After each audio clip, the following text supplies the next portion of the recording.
Hello, everybody, and welcome back to the finale of Phoenix Wright Ace Attorney Trials and Tribulations. The finale of the Phoenix Wright Ace Attorney trilogy. The first one. Although, I guess now, the second set of 3 games is the Apollo Justice trilogy, even though you only play as Apollo Justice for, like, 1.5 of the runtime of those games. It's really funny. The other 1.5 is, like, Apollo Justice gets a game and a half, Phoenix Wright gets a game, and Athena gets half a game of screen time across 3 games. Very funny. Anyway, back to this. This is what's important. The final trial of Bridge to the Turnabout.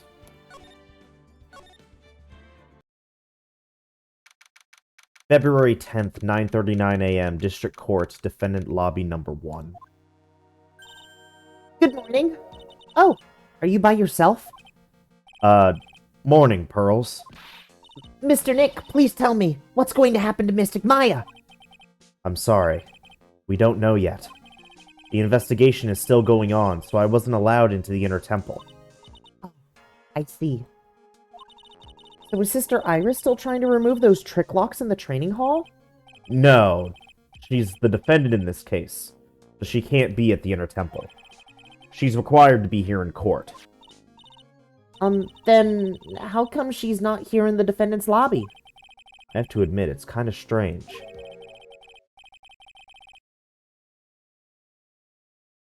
If you're looking for Iris, she's in the prosecutor's lobby. Ah, I was right. At Edgeworth. What's Iris doing over there? She's going over today's testimony with the prosecutor as we speak. Today's testimony? You heard me.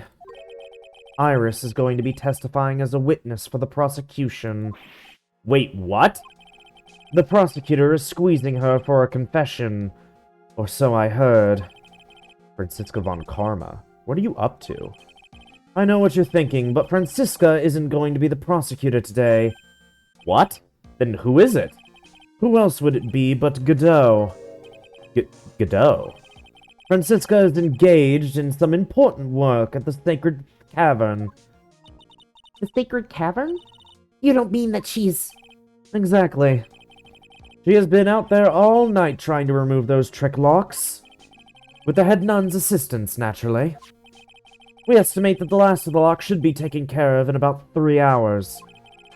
I hope everything continues to go smoothly and we receive some good news soon. Yeah. Thanks, Edgeworth. Prosecutor Godot intends to nail this case shut today. Be prepared to fight like there's no tomorrow. You don't have to tell me that. Touché. I can already see it in your eyes. You're not the same fever-ridden, frantic maniac you were yesterday. It's strange. On the way here, I decided that today would be the end of all this. Almost immediately after I made that decision, I felt myself getting stronger.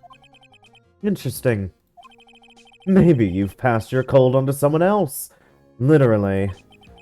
And with that, I leave the rest in your capable hands, partner. Thanks.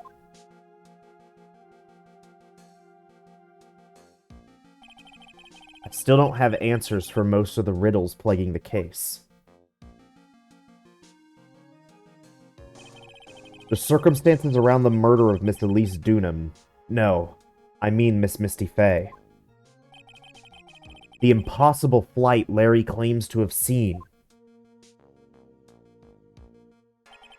And what that woman is really after.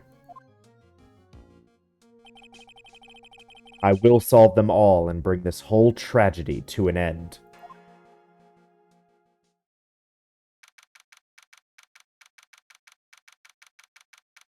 February 10th, 10 a.m., District Court, Courtroom Number 7. Court is now in session for the trial of Iris of Hazakura Temple. Your Honor? What are you... Ooh, me? Well, my little brother came to visit me in my chambers early this morning.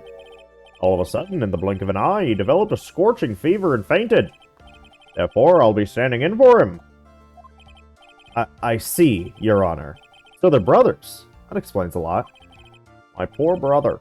He looked a bit pale. Not to mention sad that he couldn't be here.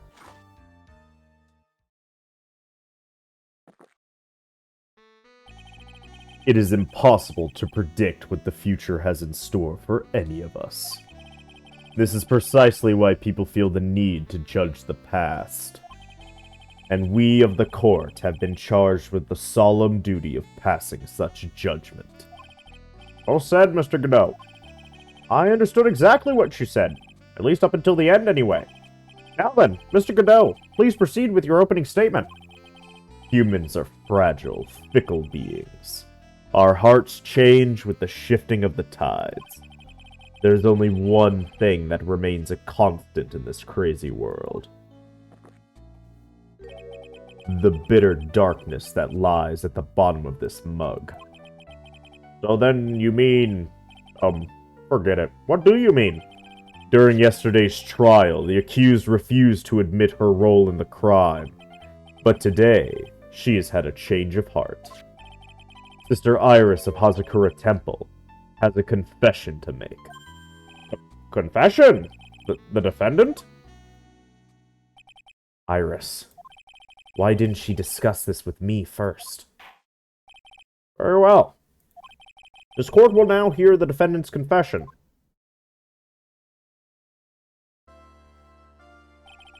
Upon meeting a beautiful lady, always ask for her name and profession. That's one of my rules. My name is Iris. I'm but a simple nun undergoing training at Hazakura Temple. Witness, is there something that you want to confess to? Yes, but first I want to apologize to Mr. Wright. I can't continue lying to everyone anymore. It's all right. What is it? Mr. Wright, I have to admit that I did play a part in this terrible incident. Are you actually confessing? Are you saying that you were the one who murdered Miss Elise Dunham? No, I'm not, Your Honor. But I dealt with the cover-up after the murder took place. After her spirit left, I took the lifeless shell of Mystic Elise and carried it to the Hazakura Temple courtyard where I desecrated it. What? What? Order in the court! Order! Witness, are you saying you were an accomplice to the murder? Yes, that's correct. What? 3 minutes in court and I'm already covered in a cold sweat. Everyone on the planet is an accomplice to something. It just happens to be that in this case, it's to murder. Isn't that right, Mr. Trite? That Godot. So this is the confession they were conferring about. Pains me to say this, but it looks like Iris's testimony was all a lie. Iris's testimony crumbled up and shoved into a pocket. Now then, little lady, if you don't mind, I've got a question for you. Whose crime were you trying to cover up by your actions? Iris was covering up for someone? Now I'm definitely up the creek without a paddle. Or a life jacket. I've been at Hazakura Temple ever since I was a little girl. Hazakura Temple is run by one of the branch families of the Korean tradition. One of our missions is to protect the main family. I'm sorry, but main family? Yes, and that's why I would dirty myself, if need be, to protect her. The daughter of the master of the Korean channeling technique, Mystic Maya Fey. Huh? Oh? Wake up and smell the coffee, Trite. She's naming Maya? Order! Order in the court! So not only did you witness the murder, you know the name of the murderer. Name sounds familiar. Sounds like the name of someone that's come up at least 3 other times in trials. Yes, 3 other times in trials. I'm terribly sorry, but it's true. I saw her commit the crime with my very own eyes. And then I cleaned up the area to try to protect her. That's ridiculous. Maya could never do such a... The defense will refrain from commenting until the appropriate time. Now, witness, let's hear your testimony. What exactly happened on the night of the crime? Yes, Your Honor. I thought I was prepared for the unexpected. But I never imagined the case would wind up going in this direction.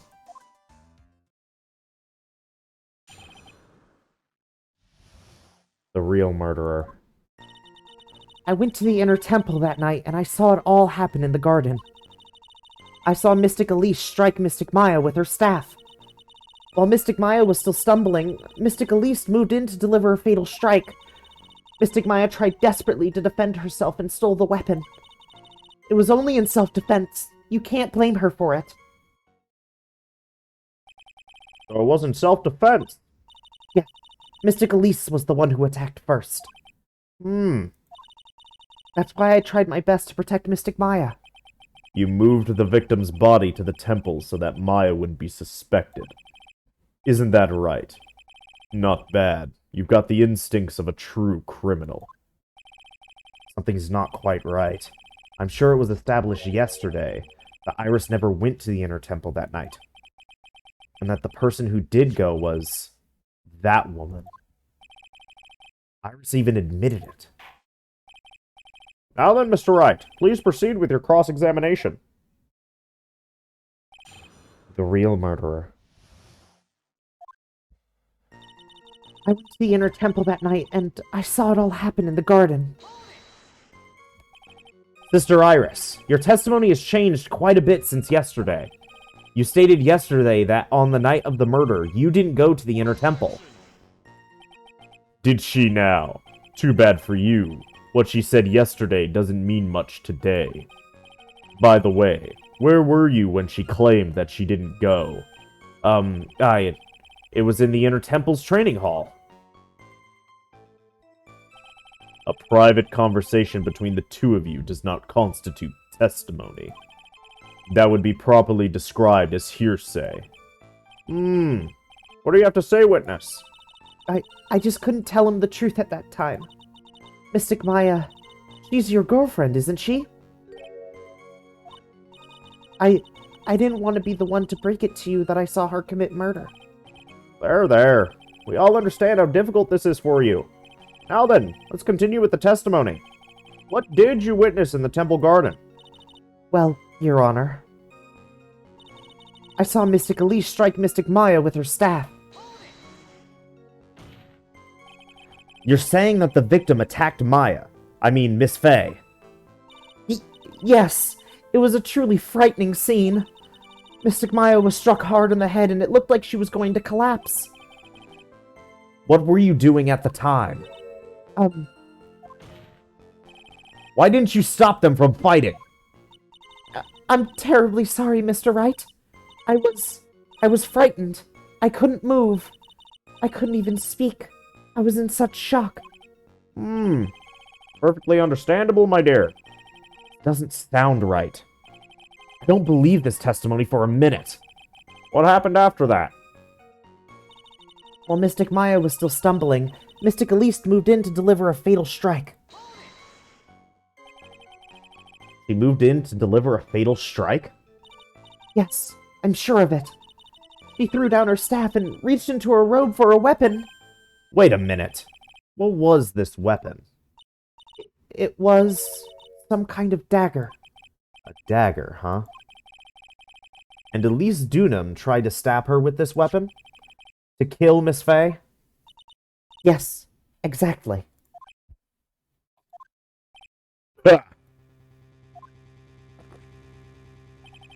You look like I did after I mistakenly took a swig of Worcestershire sauce.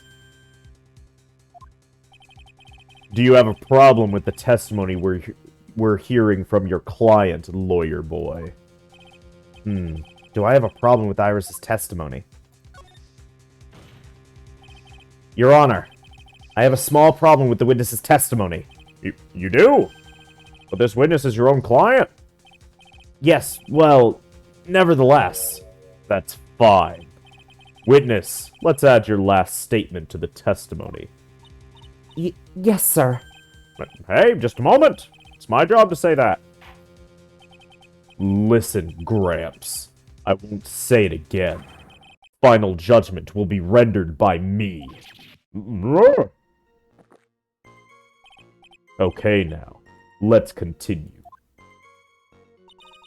She threw her staff away and pulled a dagger from inside her robe. She threw her staff away? Mystic Elise was trying to kill Mystic Maya. I think that's why she wanted a more lethal weapon. It's true. It's not easy to inflict a deadly blow with a staff. Sister Iris, let me make sure I've got this straight. The victim herself chose to throw away her staff. Yes, that's what I saw. Is there anything odd about that, Mr. Wright? Yeah, it's odd, all right. Mystic Elise attacked Mystic Maya with the dagger. I'm sure of it. Mystic Maya tried desperately to defend herself and stole the weapon. And then? Mystic Maya, she turned things around and... she used the weapon she had taken and lunged forward for a strike. Witness, are you absolutely certain? Yes. But believe me, she had no choice. If Mystic Maya hadn't done something... Maya Fey's name would have been written on this autopsy report instead. Yes, I see. This is bad. I still can't put the pieces together. Unless I find a contradiction in her testimony, Maya's gonna get blamed for this. I only have this to say. It was only in self-defense. You can't blame her for it.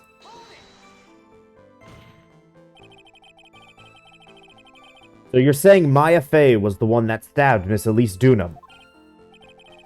Sister Iris, is that really what you saw? Yes. Tisk, tisk, tisk, trite. If your mug is filled with black and bitter suspicions, the only way to get rid of them is to drink them down quick. Like this. I know that's supposed to be a metaphor, but I don't get it. There's only one thing you need to get, trite. Now hurry up, before my next coffee gets cold. What does that mean? Is Godot waiting for me to point out the contradictions? I'd like to avoid the whole spirit channeling thing if I can. Not only would it be inadmissible as evidence, but I think it might actually hurt our standing with the judge. First, I need to pick her testimony apart and expose the unnatural-sounding parts. I don't know why Iris would tell a story like this, but there are two things I noticed that just don't add up.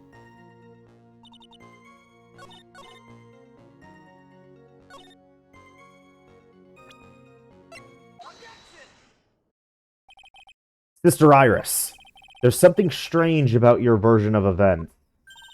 Huh? Miss Dunham throwing her staff away makes no sense at all to me. But all you can do with a staff is hit someone. Naturally, you wouldn't know this, Sister Iris, but the victim's staff had a special feature about it. As you can see, it's a sword. If Elise Dunham really had wanted to kill Maya Fey, she wouldn't have needed to use a separate dagger. Not when she already had a beautiful blade in her hands already. Well, Sister Iris, what do you have to say? That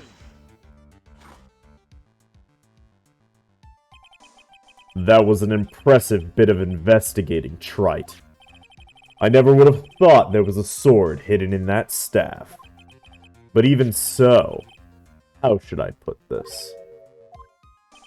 A long sword is unwieldy, and thus quite ineffective in close quarters combat.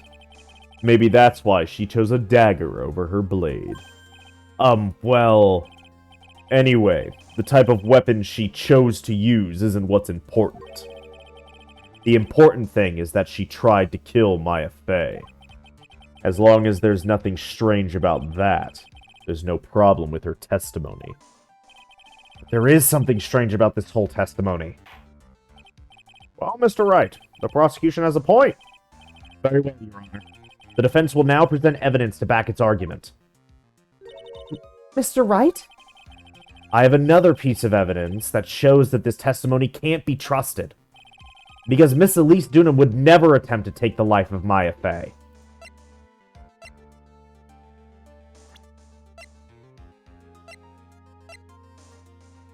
Do I have her real name?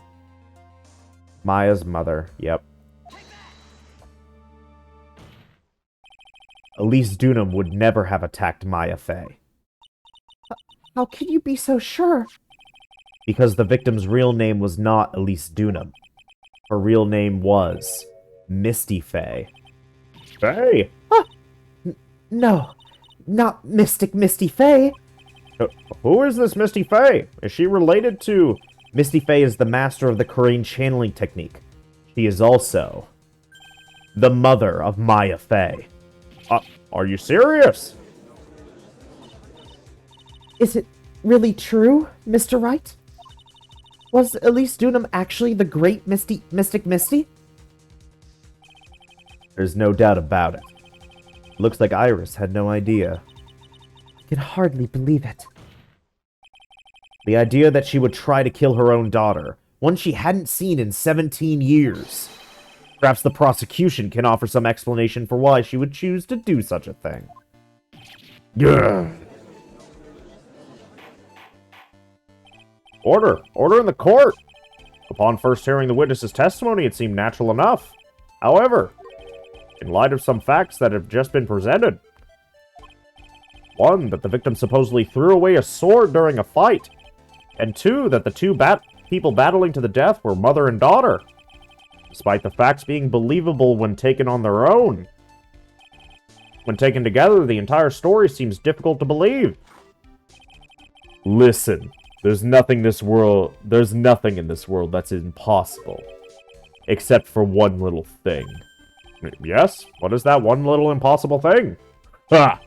You still don't get it.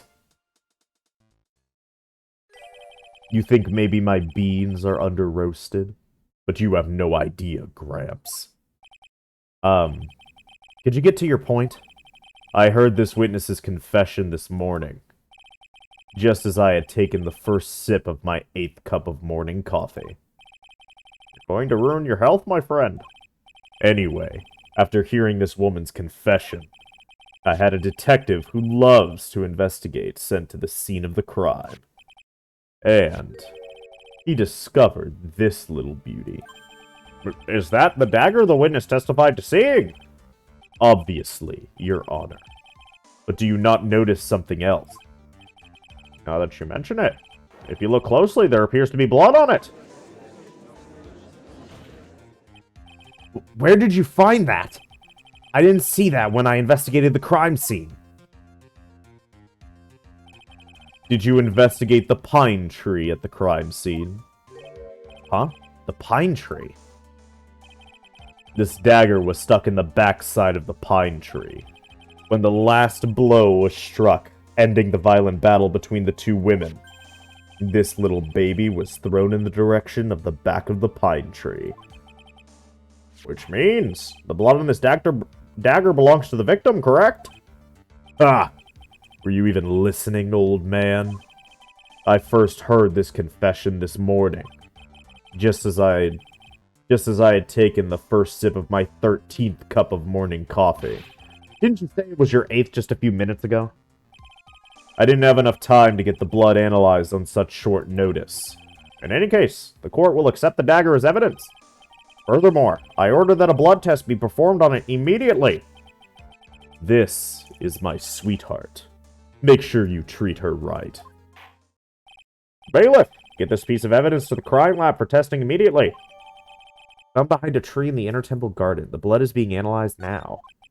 Now then, the testimony we've just heard had numerous unbelievable aspects to it. However, after having this very dagger the witness spoke of, I believe we can consider her testimony to be credible. Cute girls never lie. Ever. In any case, witness, you could please testify again to this court. About what, Your Honor? About the incident you saw. The battle between the two women. Yes, Your Honor. The battle. Mystic Maya stumbled briefly after being hit over the head with the staff. But when she dodged Mystic Elise's next attack and stole her weapon, suddenly Mystic Elise was the one on the defensive, with her back to the stone lantern.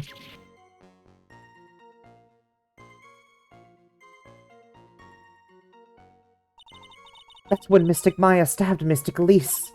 Mystic Elise managed to fling the knife away, but then she collapsed. That was a very heartbreaking story. I don't know if there were any bad feelings between them, but it had been 17 years since Mystic Missy's disappearance. Perhaps they simply didn't recognize each other anymore. That seems reasonable. Now then, Mr. Wright, proceed with your cross-examination.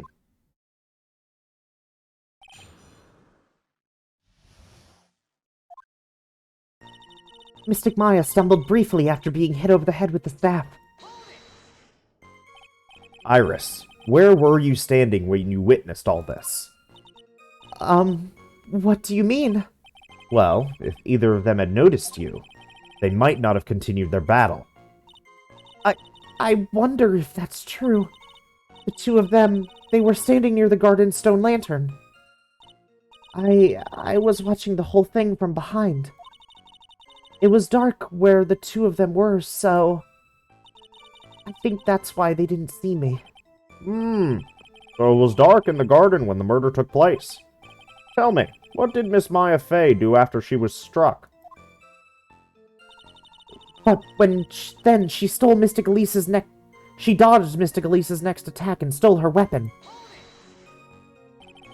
What happened to the victim's staff then? I'm not sure. The area was very dark, so I really couldn't see it. I think it got knocked away somewhere as the fight escalated. That makes sense. That would explain the need for the dagger. Mystic Elise raised the dagger to strike, but Mystic Maya dodged it at the last second. The dagger struck the lantern and fell to the ground. And then at some point, Mystic Maya picked it up. Nothing sounds especially strange yet. What did the victim do when the weapon was stolen from her? Suddenly, Mystic Elise was the one on the defensive, with her back to the stone lantern. You're saying that Maya Fey turned the tables on the victim? Yes. But Mystic Maya wasn't herself at the time. After all, her life was in danger. I still can't believe it. The idea of Maya cornering someone at knife point, it's just silly.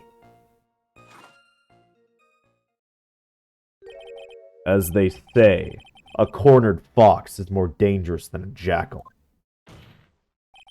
I believe the correct description of a cornered fox is scared and petrified. Description of a cornered fox is scared and petrified. Your animal analogies have grown tiresome. You were the one who started it. Anyway. Anyway. So after Maya Fey backed the victim into the stone lantern, what happened next?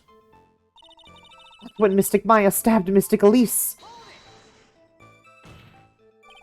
Are you absolutely certain that's what you saw? Yes, I'm almost certain. Almost. The garden was dark. I couldn't really tell who was who. What did she just say? So in other words, it could have been someone else entirely. We know that Maya Fey was at the inner temple that night. and that the woman that was killed was Elise Dunham. Isn't it fairly obvious who attacked who? Ugh. I don't have anything to counter that yet. Well then, witness, please continue with your testimony. Yes, Your Honor. The two of them faced each other for a moment. Then Mystic Maya rushed straight into Mystic Elise. Then Mystic Elise doubled over and fell to the ground.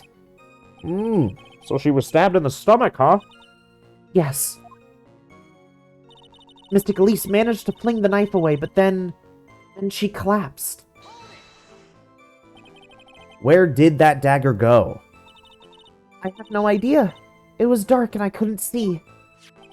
According to the detective who found the dagger, it was stuck into the pine tree in the garden. Most likely it was flung toward the tree after the struggle. That is the most likely explanation, yes. After being stabbed in the stomach, did the victim collapse right away? Now that I think of it, she seemed to stare at Mystic Maya for a while, and Mystic Maya stood there, not moving an inch. It felt for a moment like time had just stopped. But then, suddenly, as if the spell had worn off, Mystic Elise fell over. Seems like a reasonable story at first, but there's one thing that is completely impossible. The very idea of Maya stabbing someone. That alone is impossible, which means this faulty testimony must contain another contradiction in it somewhere.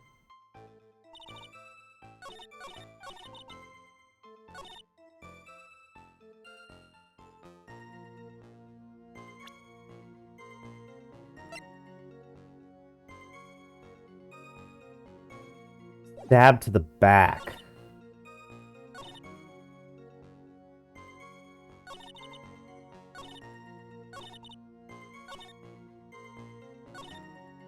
Does it want me to do it here or here? I think it wants me to do it here. Something about you just isn't right today, Iris.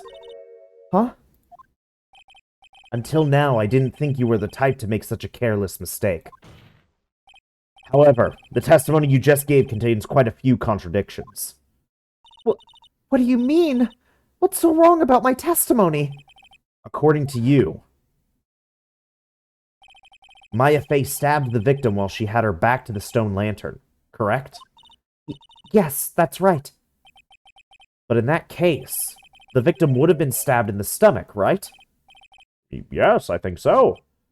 But according to the autopsy report, the cause of death was due to blood loss from a stab wound in her back. Ah! This proves that the victim was stabbed from behind, not from the front. Sister Iris, it appears another seed of doubt has sprouted from your testimony.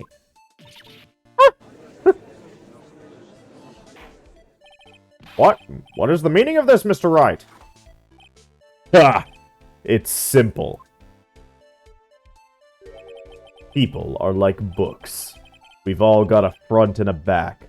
You get my drift. Is that all you have to say? I can also say that darkness loves to play with the human mind. Could you please knock it off with the cheesy proverbs and illogical metaphors already? The point is, too much of this testimony just doesn't make sense. Throwing away a useful staff, the people fighting being mother and daughter. And now she falsely claims the victim was stabbed in the stomach. There certainly are some inconsistencies. Well, Iris, how about it? Well, it's just... If you ask me, you're just being too naive about the whole thing. What do you mean?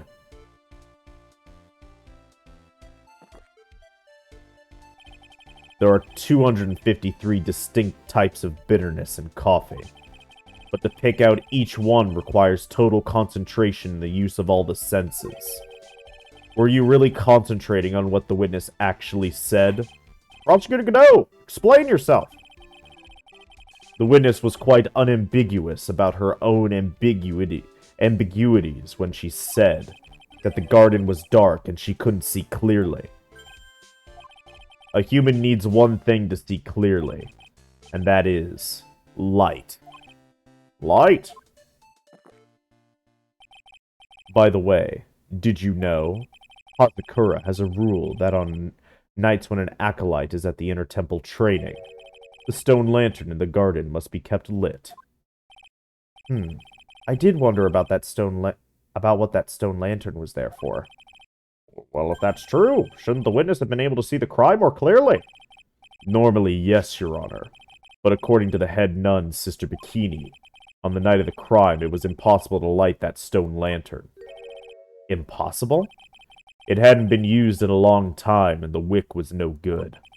In other words, it had to have been nearly pitch black in the garden that night. There could have been a faint light coming from the training hall, but that's all. Most enlightening.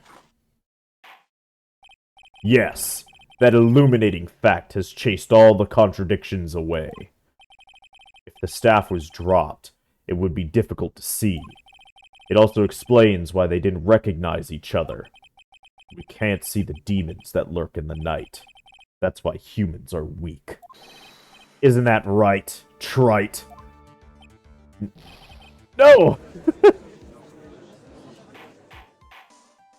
Order! Order! Order! Here, Your Honor. Let me present the stone lantern into evidence. Maybe it will rekindle the flame of truth in your mind. A lantern from the inner temple garden was not lit the night of the crime. Why is the judge just sitting there with that look on his face? What's wrong, Your Honor? Was that flame too hot? This lantern! There's something written on it! Why? It's written in blood! Oh boy. The judge didn't know about that yet. Written in blood? It says Maya upside down! What the? Oh, yes, that's right. After being cornered and then stabbed by Mystic Maya, Mystic Elise didn't fall down right away. She must have been writing that on the stone lantern behind her, with the blood that was draining out of her body. It certainly looks that way. Hang on. Hang on just a minute. What are you all talking about? What do you mean, what are you all talking about? We're talking about the message written in blood. Nonsense. This lantern is as clean as a whistle. Could it be? He can't see the bloody writing at all? Now that I think of it, he did say something to me yesterday. My eyesight is pretty messed up. Even with these huge goggles on my head, I still can't see everything. So that's what he meant by that. In any case, this is obviously an important clue. We now know that the crime scene was dark, and that the victim scrawled this message on the stone lantern. Well, Mr. Godot, anything further? Mr. Godot? Okay then, let's move on. Godot was literally shaking. Somehow I don't think it's from caffeine overdose.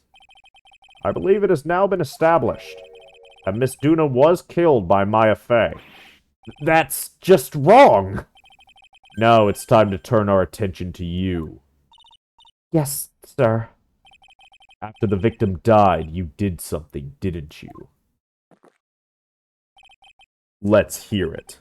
We're all ears. Sister Iris's cover-up. After Mystic Elise died, I called out to Mystic Maya. I thought it was my duty to protect the future master of the Crane tradition. So I removed the body from the inner temple by myself. I dragged it behind me all the way across Dusky Bridge. Then I used the snowmobile to carry it back to Hazakura Temple and...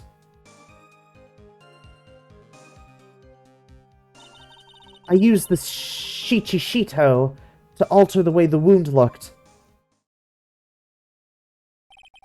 So you moved the body? Yes, I was raised at Hazakura Temple. I owe a great deal of thanks to the Fae clan. But even so, I never imagined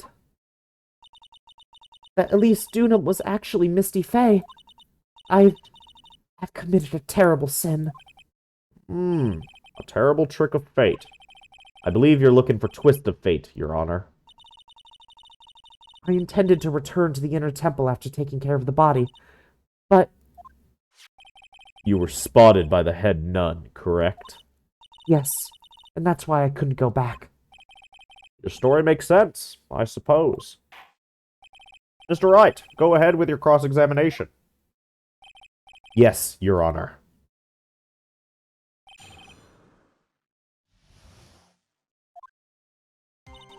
After Mystic Elise died, I called out to Mystic Maya. So you were waiting until everything was over before making a move? No, it's not like that. She saw someone murdered right in front of her eyes. Not surprising that she was a little timid. Yes, I suppose that's true. Sometimes when I'm watching lawyers argue back and forth with each other, I feel so helpless that I just sit quietly and wait for them to reach a conclusion. Isn't that your job as the judge to mediate the argument? It wasn't until Mystic Maya saw me that it finally dawned on her what she had done. I thought it was my duty to protect the future master of the Korean tradition. So then, you knew. You knew the significance of the name Maya Fey. Yes, of course I did. That's odd. I mean, Sister Bikini didn't recognize Maya's name, let alone her position. Anyway, she was a very special person indeed. So I removed the body from the inner temple by myself. Why did you do that? Because I didn't want Mystic Maya to be suspected in any way. I thought the best thing would be to remove the body from the crime scene. You moved her body all by yourself? Yes, I did. It would have been impossible if it wasn't for the snow. The snow, huh? I dragged it behind me all the way across Dusky Bridge. It's pretty amazing you can move it all the way across that rickety old bridge. It looks worse than it is. It's surprisingly sturdy despite its age. Like they say, idiots are too stupid to catch even a simple cold. But there's one other thing that bothers me. Why not just throw the body into the Eagle River? It would have been much easier than dragging it all the way to Hazakura Temple. I thought that it would still cast too much suspicion on Mystic Maya. That's why I tried to take the body as far away as possible. Ah! Makes perfect sense to me. For the time being. Anyway, what did you do after you crossed the bridge? Then I used the snowmobile to carry it back to Hazakura Temple, and The snowmobile? I knew that would show up sooner or later. yes, I had the key. I used the snowmobile to travel from Hazakura Temple to Dusky Bridge. This is the part that was in question the other day. Should I ask for more details? Let me hear more about this snowmobile ride. Well, it was very cold that night, so I rode it all the way to the foot of the bridge. I'm sorry, witness. But now, I've got a problem with your testimony. Excuse me? Godot, what are you up to now? That night, after the head nun left the remainder of the training to you, she said she walked from the inner temple back to Hazakura Temple. Yes, I'm fairly certain that's what the record indicates. Let's recall her comments on the subject. Maybe. But when I made it back to Hazakura Temple, it was there, by the main gate. The snowmobile, I mean. The snowmobile was in front of the main gate. This is one of those contradictions, wouldn't you say?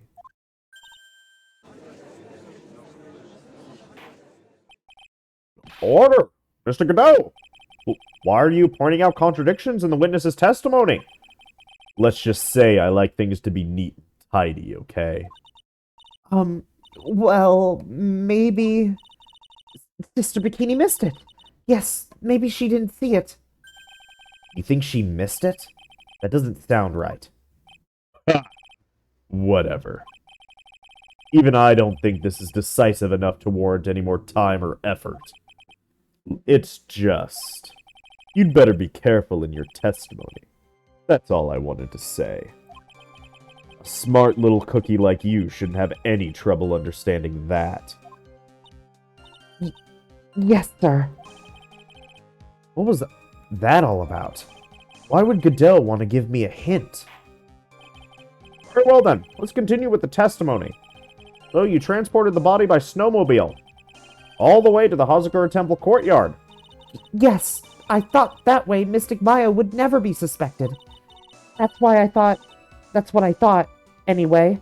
And then I used the Shichishito to alter the way the wound looked. Is that what you were doing when Sister Bikini saw you? Yes, that's right. She probably thought the worst. Probably. More like definitely. I see. So Sister Bikini mistakenly thought you were the one that murdered Miss Dunham. I'm so sorry. Please forgive me. It's my fault that this case has gotten so confusing. I don't want to believe it, but I don't think my logic is failing me. Iris is trying to pin the murder on Maya. Why would she want to do that? There's only one reason I can think of. After Mystic Elise died,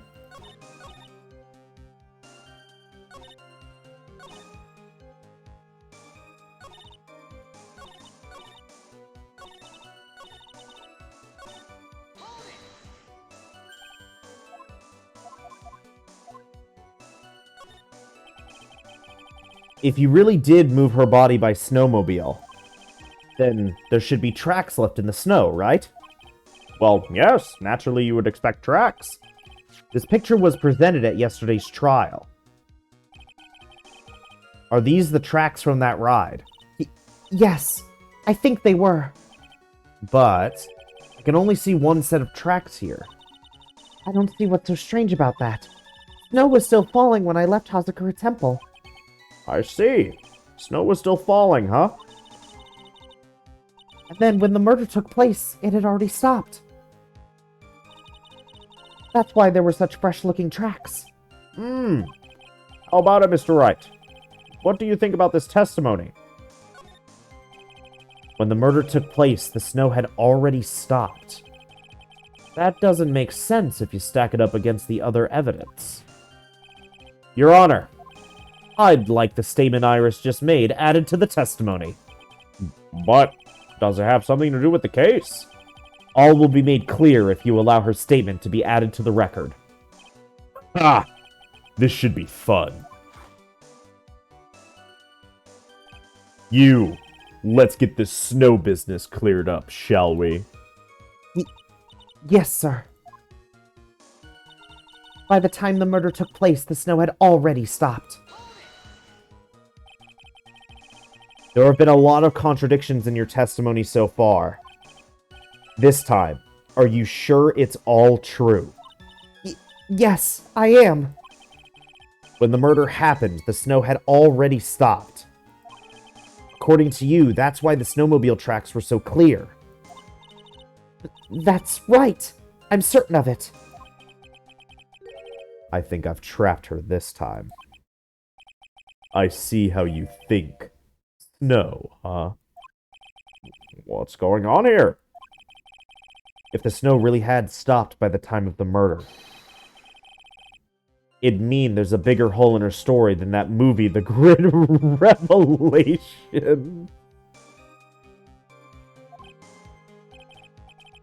Ha!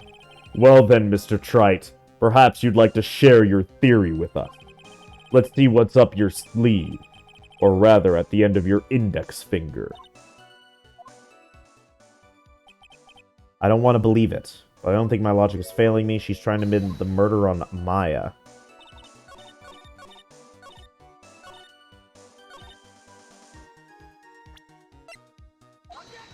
What? I'm upset.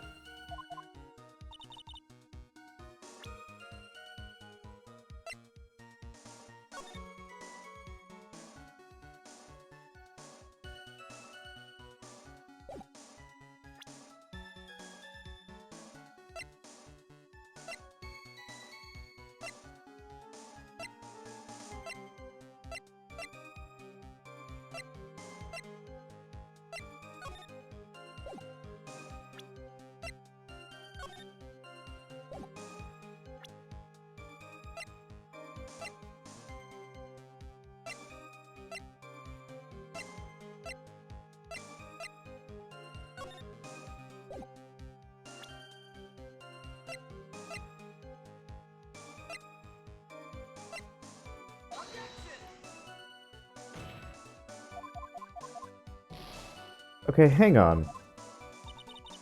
By the time the murder took place, the snow had already stopped.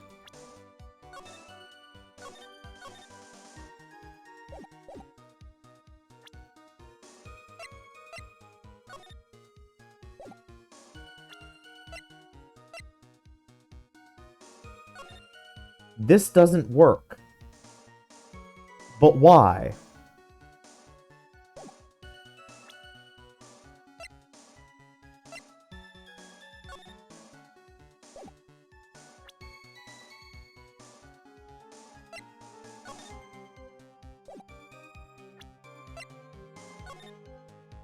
Whose footprints are these?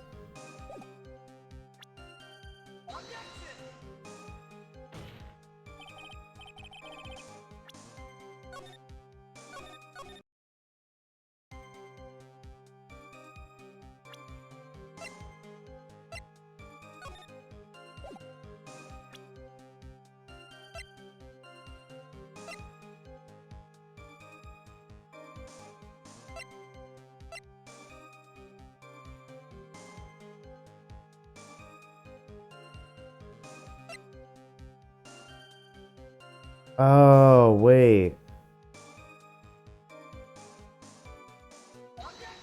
No.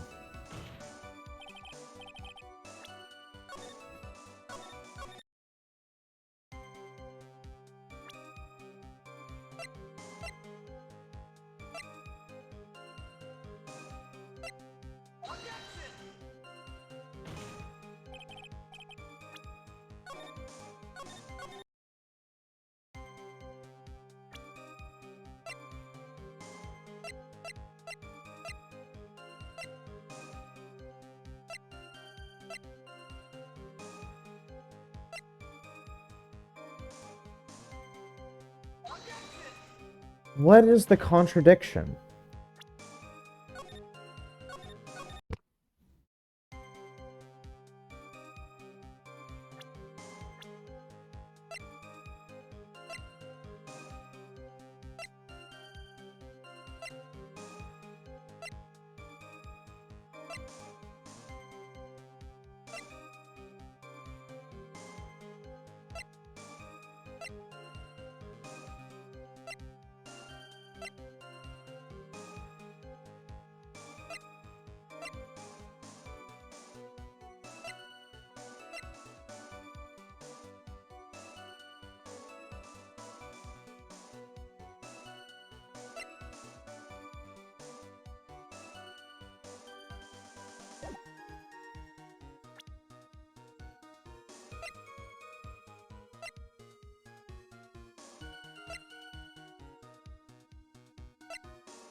I'm so confused.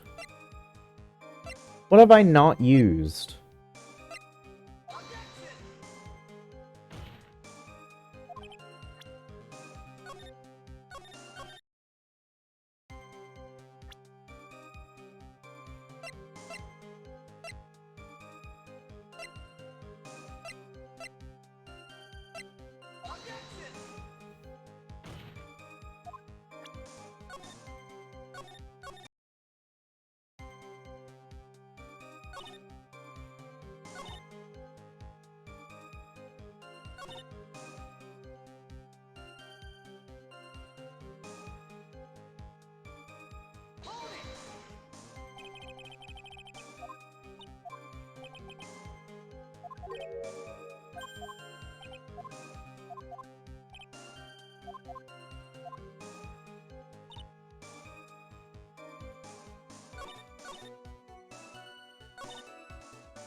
What am I missing?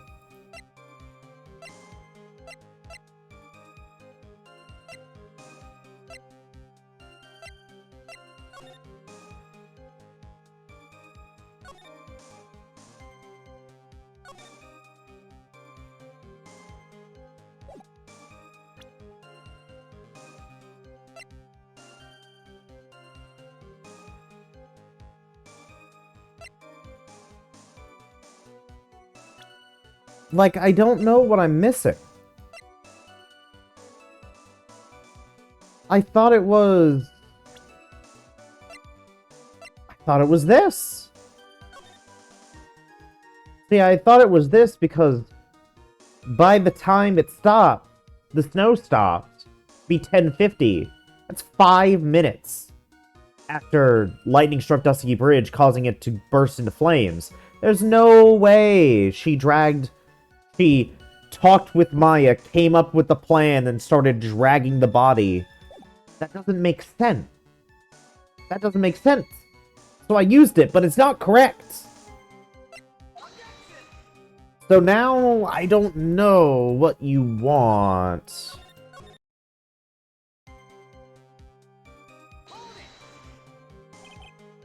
A lot of contradictions in testimony. Are you sure everything is true? According to this, that's why the snowmobile tracks were so clear. That is correct. I'm certain of it. I think I've trapped her this time. Snow, huh? What are you going on here? If the snow really had stopped by the time of the murder, it means there's a bigger hole in the theory than the movie. Grid Revelations. Share your theory with us.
What do you want from me?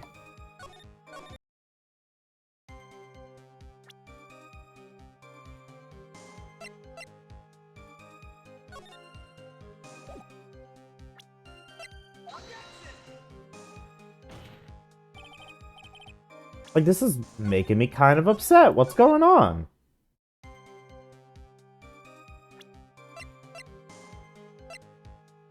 What have I not presented?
I'm about to present everything.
One, two, three, four.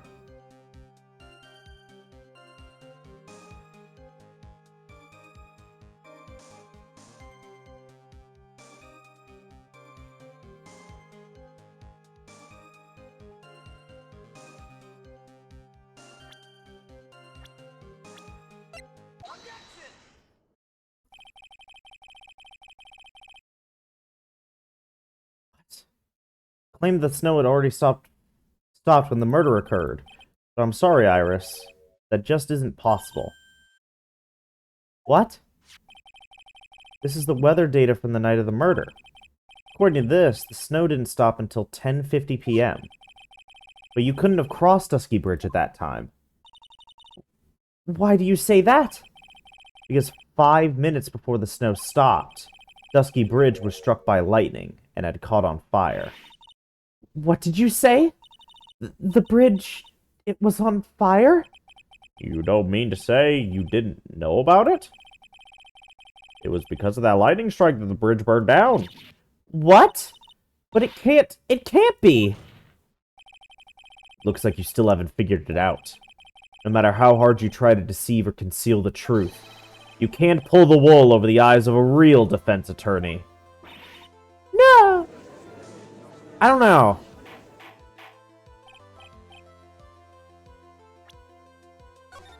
Hang on.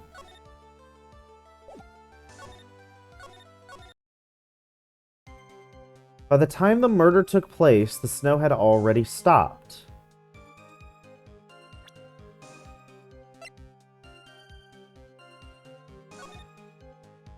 This should be able to work. This should be able to work. We have established all of this. That all of this happened, and she did all of this. And then she's just like, oh, by the way, by the time the murder that took place, the snow had already stopped. Which means everything preceding this shouldn't have fucking happened. Because of this statement and this piece of evidence. This statement directly contradicts this evidence. Because she couldn't have crossed the fucking bridge.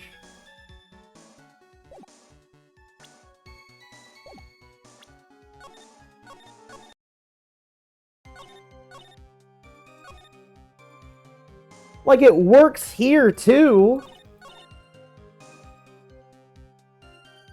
But it works here. It works there. I'm mad. Order! Order! Order! The bridge was already on fire when the incident took place.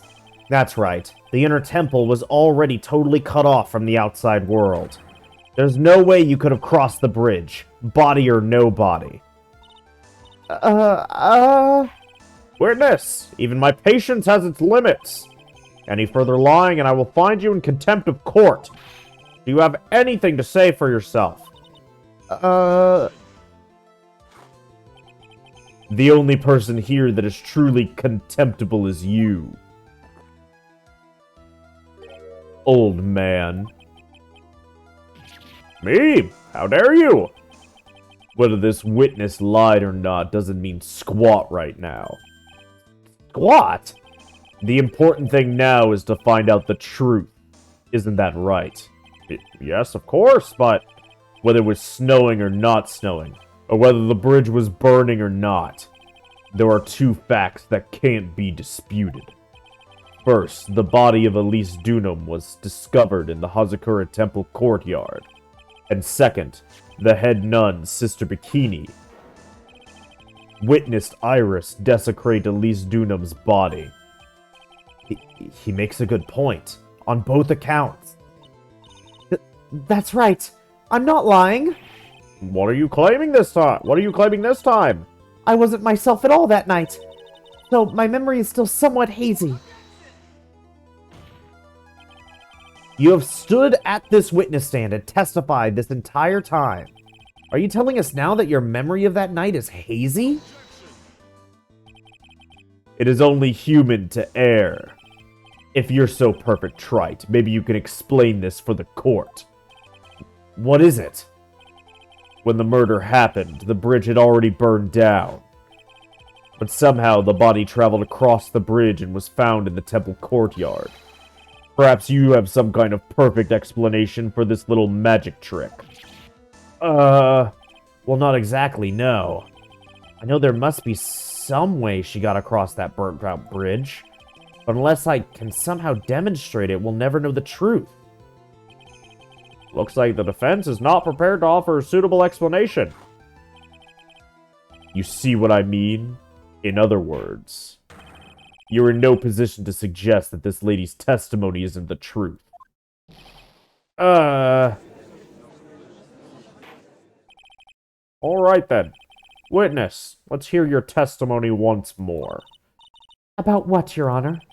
You've admitted that you moved the victim's body. Nevertheless, your prior testimony contained a rather large inconsistency. Please add an explanation for that to your testimony. Yes, Your Honor. Will this be her final testimony? Moving the body. Other than walking over the bridge, there's no way to move the body. So I must have just gotten confused, I guess? Was the snow still falling or had it stopped? Does it really matter that much? Or are you saying that there is a way to cross a burning bridge? So it was just a misunderstanding, I see. This is a photo of Dusky Bridge after it burned down from the lightning blast. It was taken on the morning after the incident.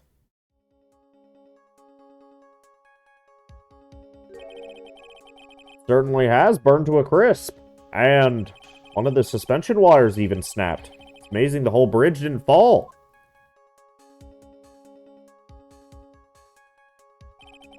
Clearly, it would be impossible to carry a corpse across a bridge in this condition. Taken the morning after the crime. Unless I do something to discredit this testimony, it's going to be deemed as the truth, and Maya will be accused of murder. Right. I'm only going to say it one more time. It is only human to err. And only humans can spot the errors of our ways.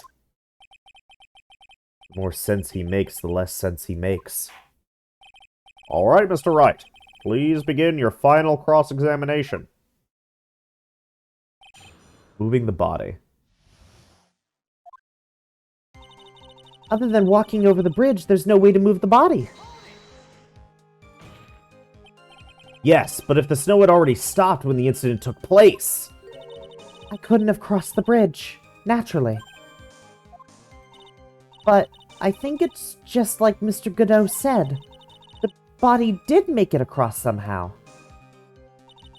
So I must have just gotten confused, I guess. But you seemed to be quite sure of yourself when you gave your testimony. You said you were sure the snow had already stopped. I'm terribly sorry. I was wrong. Did she really think an apology is going to get her off the hook? Was the snow still falling or had it stopped? Does it really matter that much? This is no joke. You're giving sworn testimony in a court of law. Well, Mr. Wright, let me ask you a question. Do you remember what the weather was like 1 week ago today? Huh? Well, naturally it was, You see, it's not that easy to remember, is it? But if it had just been some kind of special day, I would have remembered. For example, it was pouring rain on the day of my elementary school graduation. No one wants to hear about your childhood traumas, Trite. What? By the time the murder took place, the snow had already stopped. If you insist on obsessing over that one statement, let's see the proof. Show some evidence that the body somehow crossed the bridge while it was on fire. Are you saying that there is a way to cross the burning bridge? Well, I don't see why there couldn't be a way to cross. Mr. Wright, don't you think that sounds a bit silly? A dead body crossing a burning bridge? Did anyone actually witness such a thing? Ha! If there was, I don't think you'd call someone like that a witness. After all, a dream isn't the same as actually seeing something. I've come all this way, so I owe it to everyone to figure this out. How do you transport a body across a burning bridge?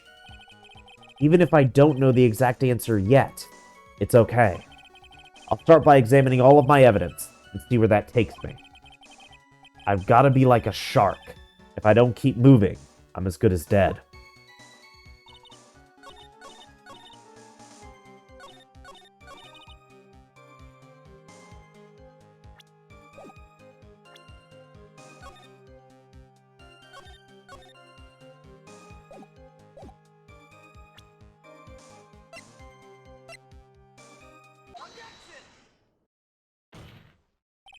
A dead body flying over a burning bridge? I wouldn't exactly rule out the possibility. What? Ah! You're saying it's possible? Don't make me laugh. The only thing that's possible about your claim is that it's being pulled out of thin air. I don't think about that. In any case, we have a witness who did see it happen. Preposterous! Who is it? Who is this witness? I can't chicken out here. I've got to keep on the attack and go, go, go. Miss Elise Dunham's brilliant and highly gifted apprentice, Laurice Dunham. Brilliant! Highly gifted. Apprentice? Remember that what he said in his testimony. That night he was at the Mountain Shack, Heavenly Hall. And that's when he witnessed the event. I think you've all seen this sketch before. It's an exact drawing of what he witnessed that night.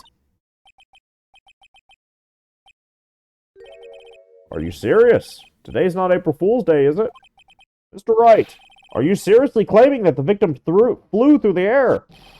Are you saying this pathetic scribble? Are you using this pathetic scribble to support your argument? Uh-oh. The judge looked like he's about to blow a gasket. Well, Trite, there's nowhere for you to hide now. Other than looking like it was drawn by a 6-year-old, does this sketch prove anything? Yes, I'm pretty sure it does. I'm going to prove it. Listen, I know your tricks. You're trying to turn this whole thing upside down. If you're so eager to turn this case upside down, why not start with this sketch? Upside down? Why did Godot say that? Alright then, let's hear the defense's theory. What exactly is this sketch trying to show? I don't think old Whisker Face is going to forgive any more mistakes. Alright, Phoenix. Look carefully and think it over. The sketch drawn by Laurice Dunham is...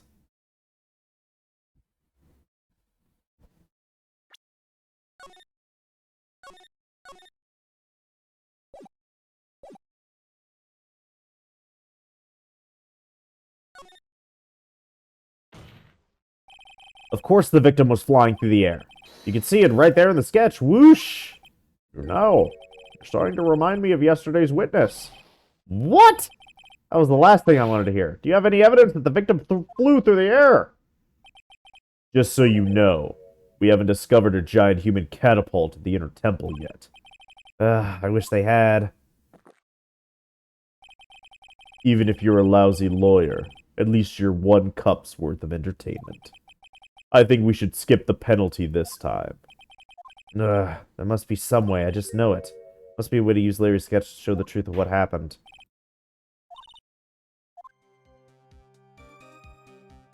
But, like, she did fly through the air. Oops.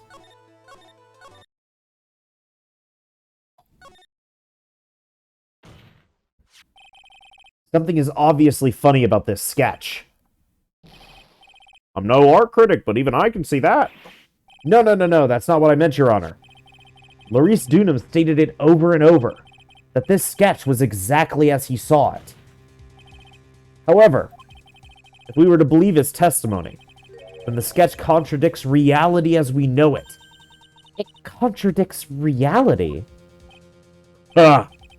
This is getting interesting. Looks like you're back to that finger-pointing thing again. Okay, trite. So what exactly contradicts reality as we know it? This flying figure, naturally. After all, people haven't learned to fly yet, or did I miss something? Mr. Wright, that answer just now, it was lethal. Hmm.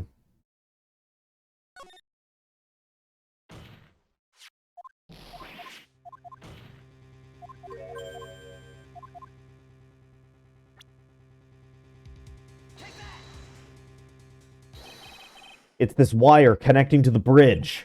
The wire? Ha!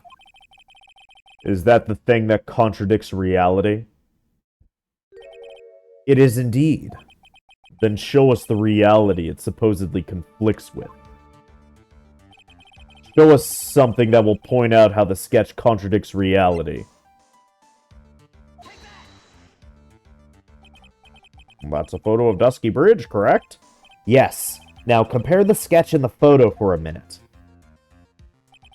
In the sketch, the wires appear to be above the guard wires. But on the actual Dusky Bridge, Jumping Jehoshaphat! The wires are below the guard wires. What? Order, order, order! This sketch is somewhat different than what's depicted in the photo. However, isn't it likely that the artist just saw it wrong? Or perhaps he just drew it wrong? Either way, it sounds like you're just wrong. With someone like Lorice, I admit a mistake is a definite possibility. But then that begs the question, why did he make a mistake? What was the reason? Are you saying you know the answer to that? Listen, think back, alright? Remember what Lorice was doing when he witnessed this event. He was at Heavenly Hall waiting for a lover that was never going to come. He waited and waited, and finally he laid down. But then, lightning shoots from the sky and sets the bridge aflame. Now ponder what sort of position Lorice must have been in at that time. He was lying on his back, which is why he remembered the scene the way he did. He was lying on his back? Can't see how it relates. But it does, Your Honor.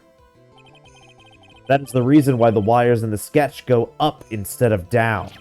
Ah! Ugh. No way. Lorice Dunham witnessed the events while he was lying on his back, face up. In other words, the scene that he saw was actually upside down. So then, this sketch should actually... I think you finally get it, Your Honor.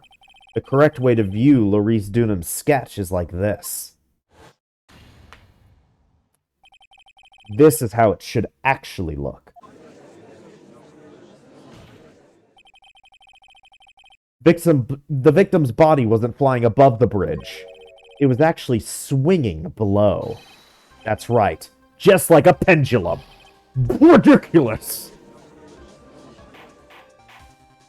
Order, order, order! Of all the things to say, a pendulum! The bridge was burning to a crisp. There was no way to get across it. But if the body had been found at the inner temple, it would have caused problems. This is where the criminal decided to take a gamble. They used the burning bridge to get the body across to the other side. And a pendulum was the only way to get it done. Let's think about this for a moment, shall we?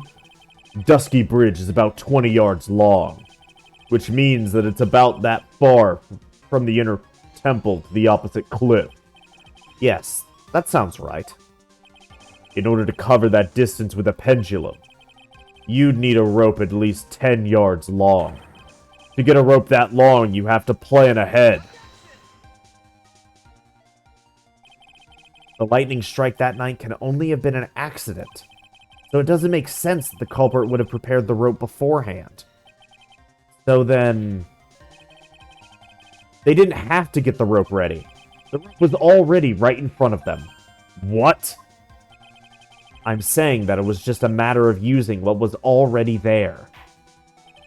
In that case, Mr. Wright, please give us an explanation to support your theory. What makes you think the criminal had the rope on hand to create a pendulum? And the meaning of this is, If you want to know where the rope came from, it's hanging right there in front of your glorious beard. ah! This is one of the wires from the bridge. When the lightning struck the bridge and set it on fire, one of the suspension wires came loose from its anchor. The criminal didn't have any time to waste, so they tied the wire around Elise Dunham's body.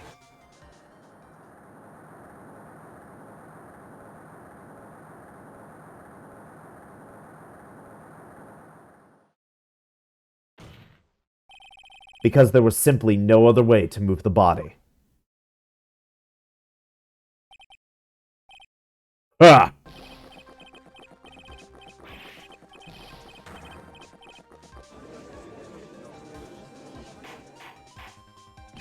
Mr. Godot! Seems that Mr. Godot is more focused on his coffee than answering my question. Seems that the odds of a rope being readily available were very high. So I suppose that it's not an impossibility after all. Possible or impossible? That's not the question we need to ask. There's only one question. Did that really happen? Right. I wonder if you can prove what happened to us. Do you have any actual evidence that the body was swung over like a pendulum? Before I present my evidence, let me review what we know so far. According to this photo, one of the wires snapped. Looking at the map, we can see it's the one that was in front of the inner temple. So then, that was the spot where the criminal... Yes, precisely. Now let us consider the body's movement by looking at the overhead map again. If the body was pushed from this point here, it would drop on the opposite bank at approximately this point. Did you say drop?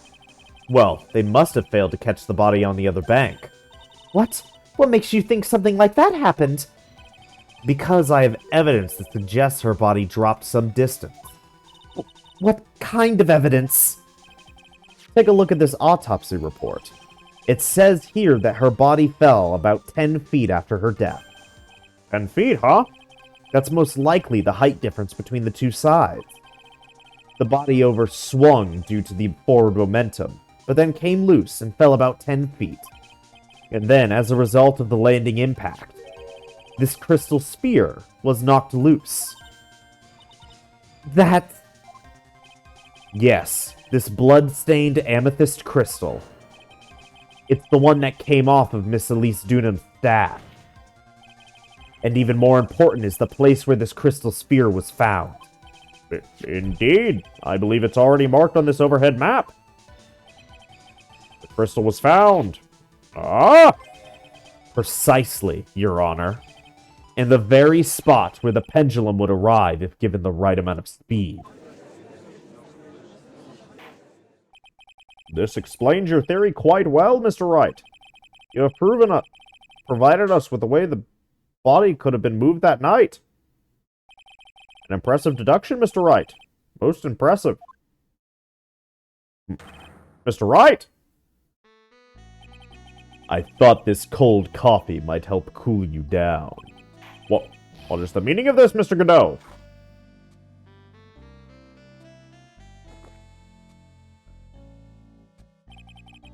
That was a dark and bitter guess that you made, trite. But you forgot about one thing. Oh, and what would that be? The aroma. Huh? A coffee's most reliable accomplice is its deep and profound aroma. The rest of the court doesn't speak Coffinese. Can you elaborate a bit more? If the criminal had sent the body to the other side like you say, then naturally, there must have been an accomplice lying in wait to catch it. An accomplice? The criminal wasn't able to cross Dusky Bridge. So who collected the body? What do you have to say about that, trite? Mr. Godot is correct. This can't be the work of a single person. Well, Mr. Wright, you know what you must do. Yes, Your Honor. The body couldn't have made it to Hazakura Temple without an accomplice. Very well, then. If you please, Mr. Wright.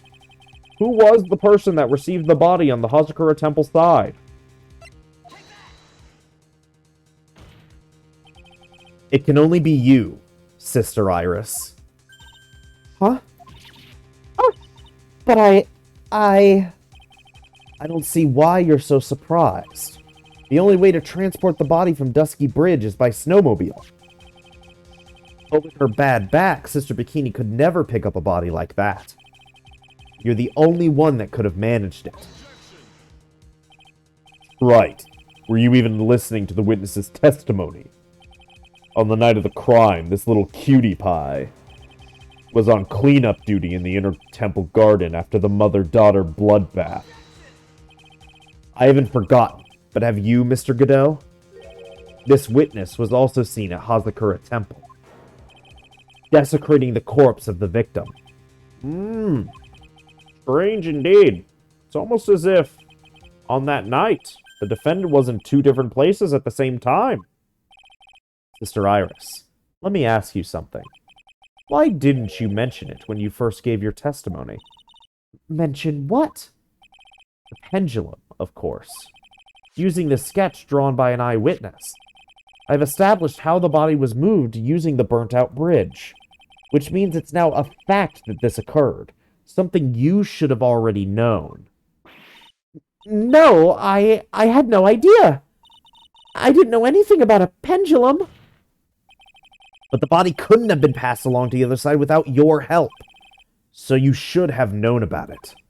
In fact, it'd be impossible for you to be clueless about this whole thing. Unless you're not really Iris to begin with. What? How can you say that, Mr. Wright? What? What kind of nonsense is this? You're saying this witness isn't Iris of Hazakura Temple? Are you serious, Trite? You mean this woman is...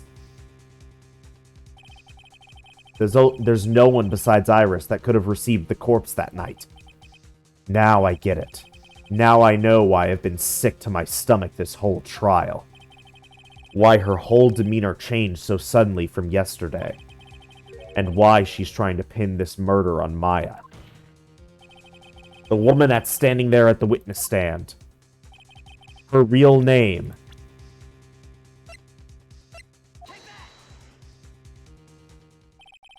I never thought I'd have to utter your name again, let alone see you.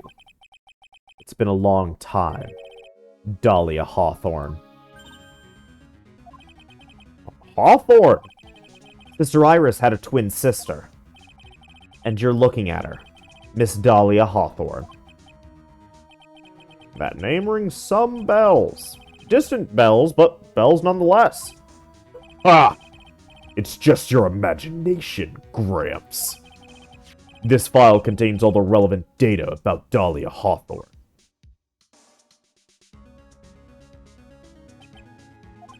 Oh yes, I remember now. That case. 5 years ago. My name is Dahlia Hawthorne.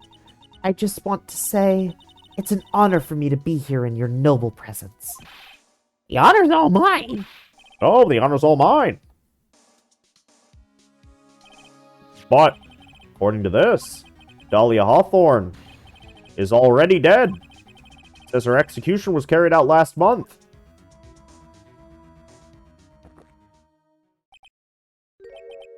So what? Death has no meaning in this courtroom. What?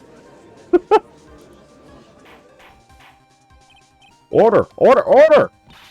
Wait a moment. How can you... My sister, she's already dead. What kind of... You of all people should already understand. After all, the blood of the master of the crane channeling technique flows within that body. A crane channeling technique? Now, where have I heard that? That's right. You're not Dahlia Hawthorne herself. You're the spirit of Dahlia, currently inhabiting the body of a spirit medium. What an exciting story. Exciting, but quite impossible. You're asking us to buy that Dahlia Hawthorne just happened to be channeled by someone on the very night of the murder to a temple where her twin sister Iris was? Well, if you're going to put things that way, then yes. You're supposed to believe a coincidence like that just happens? Naturally, it was no coincidence. The whole thing was part of a plan from the very beginning. It's all written right here in these instructions. Oh, what's that? These instructions were written by your mother, Morgan Fay. The part of the plan called for Dahlia Hawthorne to be channeled. That night, there were 2 irises at Hazakura Temple. 2 of them? Even the time of the channeling was planned out. As soon as you hear the lights out bell, in other words, 10 p.m. However, Iris was seen before dinner time. That means Iris that was at dinner was the real Iris. And the Iris who gave me this hood in the main hall was also the real Iris. Meaning that the Iris Sister Bikini saw at the inner temple was someone else dressed as her, namely, one Dahlia Hawthorne. Do you even know what you're saying, Trite? This whole channeling the spirit of Dahlia Hawthorne business. Yes, it's true that you found plans that talked about it. However, there's one thing that's perfectly clear. The witness currently standing in the witness stand is the real Iris. What?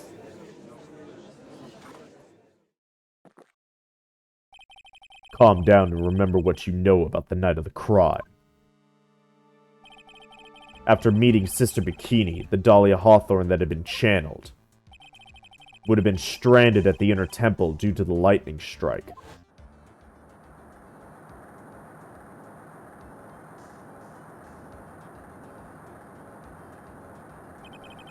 It was later that the body was moved by pendulum. That's right.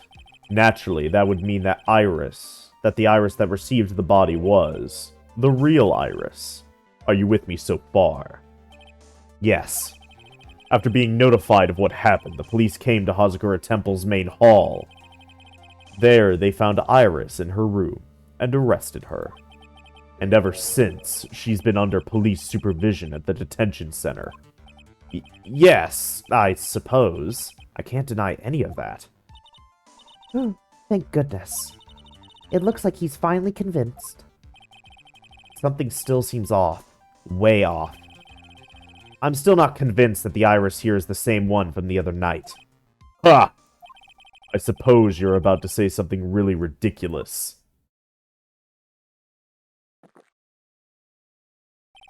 Like the real Iris and the spirit of Dahlia somehow switched places. Switched places? To be perfectly honest, there are still quite a few things I don't understand. But I do know that unless we confirm the witness's identity, we can't continue with this trial. Iris doesn't have the spiritual power needed to channel Dahlia, which means they must have switched places somewhere. Well, Mr. Wright, since the time she was arrested in Hazakura Temple, have there been any chances for Iris to switch places with Dahlia Hawthorne? Your Honor, I think there might have been one chance. Oh, explain yourself. Yesterday, for a few minutes, Iris's whereabouts were unknown. Unknown? What do you mean? What I mean is, there was a span of time in which Iris was able to move about freely, unsupervised. Well, who was it? Who would give a murder suspect the time to move about freely like that? I'm sorry. I know you didn't mean to. It wasn't your fault. The person who gave Iris the chance to freely move about was... This is Mr. Edgeworth, isn't it? Your Honor, there was a fairly large earthquake yesterday, was there not? An earthquake? Earthquake! Oh my goodness, the inner temple! This kind of tremor might...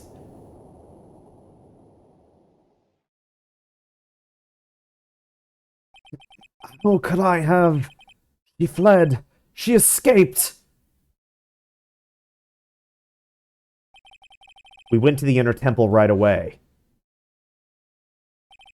And it's true, Iris was already there. However, they had already switched places by that point in time. When I arrived at the training hall, I was met by none other than Dahlia Hawthorne. That's quite enough already, Mr. Wright. Now see here. No judge in the... Be quiet. It's been a long time, Mr. Judge. That voice. Guess I'll have to ask again. Upon meeting a beautiful lady, always ask for her name and profession. That's one of my rules. Dahlia Hawthorne. And my current profession? Permanently retired. Ah! So you're not going to bother hiding your identity anymore, huh? Why should I? After all, I'm dead. There's really nothing more you can do to punish me. What is going on here? Dahlia Hawthorne. I never thought we'd meet again, and I never thought we'd meet like this. But this time, I'll end it. For her and for myself.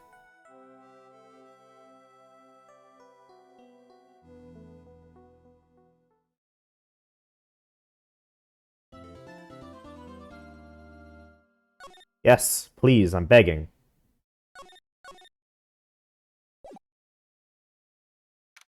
February 10th, 1:06 p.m., District Court, Courtroom number 7. Now then, let's continue where we left off, shall we? Well, witness. Yes, how can I help you, Mr. Judge? Well, it seems that if we're to learn the truth, we'll need to hear your testimony. I have no problem with that. But when you've seen what I have, sometimes the truth is better left unknown. In any case, let's hear your testimony. Tell us about the plan that was carried out that night. The plan. The whole plan began with my death. A stupid plan hatched by Morgan Fay to install her own daughter as the next master. But for it to work, Maya Fay would first have to die. The idea was for me to kill Maya, and then have the blame pinned on Iris. The plan went wrong, but it seems to have succeeded anyway. So that means you really are... Wait a minute. Did you just say the plan was to kill Maya Fay? Yes, you have a problem with that. Don't give us that nonsense. There's no way that... Watch yourself, trite. If you've got a problem, solve it during the cross-examination. That's one of my rules. Mr. Godot is correct. By the way, that's one of my rules as well. Kill Maya. Could it be true? The plan. The whole plan began with my death. You were executed last month, correct? Yes, I was hanged. It wasn't exactly pleasant. How did you manage to discuss the plan? When did you talk with Morgan Fay? Last year, she was transferred to the same detention center as me. Since I was on death row and she was my mother, it was actually pretty easy to meet with her. I see. So that's when you discussed the plan. Huh. Are you crazy? At first, that woman was planning to kill me as well, even though I'm her own daughter. All to make Pearl Fay the master of Kurain. She's a cold, twisted woman. She thought she could finally regain her lost honor. The honor she lost when her younger sister Misty took her place as the master. Ever since that day, she's been working on this plan. A plan, huh? Stupid plan hatched by Morgan Fay to install her own daughter as the next master. You're talking about Pearl Fay, is that correct? Yes, though at first she had high hopes for the two of us. You and your twin sister Iris. That's correct. Fortunately, neither of us had much spiritual power. That's why we were abandoned by her, along with our father. Abandoned? The only person I ever really cared about in life was myself. My sister was a nuisance, so I convinced my father to leave her at an old temple. You mean Iris? Yes, my father remarried a woman who also had a daughter. The less children you have, the more money there is to go around, right? And on top of that, my father had absolutely no interest in children in general. How horrible. The really horrible one was that woman. That bitter, vengeful woman. It was her stubbornness that gave birth to that child, Pearl Fay. She was born with an abundance of spiritual power. Unfortunately for her, Morgan Fay heaped all of her broken hopes and dreams onto the poor child's back. All because of her pathetic dreams of becoming her bloodline, of having her bloodline become the main family. But for it to work, Maya Fay would first have to die. Maya would have to die? But why? For our bloodline to succeed as the main family, thus making Pearl the new master. The remaining descendants of the current master had to be taken care of. But Pearls would never agree to a plan like that. She adores Maya. How sad. You still don't get it, do you? What Pearl wanted had nothing to do with it. Morgan didn't care one bit about Pearl. The only thing she cared about was the position of the master. That's all. That's ridiculous. She was willing to sacrifice anything and anyone to achieve her goal. The life of her daughter, and naturally the life of Maya Fay as well. How could anyone do that? The idea was for me to kill Maya, and then have the blame pinned on Iris. You? You were going to kill Maya? Pearl didn't need to know anything about it. All she had to do was follow the instructions in the letter and channel me. Then I would have simply used her body and finished the job. In any case, I'm already dead, and there's nothing any of you can do to me. So the plan was to blame the crime on your younger twin. On Sister Iris of Hazakura Temple. She and I look absolutely identical. No one can tell us apart. If someone were to witness me killing Maya, naturally they would think it was Iris that had done it. And the witness in this case was the head nun, Sister Bikini. I never would have guessed she was going to return to Hazakura Temple that night.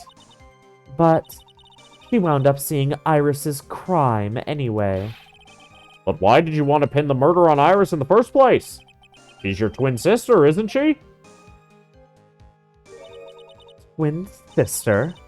Don't make me laugh. She's nothing but a backstabber. I couldn't care less about her. Backstabber? You just don't understand. You never will. Anyway. The plan went wrong, but it seems to have succeeded anyway. You think the plan was a success? You heard me. Just as that woman had hoped. Maya Fay is dead. Now the title of Master will pass on to Pearl Fay. That's absurd! Maya's just... She's just trapped. Trapped inside the sacred cavern. Really? You're as foolishly optimistic as ever, aren't you, my darling Feeny? You want to know the truth? Ever since we met, I've despised you, your sniveling naivete, and your pathetic faith in other people. I just want to know one thing. What did you personally think of Morgan Fay's plan? I told you already, didn't I? It was a stupid plan. It had no point, no value other than fulfilling her own greedy desires. Yes, it was certainly nothing to be proud of. If that's how you feel, why did you help her carry it out? Why would you do it? Why would you kill Maya? You may not understand it, but being the kind and gentle soul that you are, you may not be able to appreciate why someone like me would help a woman like that. So then tell me, why? Isn't it obvious? Not like that woman. I'm not like that woman. I only act in my own self-interest. The reason I helped her was for myself, for my own personal satisfaction. What did you say? This woman, Dahlia Hawthorne. She had her own reason for wanting Maya dead? You understand why I would kill Maya Fey now? What my goal was? Obviously, it's because you were helping Morgan Fay. Helping? Don't make me laugh.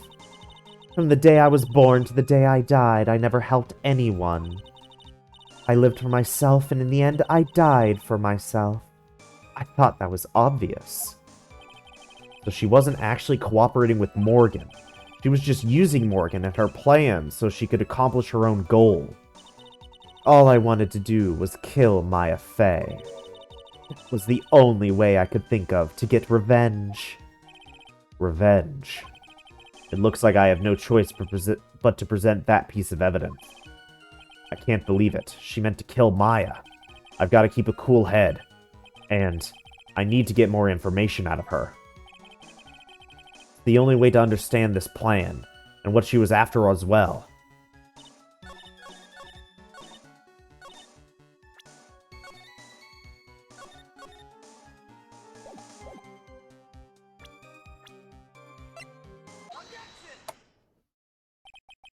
Could it be that your actual goal had nothing to do with Maya Fey herself? As I said, none of you have the power to punish me anymore. Because I'm already dead. Well, I had the same problem, you see. You can't punish the dead, and you can't take revenge against them either. You wanted to take revenge on someone? I was sentenced to die because of that woman. Mia Fey. I somehow knew this was it. I wanted to send her a message. It was at her hands that I suffered my first humiliation. I wanted her to feel the same pain she made me feel. Sadly, when I realized revenge was impossible, I gave up. And the reason it was impossible? Was it perhaps because Mia Fey had already died? Yes, and I realized there's only one way to take revenge against the dead. And how do you do that? Even when the body dies, the spirit, the ego, it lives on forever. I wanted to take away the person that Mia Fey loved most. I wanted to kill her with my own hand. That would be the one and only way I could take my revenge against Mia Fey. That was the only reason I helped out with that woman's plan. Just for that? For that you would kill Maya? Your goal was no different than that of Morgan Fay.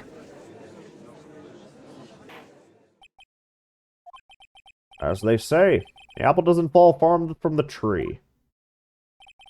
What a cruel plan. Cruel, cold, and heartless. Don't waste your time preaching to the dead. I've already told you. There's not a thing you can do to me. Ugh. That night, at about 9:30 p.m., I materialized into this world. I quickly pinned my hair up and put on a demon warding hood. Then I picked up the staff that was by my side and left Hazakura Temple. So, it was Elise Dunham who channeled her after all. That ridiculous head nun never noticed a thing. She left Maya Fey at the inner temple, and wobbled back clutching her poor old back. What did you do then? That kid was easier to handle than I had hoped. I caught up with her in the front of the stone lantern. Then I took out the dagger I got from the storeroom and...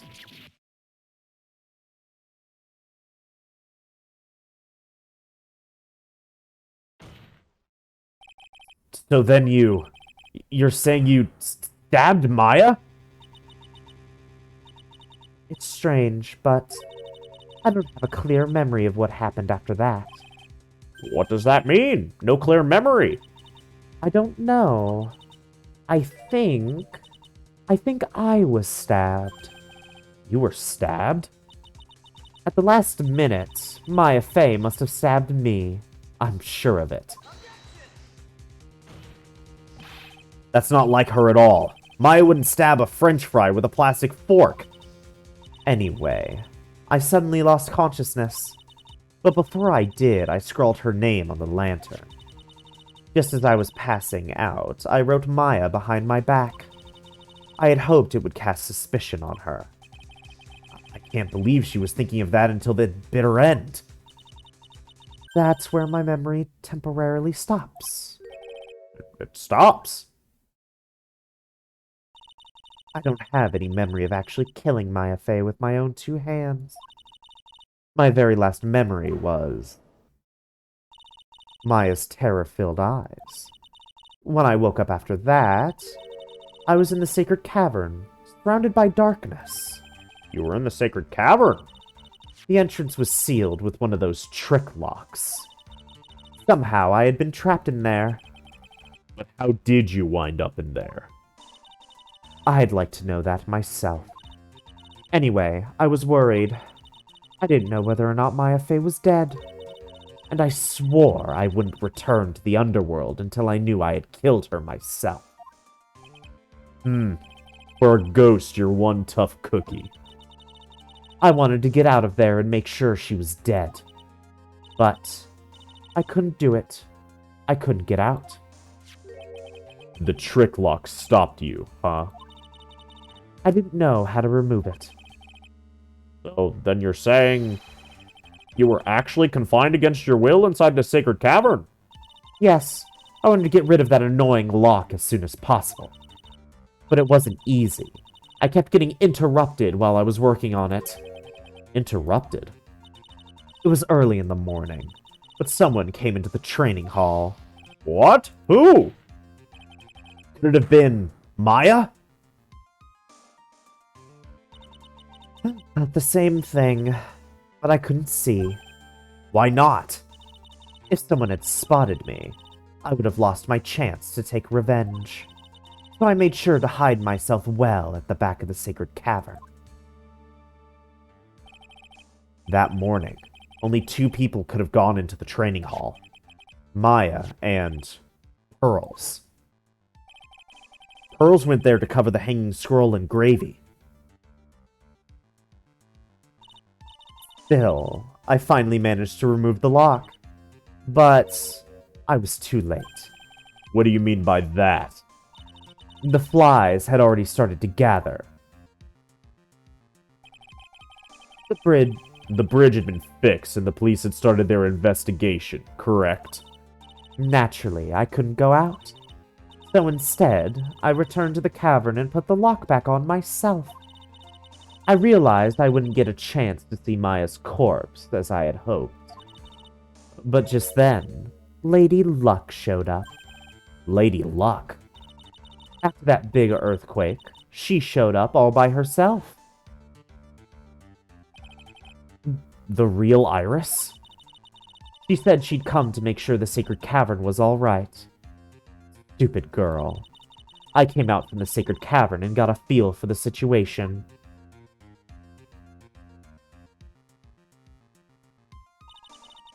And I locked her away in my place.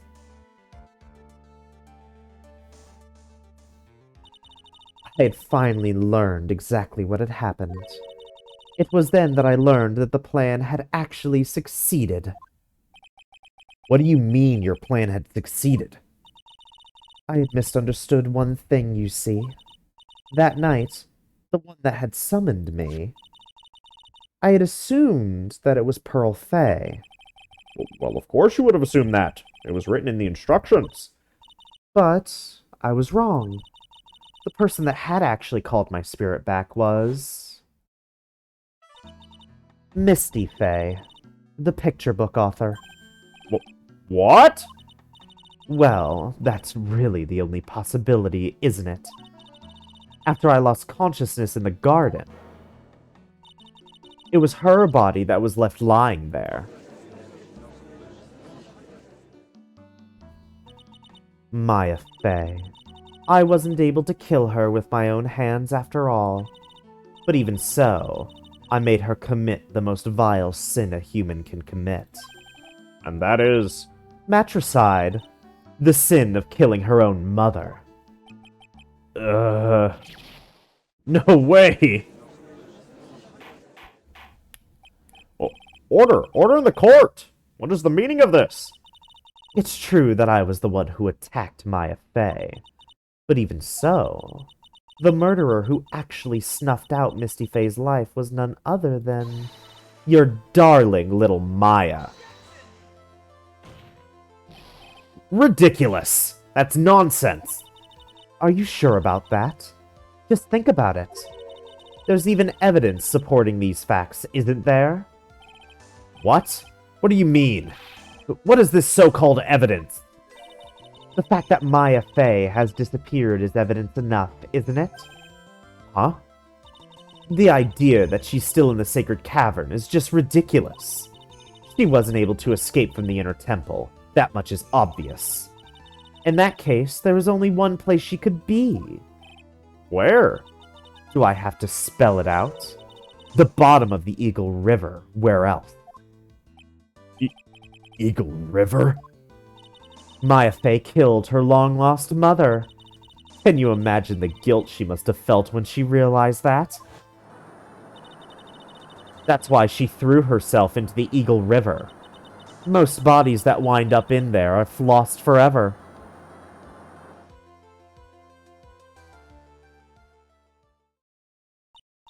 So, what do you have to say now, Beanie? Oh,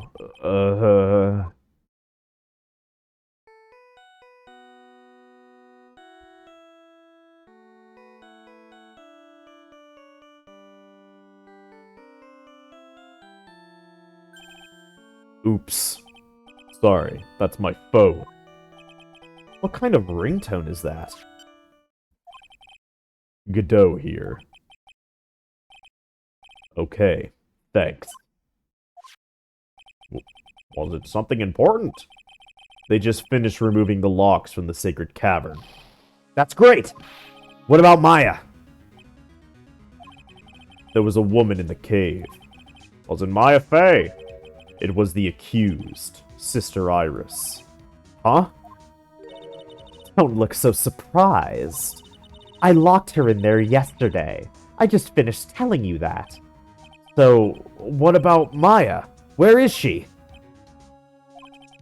There was no one else found inside the sacred cavern. No, it can't be. I told you, didn't I? She's dead. No.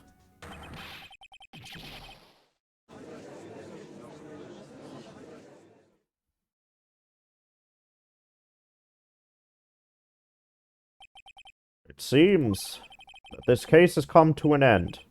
A tragic end. Sadly, it appears the killer of Elise Dunham, also known as Misty Fay, was her own daughter, Maya Fey. Overcome with guilt for what she had done, Maya Fey jumped to her death into the raging waters of the Eagle River. It can't be. Ha!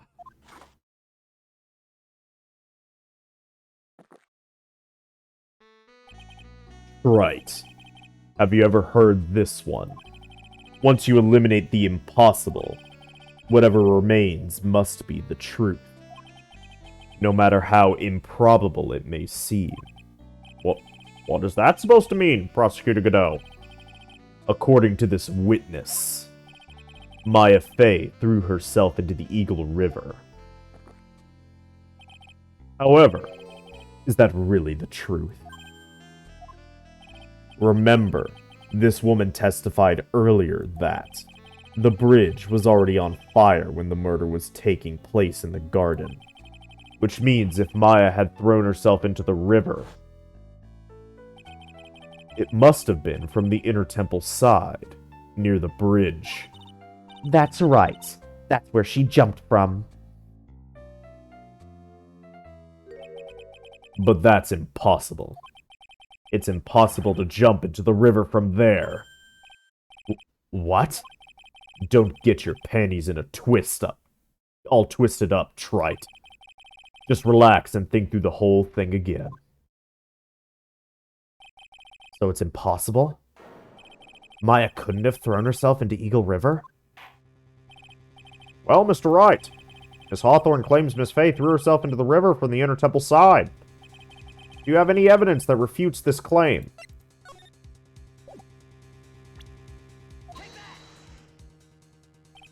It's impossible to jump into the Eagle River from the inner temple side. No one knows that better than this witness. What did you say? 11 years ago, you jumped into the very same river. Just take a look at this overhead map.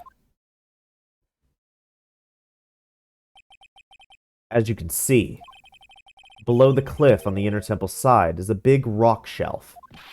Oh! Well, you're right. She wouldn't have reached the river if she had jumped off from there. In other words, if she had jumped, we should be able to see her body in this photo.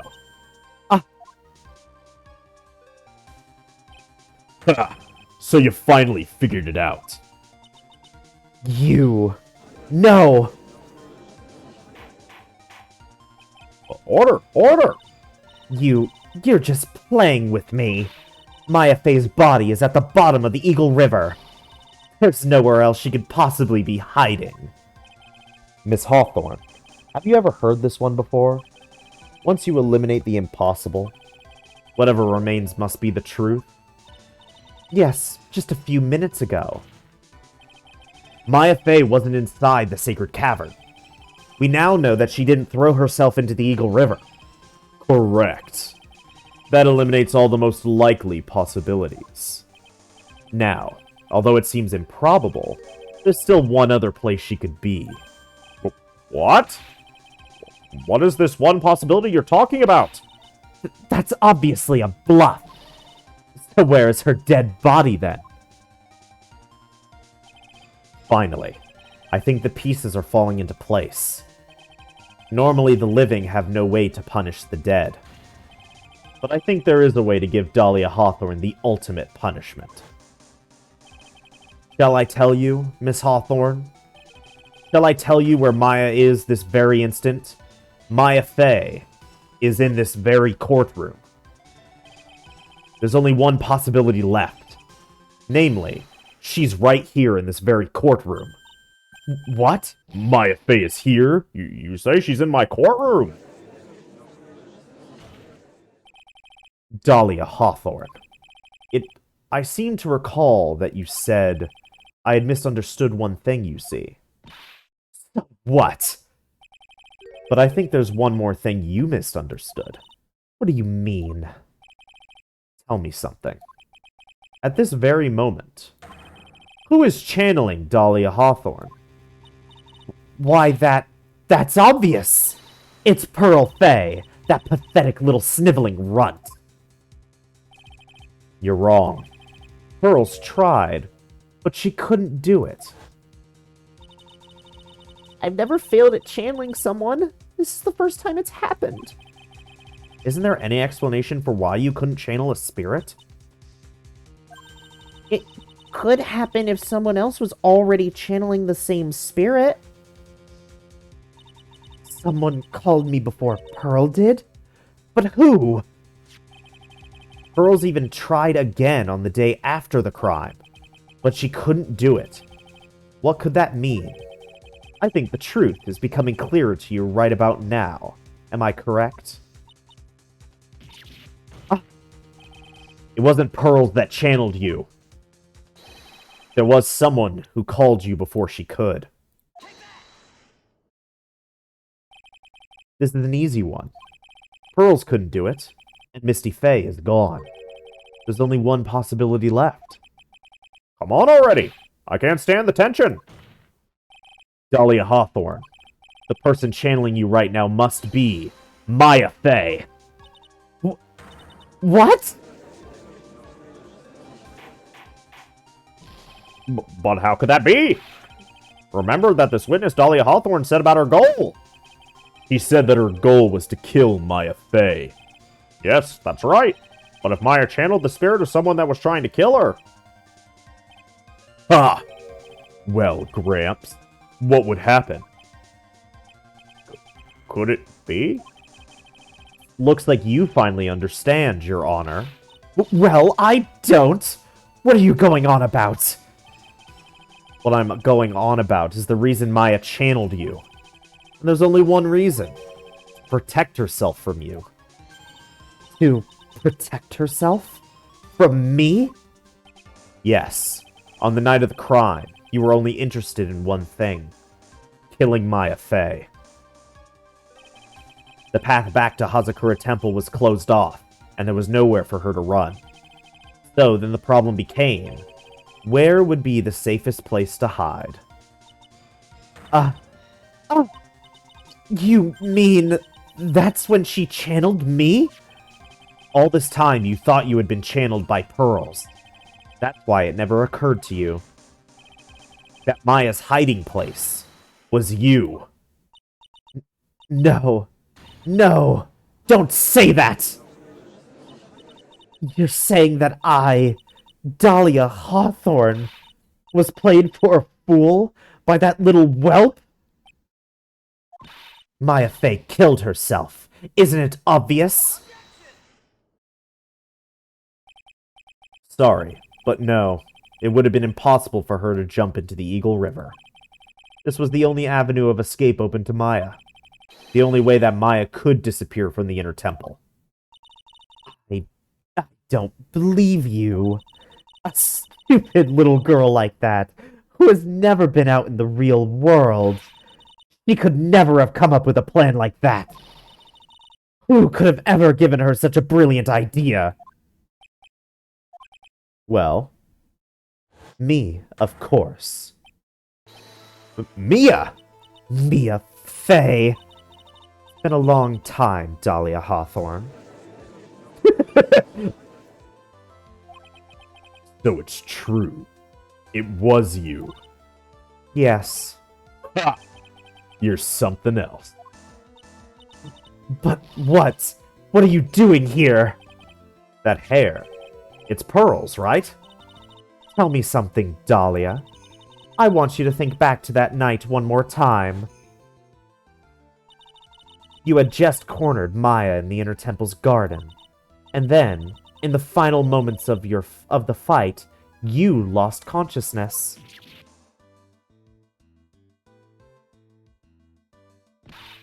I was stabbed by Maya Faye! Actually, Maya lost consciousness at the same time as you. She did? Not terribly surprising since she was about to be killed. When she woke up, she was in the training hall.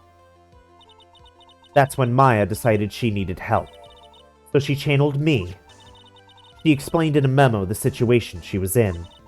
She asked me what I thought she should do. She did that? I can't believe it. Of course, I didn't have all the details. But one thing was perfectly clear. That was. I knew that you couldn't be allowed to wander free. Free? What do you mean?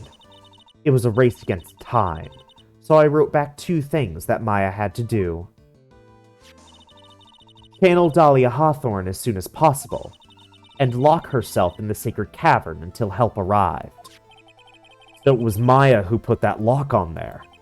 Yes, but why did you order her to do those 2 things? If she hadn't done it, Dahlia Hawthorne would have been channeled by someone else. By one Pearl Fay. Pearls? Yes, Pearl didn't properly understand the plan, so all she was trying to do was follow her mother, Morgan Fay's instructions. If she had succeeded in channeling Dahlia Hawthorne's spirit, things would have turned out very badly, to put it mildly. So that's how it was. Dahlia Hawthorne would have used the body of Pearl Fay to kill Maya at all costs. Yes, it certainly sounds like that was the intent all along. How dare you! I won't forget this! Why not just admit it, Dahlia Hawthorne? Your little plan was nothing but a big failure. Yes, another failure to add to the pile of shame, wouldn't you say?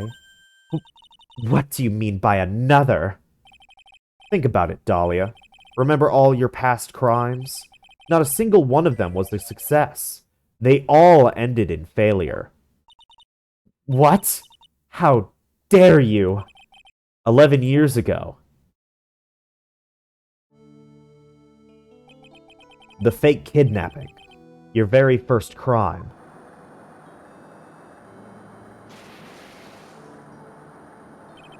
You got your hands on a $2 million diamond, but...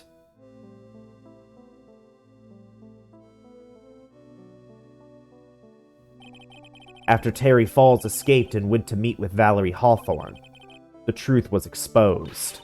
Shut your mouth! That wasn't my fault! It was because of that stupid oaf of a prisoner and that weakling of a policewoman! And then, 1 year later, you tried to kill me.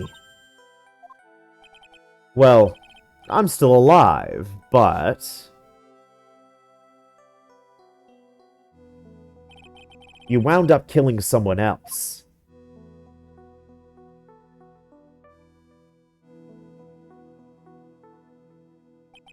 As a result, you were sentenced to death.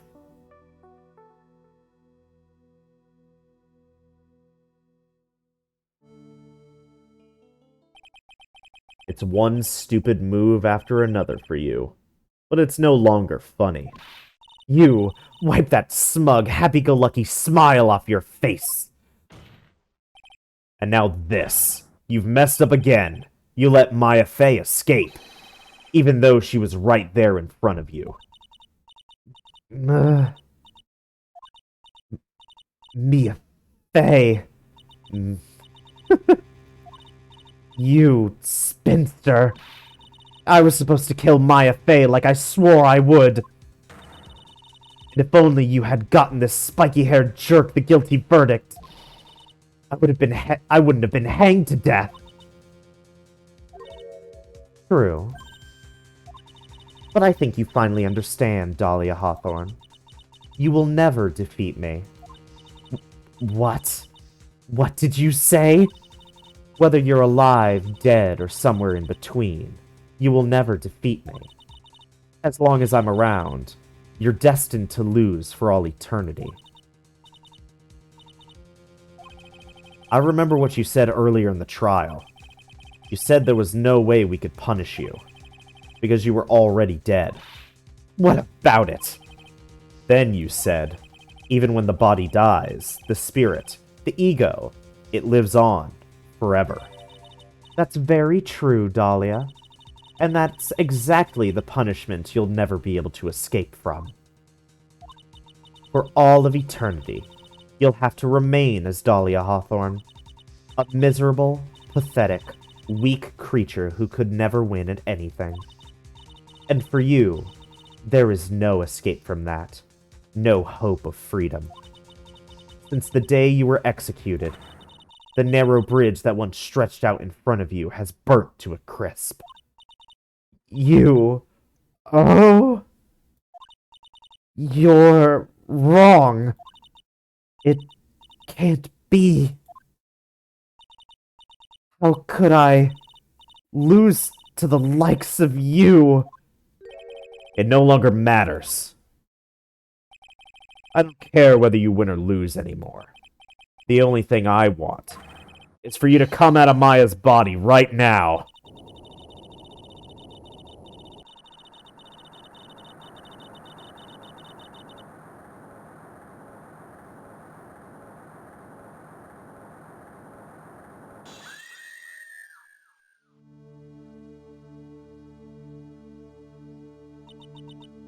I'm not ready. Not ready. Go!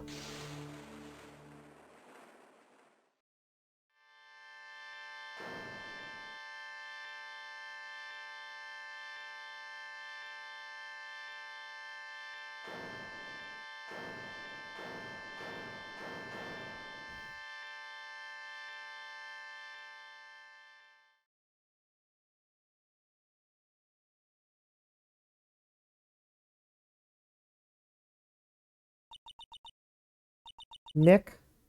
Sis?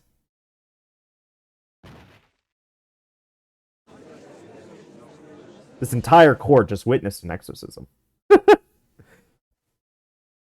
I think it's very funny that the judge just went along with this.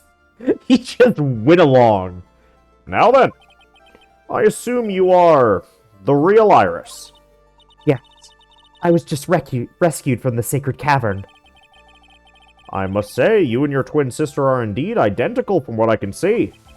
In any case, it appears that everything has finally been cleared up. Mr. Godot, what happened to Dahlia Hawthorne? If you ask me, Your Honor, it looks like she went back to the hell she came from. Seems that Misty Faye wasn't the only victim of this crime. Maya Faye, as well as the young Pearl Faye, were also victims of this wicked and selfish plan. Yes, Your Honor. The tragedy of Medium Valley has finally come to an end, it seems. It would be best for everyone if no further attempt was made to channel that spirit again. Your Honor. Yes, what is it? About this whole spirit medium thing. It's almost weird how comfortable you seem to be with the concept now. Well, to be frank, my younger brother is quite judgmental. He often criticizes me for not studying hard enough. That's why I made a concerted effort to study up on the Crane channeling technique. Hey, isn't that the New Year's issue of Occult? I've seen quite a few things in my many years on the bench. In all that time, I've finally learned this one thing. Each case is different, and takes place in its own world, if you will. In order to fully understand that world, first we have to immerse ourselves in it completely. And that's where my brother and I used to differ. Never thought of it that way. At any rate, it's time to pass judgment in the case of Iris of Hazakura Temple.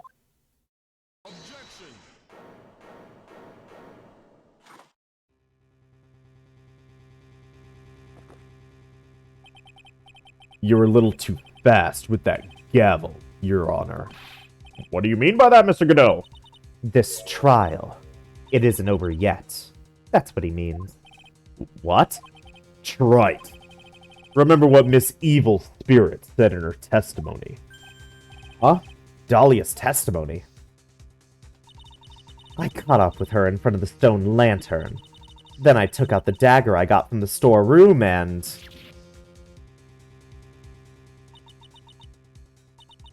It's strange, but I don't have a clear memory of what happened after that.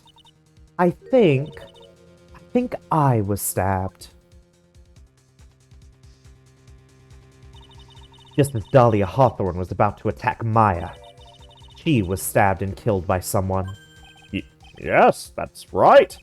The person that was ultimately killed was the spirit medium that channeled Dahlia. Elise Dudum. No, Misty Faye. But who killed her? We still don't know who did it. This isn't over?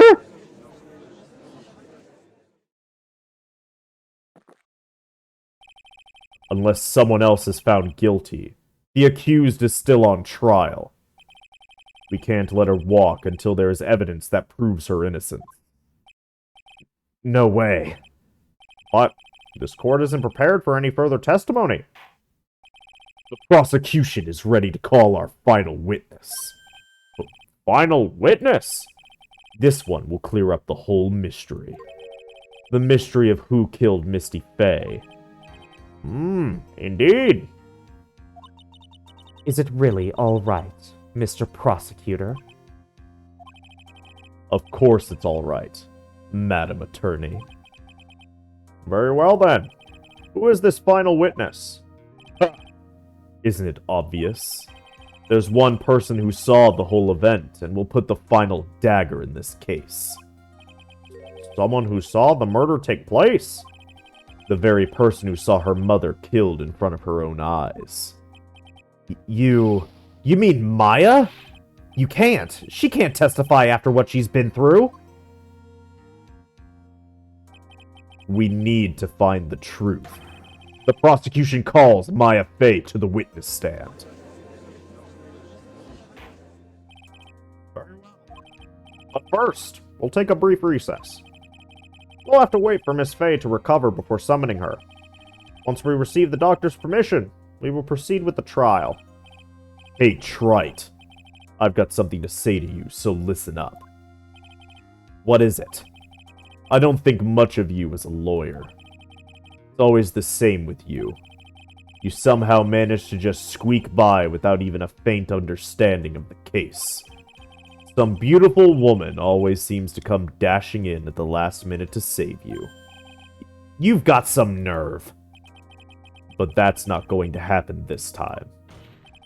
This time, you're going to have to do this by yourself. That's enough. This court is now in recess.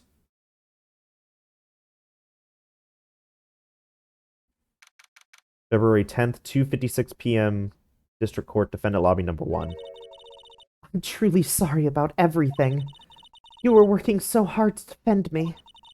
But I was missing all day, and we didn't even have a chance to talk. She's right. When I met Iris at the training hall yesterday, they had already switched places. Iris was inside the sacred cavern. I wanted to at least be in the defendant's box today to root for you. Well, it wasn't your fault. You were locked up this whole time. There's something more important than that, though. I have to ask you. Why did you help your sister out as much as you did? Huh? If you had tried to get help at the sacred cavern yesterday, you wouldn't have spent an entire day locked up in there. My sister. I felt sorry for her. She was abandoned by our mother, and never got any love from our father either. Yes, but it was the same for you too, wasn't it? Yes, but at least I had Sister Bikini, who was like a mother to me. If only Dahlia had come with me to Hazakura Temple. I always loved her. Dahlia was always so smart, so strong. She never complained about a thing. That's why I promised her that I would help her. Are you talking about the fake kidnapping case 11 years ago? Yes. I wanted to be useful to her in some way.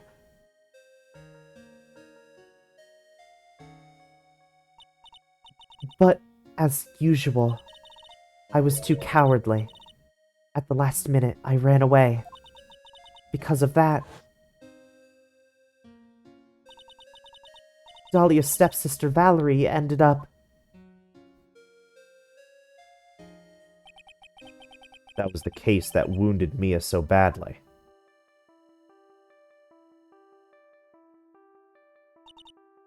But things didn't end there, of course. Some people suspected that my sister was involved in the murder. Some people? You must mean... Yes, 2 defense attorneys, Mia Fey and Diego Armando. After poisoning Mr. Armando, who was getting too close to learning the truth, Dahlia even tried to kill the person who had unknowingly hid the poison for her. You. That's right. Iris, there's one more thing that I have to ask you. Yes, what is it? On the night of the murder, the person that cleaned up the corpse of the victim, Elise Dunham, was it really you? Yes, it was me. That night, after I rang the lights out bell, I went back to my room. At around 10:30, I received a call on my cell phone. There's a problem. Come to the inner temple right away.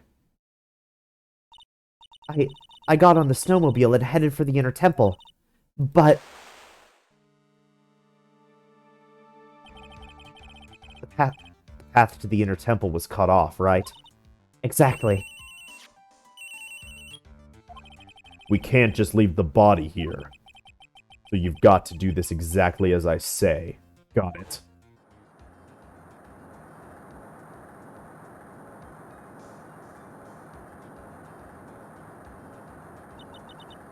It was me. I was the one that received her body. The murder weapon had been left in her body so she wouldn't bleed too much. The staff that Mystic Elise always held. I knew it. So the actual murder weapon was the staff. Yes, that's right. I brought the body back to Hazakura Temple on the snowmobile.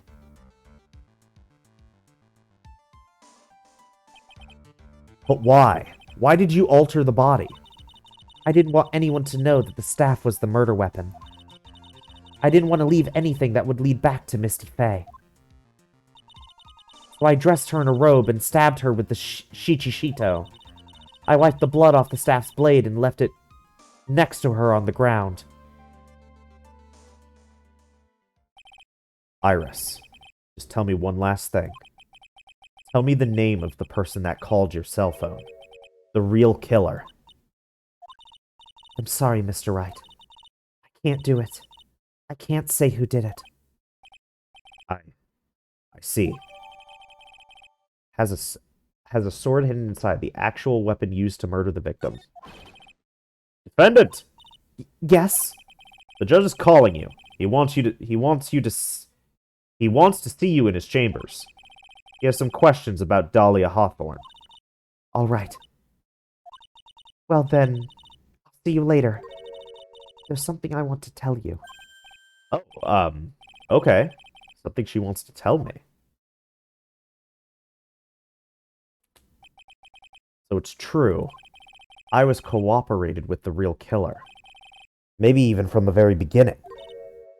Phoenix. Mia! How is Maya doing? Physically, I'm not worried. She'll recover completely. But emotionally, she's been hurt very badly by this case. I see. You don't mean she's learned who Elise Dunham really was? Yes. I went to the medical office and talked with her. I told her everything I knew. But why? Maya is stronger than you think. I knew she could take it. All of it. What do you mean by that? I want you to figure out that answer by yourself. I want you to figure that answer out by yourself. The trial is about to restart. The real killer. Do you know who it is yet? Iris wouldn't tell me who called her, but still. I think that just maybe I know who it is. That night, the victim was killed in the garden of the Inner Temple. And the criminal wasn't just there by accident. Which means that the killer knew of Dahlia's plan from the very beginning. And one more thing. The victim was moved to the Hazakura Temple's side by pendulum. In other words, the criminal couldn't cross the bridge. That means they were stuck on the Inner Temple side for almost an entire day. Exactly. So the culprit was someone that wasn't in Hazakura Temple the following day. That's as much help as I can give you.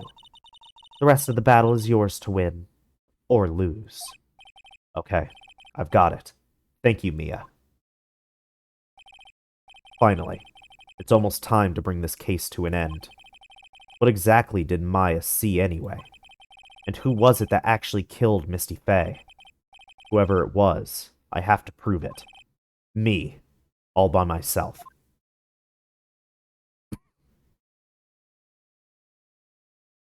One more part. Brrr.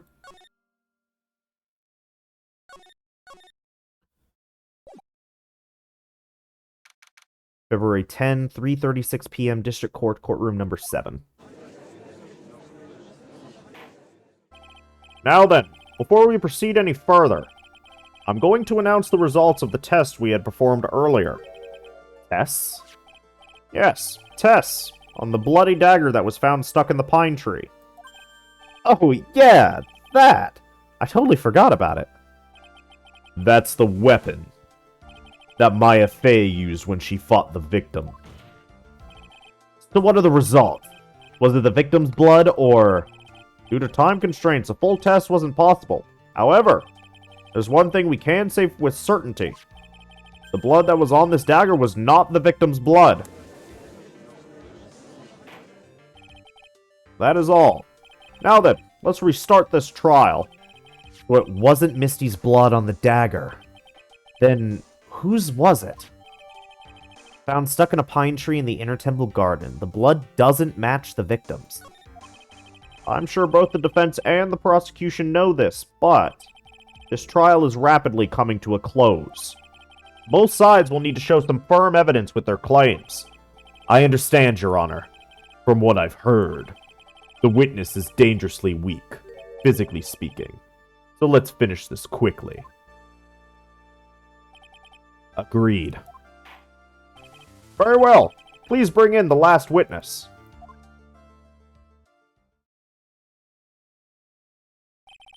Witness, please tell us your name and profession. Maya Fey. My profession is, I'm the assistant manager at Wright & Co. Law Offices. Maya. According to the magazine I have here, you're a spirit medium of the crane channeling technique. I'm frightened. The Fey clan, I don't want any more to do with it. Oh, Maya.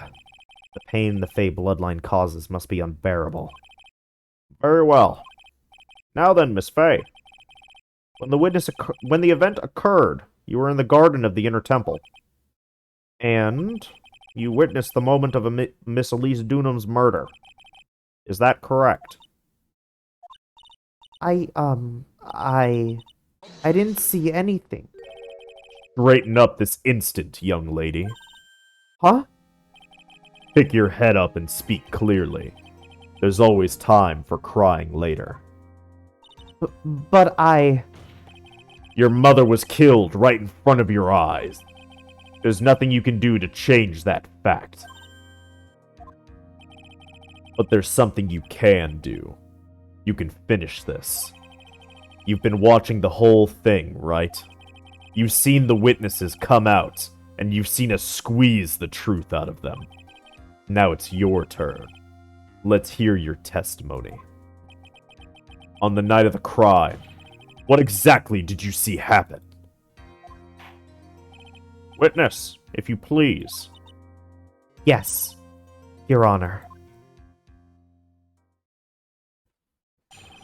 At the Inner Temple. I was passing through the garden on the way to a spare prep room when it happened. Suddenly, someone struck me over the head. I stumbled and ended up against the stone lantern. I think I screamed, "Help me!" Then something warm splashed over me. That's when I lost consciousness. So you were struck on the head? I suppose it must have been the staff. Maya, the person who hit you. It was Dahlia Hawthorne, wasn't it? I'm sorry, Nick. I couldn't see. I don't know who it was. Maya, think harder. Sorry, Nick, but I really couldn't. Ah! Can't say it was an especially good night for young ladies to be walking around alone. Seems that it will be hard to determine the criminal through testimony alone. Very well then, Mr. Wright. Please begin your cross-examination. Maya, hang in there. She doesn't look well at all.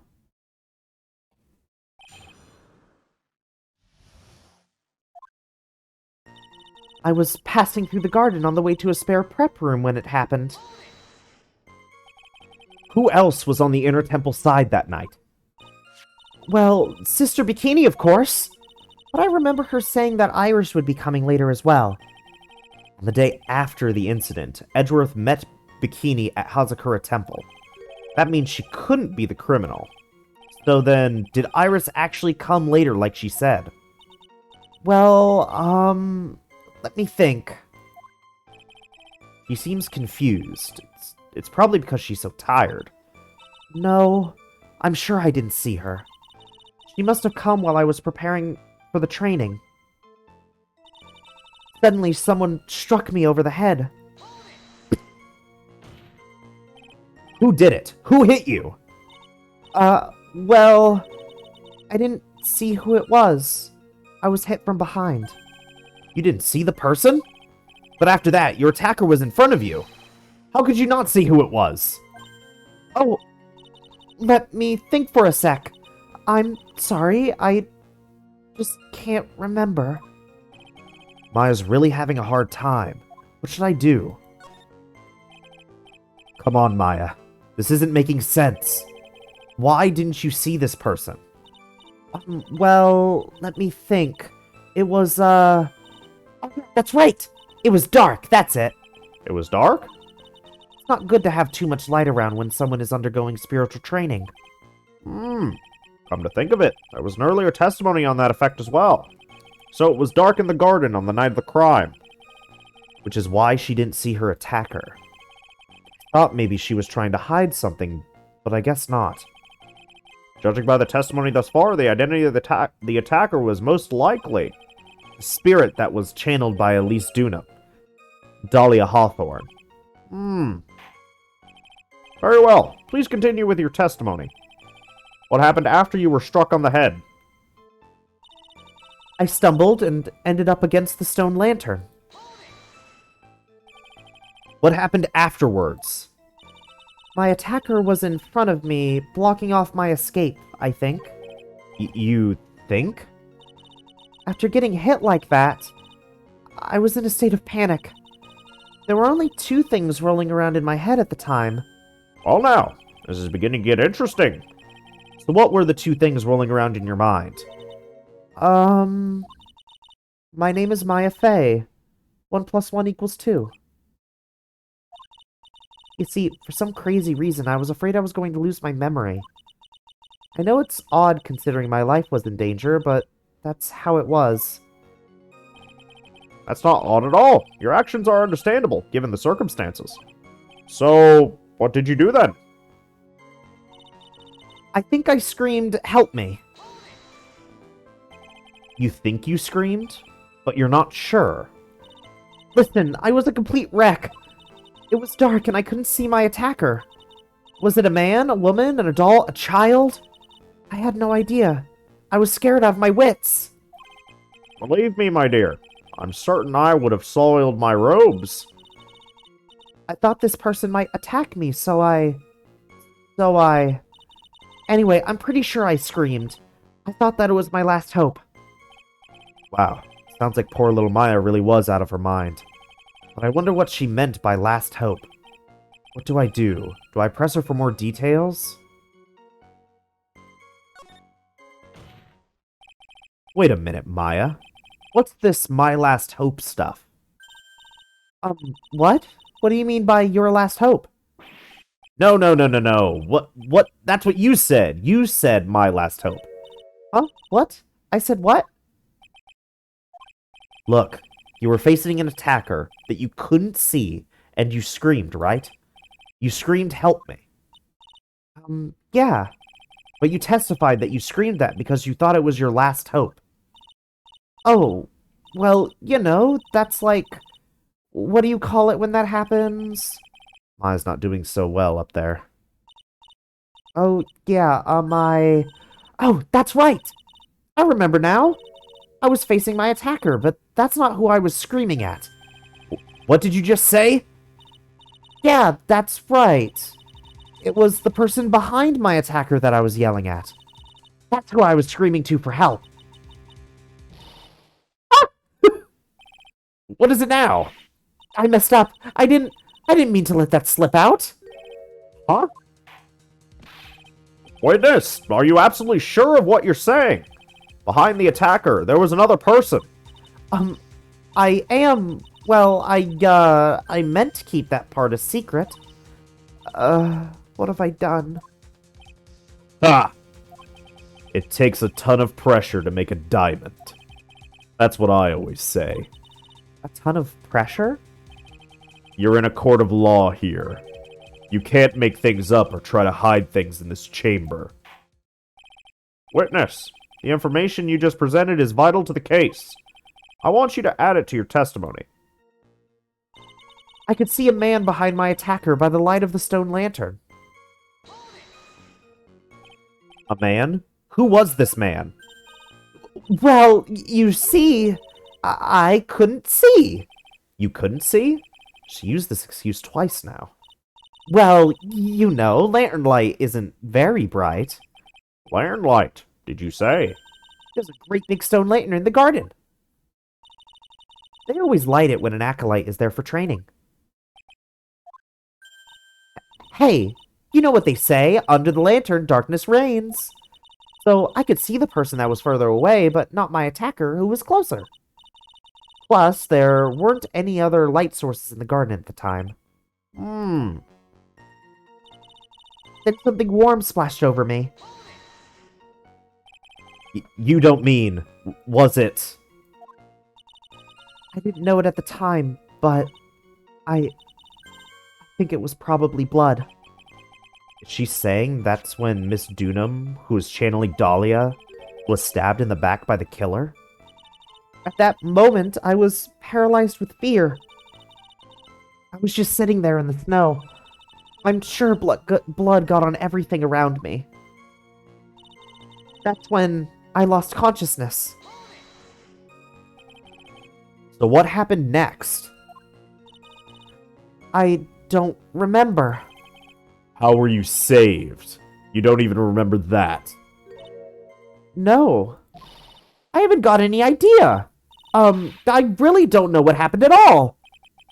That's too bad. I've worked side by side with Maya for 2 years now. I can tell when she's trying to hide something by how she acts. And right now, I'm absolutely certain she's hiding something.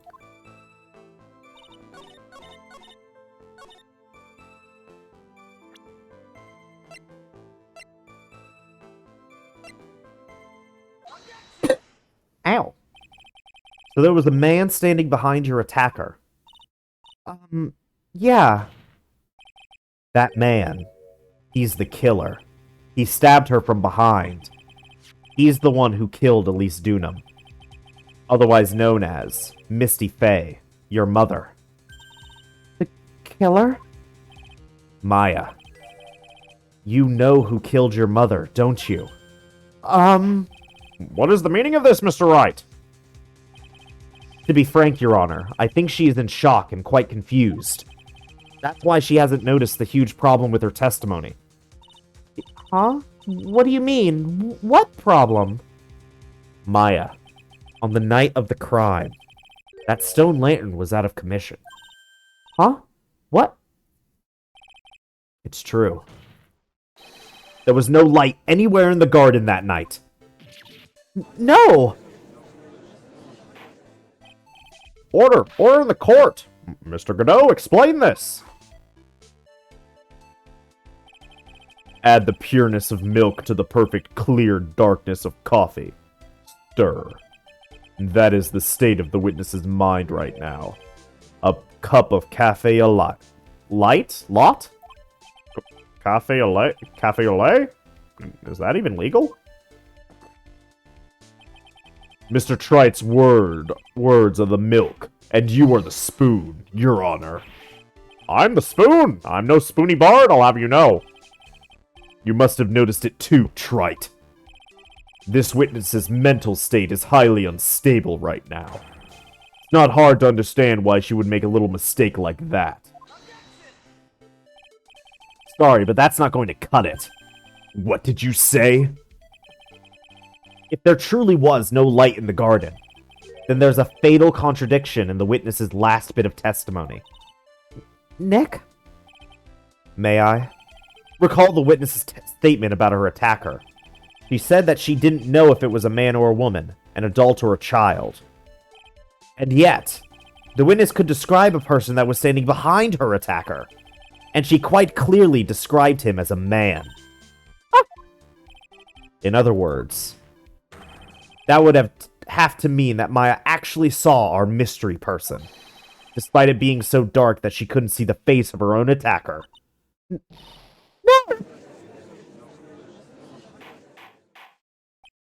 Order! Order! Order!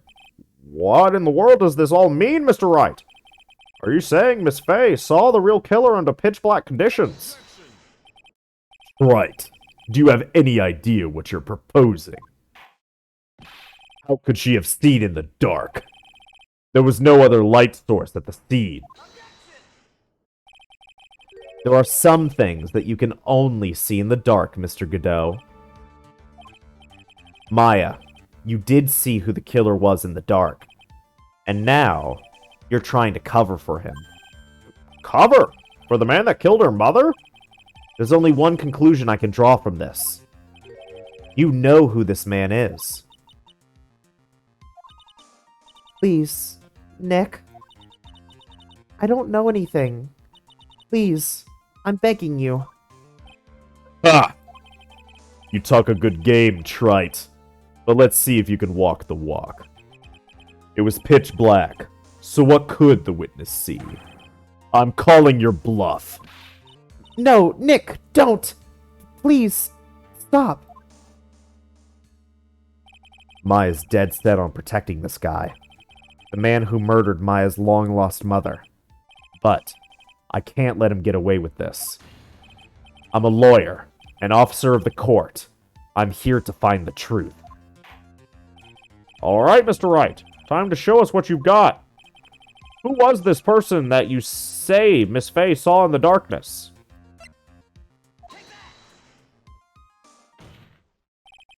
Because it was pitch black, Miss Fay was able to recognize the killer easily. I'm sure the court would like to see for itself how this is possible, yes? What? But how do you propose to show us something like that? It's easy. We just need to recreate the conditions of that night. Conditions? Your Honor, the defense officially requests that all the lights in this courtroom be turned off.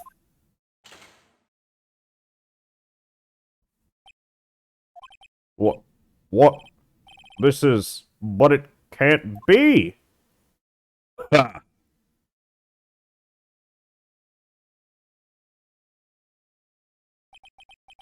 That was a nice bit of deduction. Right.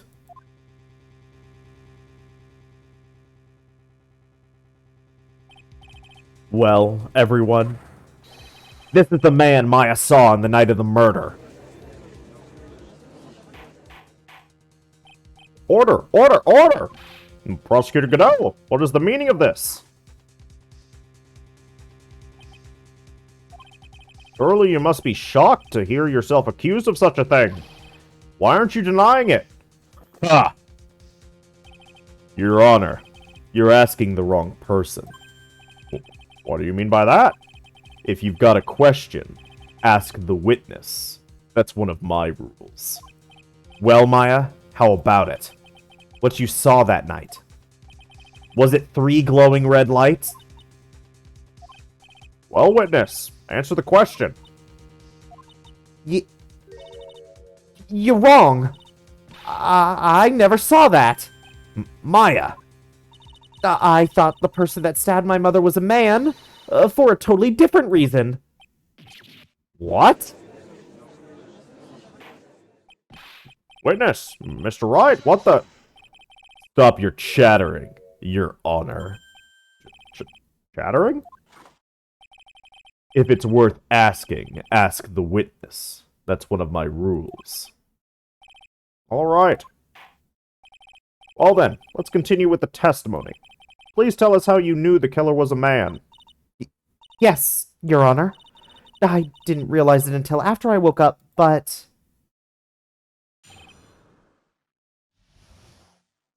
The killer. When I came to, I was just lying there on the training hall floor. By the time I got back to the garden, the place had totally changed. The torches were lit, and the body was gone. And all of the snow around the stone lantern had been carefully cleaned up, too. Since the person did all that work alone, I just assumed it was a man.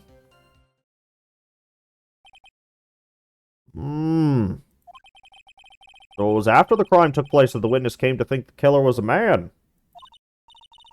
Yes, that's right. I'm sorry, Your Honor. No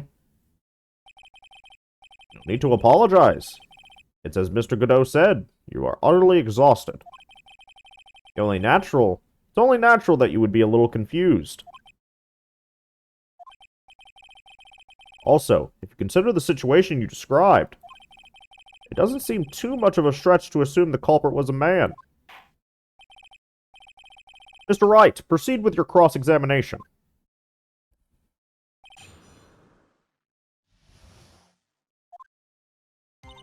When I came to, I was just lying there on the training hall floor. So you lost consciousness when you were in the garden, is that right? Yes, I think. I think it happened when the victim was stabbed. So then the person that carried you into the inner temple Could only have been the killer. That's what I think, too. So the killer carried Maya into the inner temple.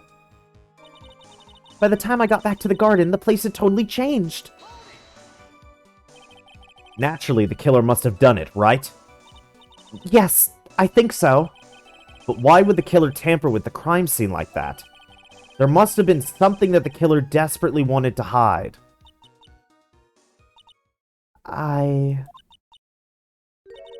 I don't know. Looks like she doesn't have enough confidence. I think I need to gather some more information before I ask her again.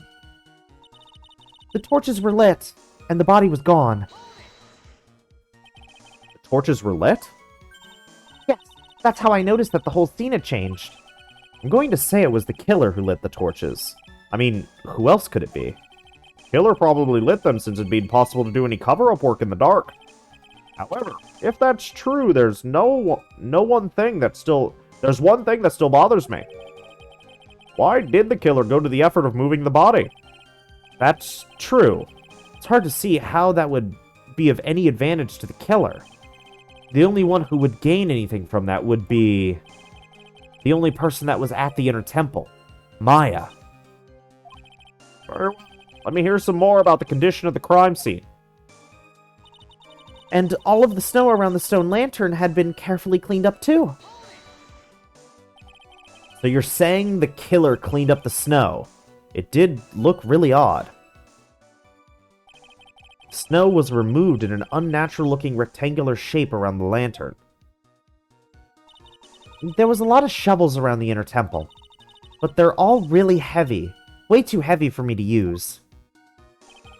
An odd fellow indeed, this killer. Why on earth would anyone want to take snow away? Well, there's one thing I can think of. Didn't you say there was a lot of the victim's blood sprayed onto the snow? Yeah. The area I collapsed in ended up being splattered. In other words, the killer's purpose was to hide the bloody snow. I think that's the most reasonable explanation. Perhaps. However, there's something that's bothering me. If the killer just wanted to hide the snow with blood on it, there was no need to remove that amount. That's true. He could have scooped up just the snow that was stained with blood. It looks like there are some mysteries behind this issue. But I think this will help explain them.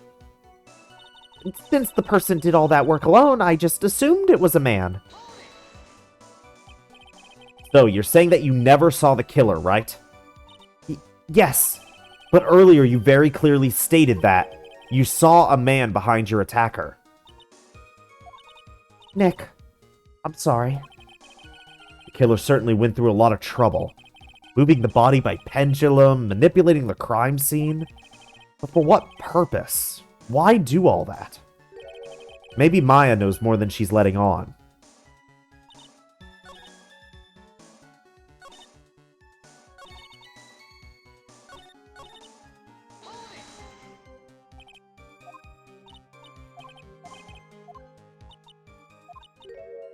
The truth is, when I saw the crime scene, I felt something. You did? Yes. I felt like the killer was hiding the evidence for me. For my sake. What? Hiding it for you? Everyone knew that I was the only one at the Inner Temple that night. If Sister Bikini had come back and looked at the garden... She may have thought that you had done it. No, she definitely would have thought so. You're saying that's why the killer cleaned up the crime scene to make it look like nothing had happened? Yes, I'm sure of it. Well, that's certainly an important piece of information. I want you to add that to your testimony. Yes, Your Honor.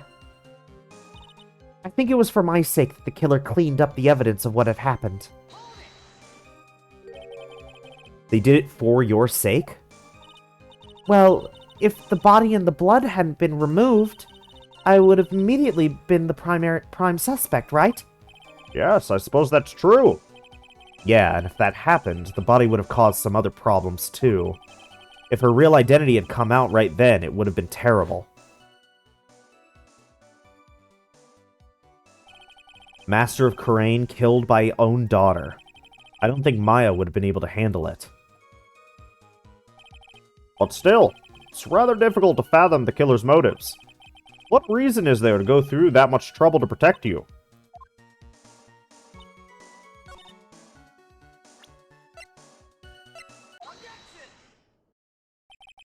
The body of Elise Dunham was carried all the way to Hazakura Temple's courtyard. Then, at the garden, the real scene of the crime, the snow that we suspect was covered in blood was scooped up and removed. It's reasonable to believe all this was done in an attempt to hide the true crime scene. However, there's still one matter that seems somewhat odd. Oh, and what would that be? You must have figured it out by now, Mr. Godot. It's the message written in blood on the lantern. It was written very clearly on the white stone lantern. Maya Fey. Ah!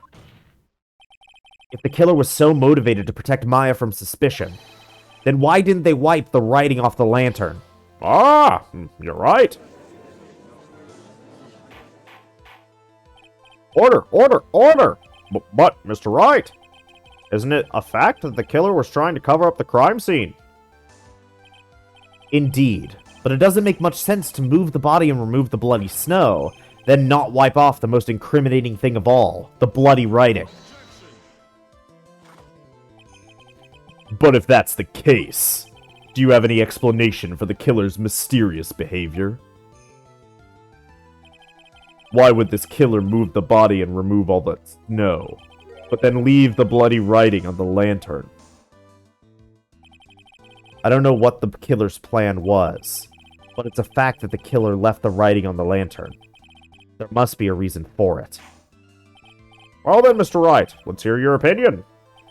Why did the killer leave the message written in blood on the lantern?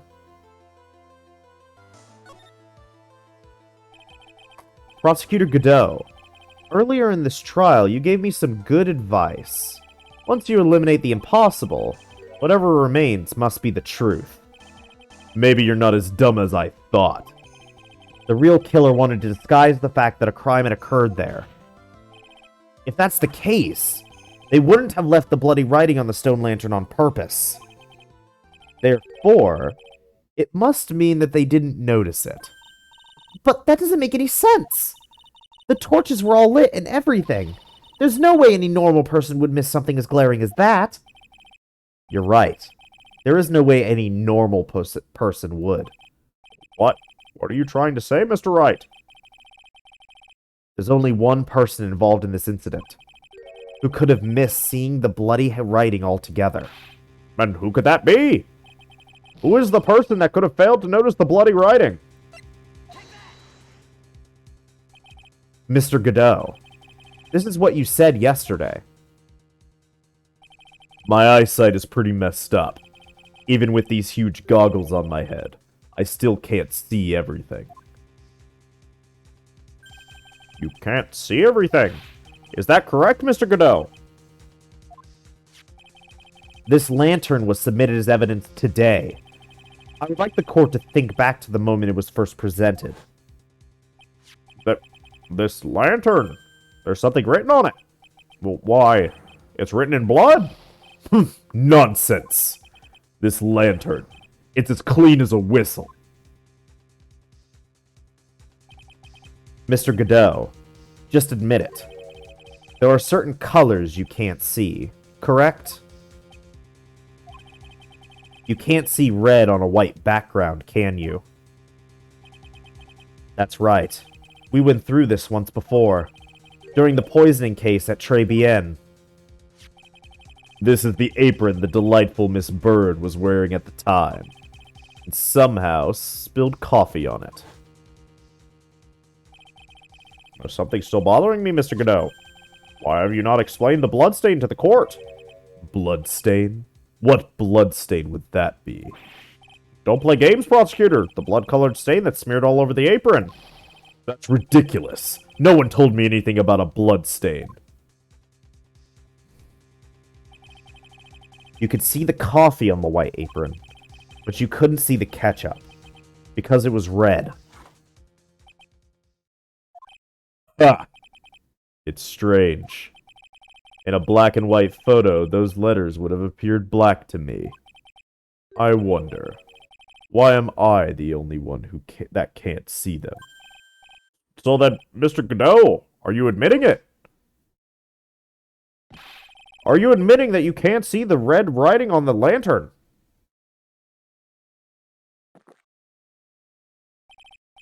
Hey, Gramps, didn't you know? That's the reason why I don't drink red tea. I wasn't sure about it until now, but I just can't believe it. Prosecutor Godot is the murderer. But there's no going back now.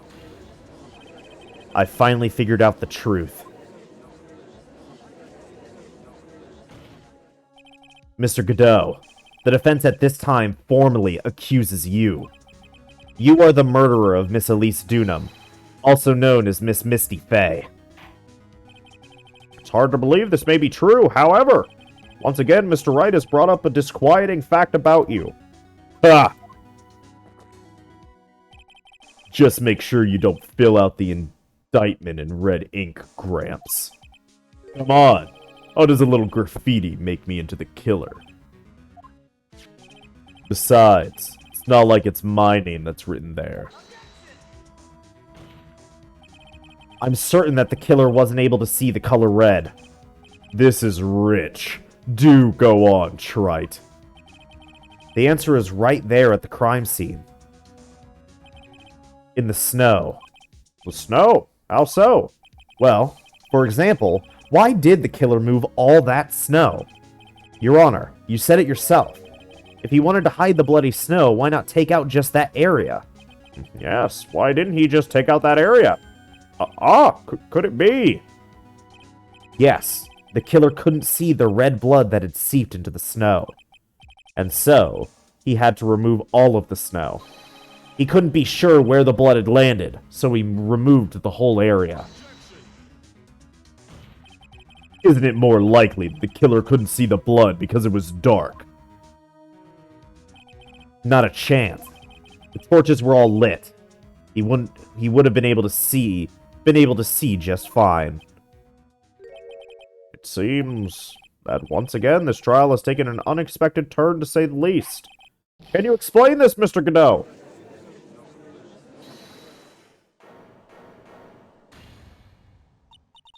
Wait just a minute. Maya, what is it, witness?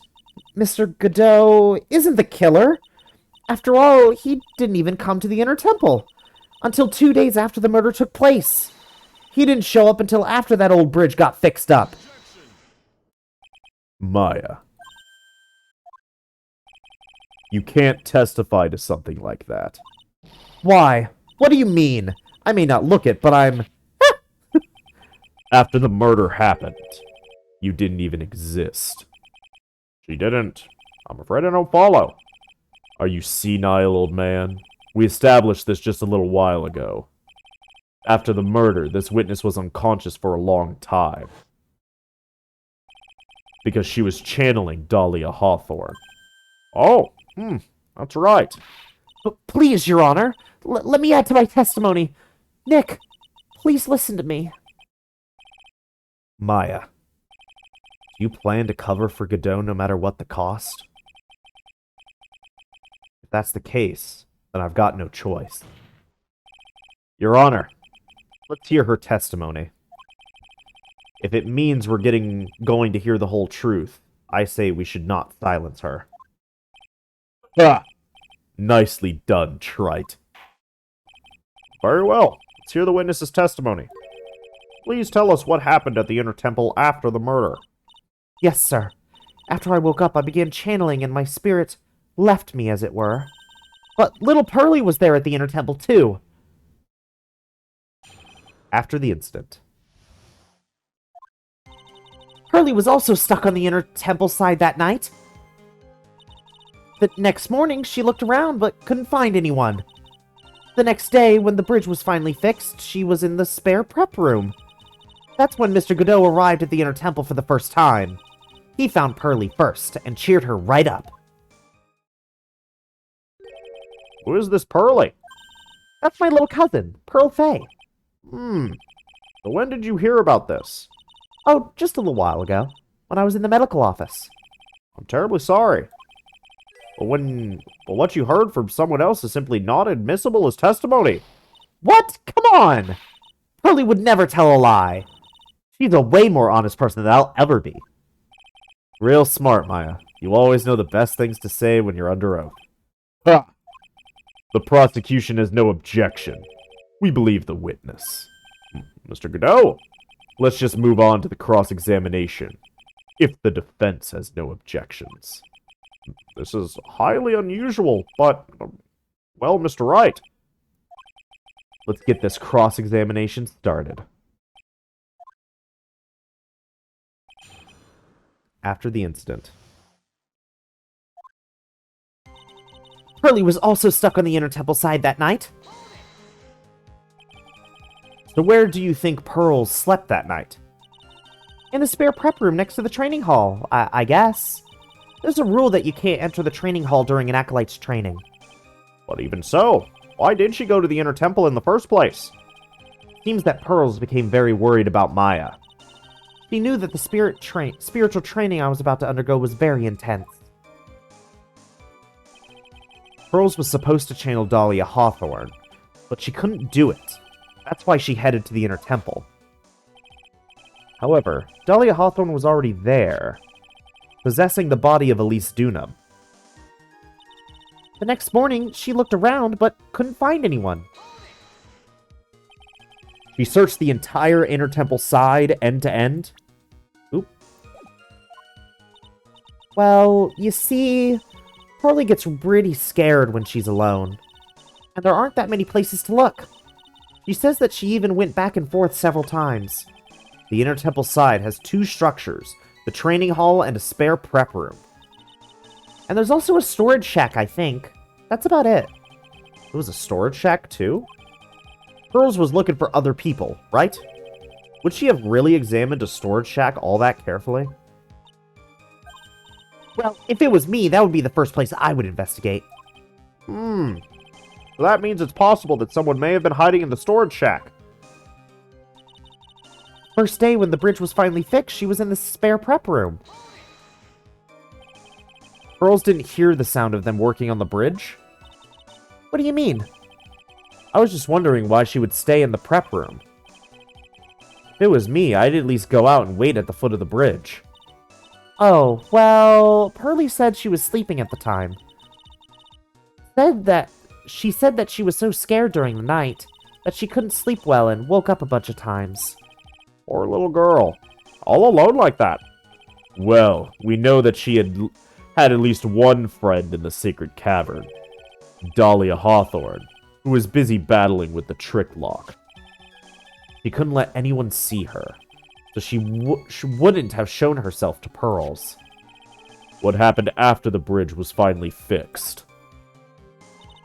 That's when Mr. Godot arrived at the Inner Temple for the first time. So it was your first time on the Inner Temple side, Mr. Godot? That's funny.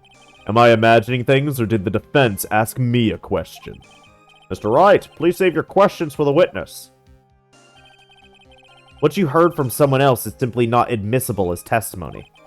Those are your words, Your Honor. Touché, Mr. Wright. Oh well. What do you have to say, Mr. Godot? Hot nights and even hotter coffee. That's what I always say. If it hadn't have been for this case, I never would have visited there. A freezing cold temple in the mountains? I think I'll pass. So he had never visited Hazakura Temple or the Inner Temple, huh? You want to say something, trite? In any case, I have to find a crack in Godot's armor. While I cross-examine Maya, that is. Very well. Please go on with your testimony. After fixing the bridge, the policeman came over to the Inner Temple side, right? Yes. Then Mr. Godot, he found Pearlie first and cheered her right up. He cheered her up? That's what Pearlie said. She said he was a very nice older gentleman. Thank you for looking after my cousin, Mr. Godot. And here I was thinking you were nothing more than a coffee addict. Ah, cut it out. You're making me blush. This guy's really beginning to get on my nerves. In more ways than one. The truth is there aren't that many places to look on the Inner Temple side. The policemen were all busy looking over the garden with fine-toothed combs. So I decided to carry out an investigation in my own way. Godot style. And I'm the same way. I like to hand down verdicts in my own way, judge style. Maybe I should ask some questions, Phoenix style.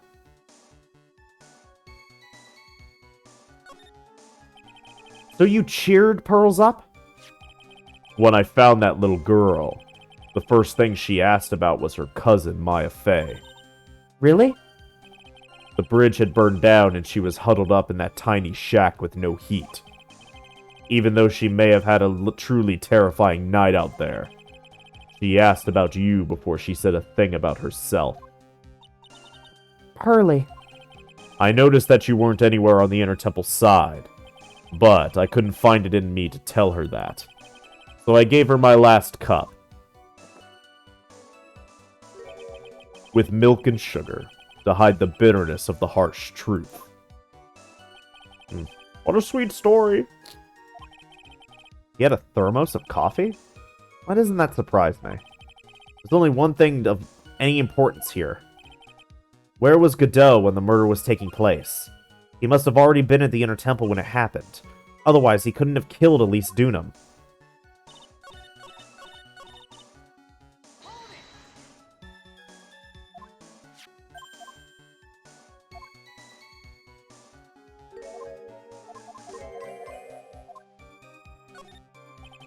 You said that you conducted an investigation on your own? Did you find anything? Looks like my investigation went about as well as yours, trite. After all, I did miss the bloody writing on the lantern. Well, I didn't miss it, so speak for yourself, Goggles. The only odd thing I discovered was the beauty in the training hall. Beauty? Misty Fey, naturally. Clad in her stunning Japanese garb, surrounded by the hue and aroma of Western tastes. Western tastes? Could he find a stranger way to describe gravy? So from what? So from there you headed for the prep room. Wait a second. What did Godot say just now? I think I just found his proverbial weak spot. There's only one thing of any importance here. Where was Godot when the murder took place? He must have already been at the Inner Temple when it happened.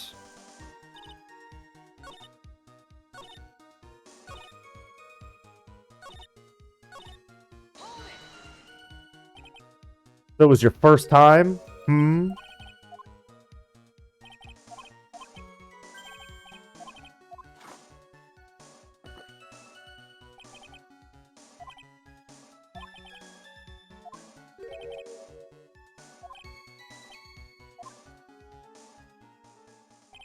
It's just like I thought. Godot is lying. If his first visit to the Inner Temple really was after the incident, he shouldn't know about that piece of evidence. Please go on with your testimony. After fixing the bridge, the policeman came over to the Inner Temple side, right? Yes, then Mr. Godot... Can I just present it here?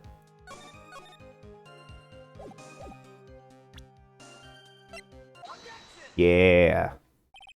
Mr. Godot, the first time you crossed Dusky Bridge and went into the Inner Temple was long before the murder took place.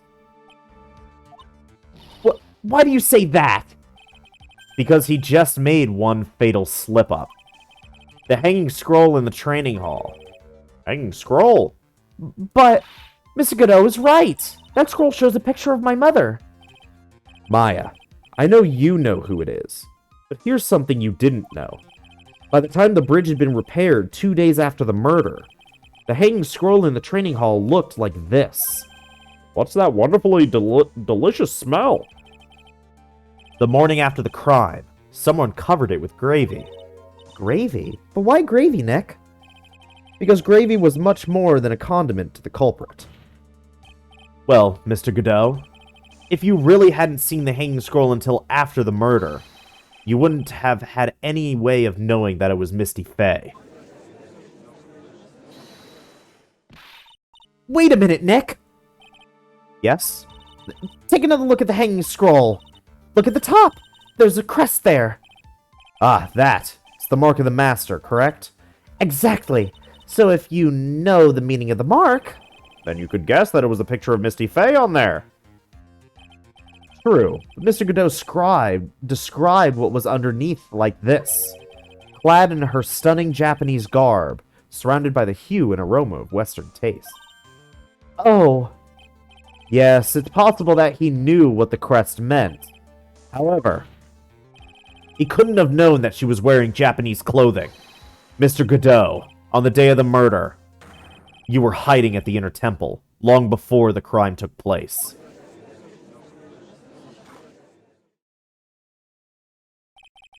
Can I ask you just one little thing, Trite? What is it? This whole theory of yours. It all rests on a certain assumption. That I knew beforehand that a crime was going to be committed. That's right! Otherwise, there's no reason for him to sneak onto the crime scene. Of course Mr. Godot knew about the plan. Huh? What did you say? Is it really possible that another person knew of that plan? This crime was actually planned over a year ago.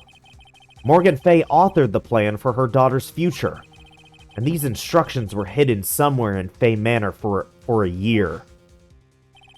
However, by the time Little Pearls found these instructions, they had already been unsealed. Unsealed? Yes, the killer had read these instructions long before Pearls ever found them. That's how he knew the crime was to take place at the Inner Temple. And you still insist this crafty killer is me? You bet I do. But you just said that the instructions were hidden. That's right. Mr. Godot couldn't have known where the instructions were hidden. If he really wanted to know, he had one great chance to find out. Yes, and when was that? During a visit. A visit? Morgan Fay told her daughter Pearl about where the instructions were hidden during one of her visits to the detention center. That would be the only time for someone to have learned where they were hidden. Eavesdropping on a visit at the detention center! Yes, it could be arranged if you were someone with easy access in and out of there. Like, for example, a prosecutor such as Mr. Godot.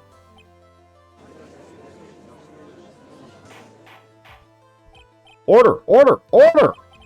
Mr. Godot, you're under fire again! This murder could not have been carried out without prior knowledge. And you were the only one that could have acquired this information before the murder.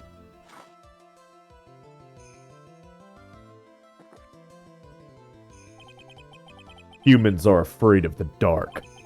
And yet, at the same time, we're fascinated and bewitched by it. Maybe that's why humans drink the darkness that is coffee. Sorry for always asking, but, what does that mean? It means there's a reason for everything. According to your theory, the killer in this case eavesdropped on a conversation during a jail visit where he learned of a hidden plan for a crime. After discovering the plans, he hid in the inner temple and waited for the crime to occur.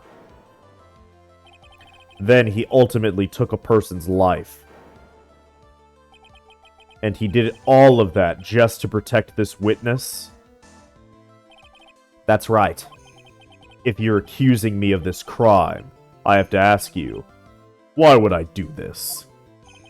This girl is nothing but a stranger to me. I've got no reason to go through that kind of trouble to protect her. I am what you see. I'm certainly not the type to rescue the damsel in distress. The killer's behavior is certainly extreme, for a lack of a better word. Even considering that the killer wanted to protect this witness's life, his behavior is still a little too unnatural. However, you had a good reason, didn't you, Mr. Godot? An unshakable reason that forced you to protect this witness at all costs. I knew it. You figured it out, haven't you, Nick? Maya, I guess you were doing your best to cover for Godot. For the same reason, huh?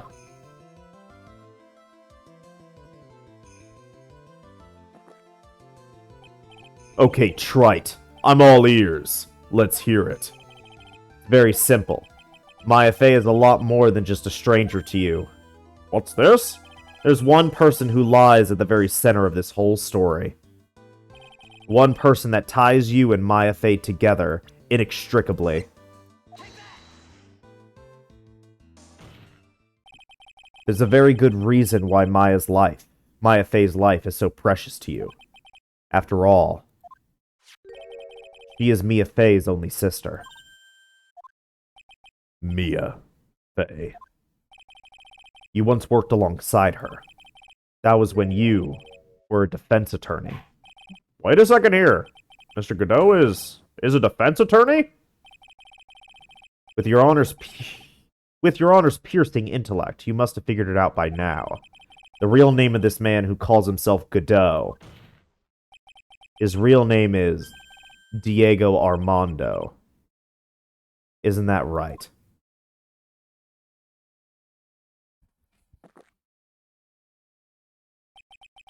The last time someone called me by that name was over 6 years ago. Diego Armando. That name rings a bell. It should, Your Honor. All of this is related to a single case. A case in which a convict named Terry Falls killed himself. Mia Fey's first time in court. The tragic outcome left a deep wound in her heart. She knew that behind it all was a heartless, scheming demoness in disguise. But in the end, Mia couldn't tear off that disguise. However, there was one man who reached out to help her. Diego Armando, a senior defense attorney at the office where Mia worked. It's my fault. It's all my fault that Mr. Falls killed himself. Mia, you can't cry yet.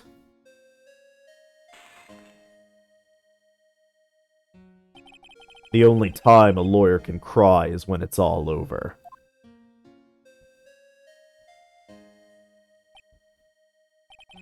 I was moved by her.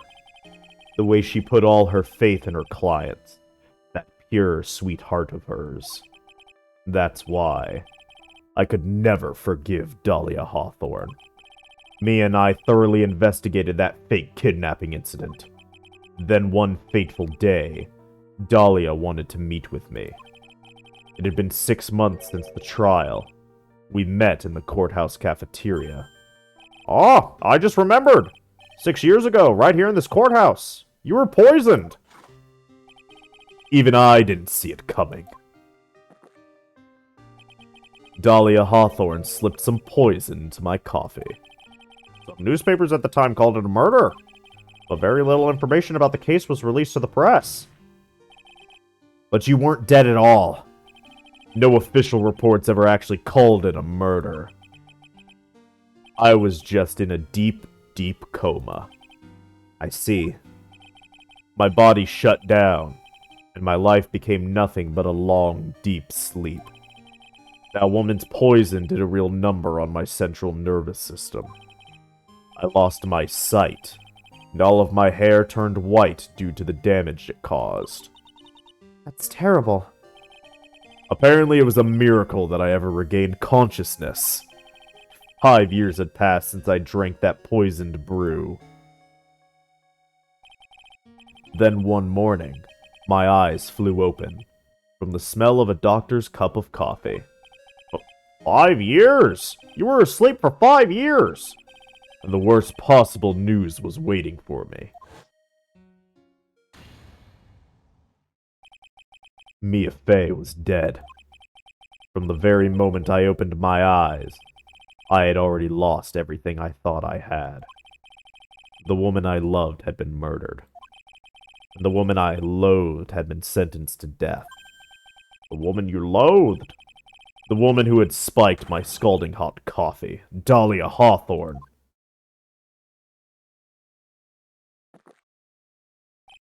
Ah! Good old Mia. She didn't let me down. She got her revenge before she checked out. In the end, there wasn't anyone waiting for me when I woke up. So sad. For someone like me, for someone who had slept away their best days, there were only 2 reasons left to live. And it was for those 2 reasons that I decided to become a prosecutor. I may ask, what were your 2 reasons to live? The first was you, trite. Huh? Me? If I hadn't drank that stupid poison, Mia Fey never would have died, much less the way she did. You were the only one who was there to protect her, but you let her die. It was all your fault. It wasn't like that. I wanted to see for myself what kind of a man you really were. So that's why you became a prosecutor. My other reason for living. She goes by the name of Mia Fey. Huh? You mean me? You were the only way I could make up for the sin of not saving Mia. 1 year ago, when the Crane Village incident was resolved, it was obvious that Morgan Fey was planning something. Whatever her evil plan was, I was determined to stop it. My role as a prosecutor put me in the perfect position to do something about her. That's how you overheard Pearl's visit with Morgan at the detention center. I knew that the time was drawing near. Since I knew the plan, I thought I could foil it. My goal was to outwit the plan. I thought if I could do that, I could keep that girl from being caught up in it. That makes sense. If Pearls had known that the actual purpose of the plan was to kill Maya, she never would have helped out. Finally, the day of the plan was drawing near. I contacted both of my accomplices. Accomplices? Iris of Hazakura Temple, and Misty Faye. I especially needed the help of Iris. She was to take the fall in my backup plan in case we couldn't control Pearl Faye. But how did you contact my mother? She had been missing for almost 20 years. Officially, yes. What? What do you mean, officially? You've heard about it, haven't you? About the strong ties between the main family and the government? Now that you mention it, Bikini did say something to that effect. He said that the Master of Khura'in had great authority. Even without her official position, Misty Faye still wielded great influence. The police had been keeping an eye on her movements all this time. That's how I was able to contact her. Again, because of my position as a prosecutor. So my mother was cooperating with you? Don't ever forget, no matter how far away from you she was, she never stopped thinking about you. She was always... That's why. I knew she would do anything to protect you. If you want to know how strong her resolve to protect you was, look at her staff. Her staff? The one with the sword in it? The day the plan was to be carried out arrived soon enough. We met for the first time at Hazakura Temple. That's when your mother showed me her special staff.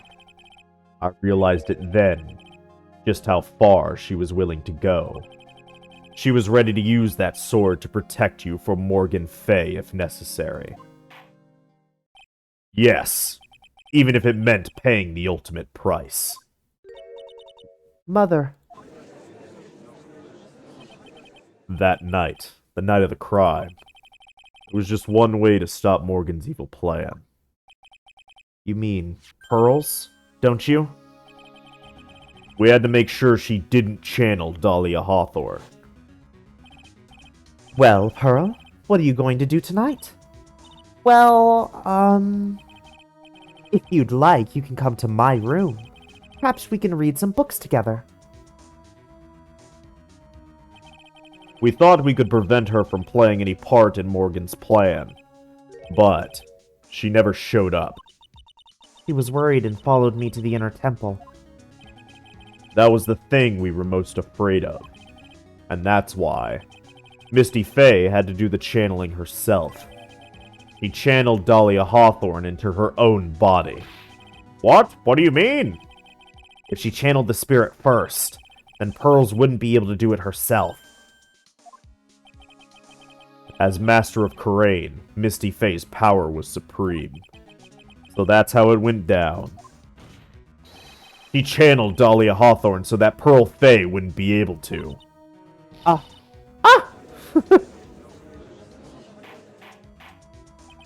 What?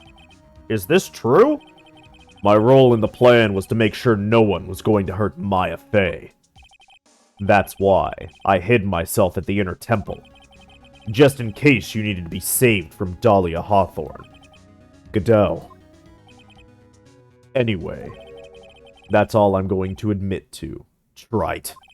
Huh? There's no doubt about it. You're a great defense attorney. But you're gonna have to do the rest yourself. The background leading up to this incident has been laid bare. There's just one question remaining, Mr. Wright. Who killed the victim? There are only two possible suspects right now. Maya Faye. And I'm sad to say, you, Mr. Godot.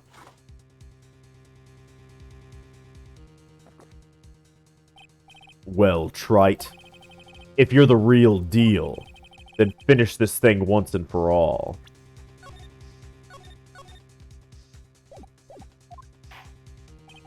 Show us beyond a shadow of the doubt that you can finish this on your own. No, Nick, please don't. Maya.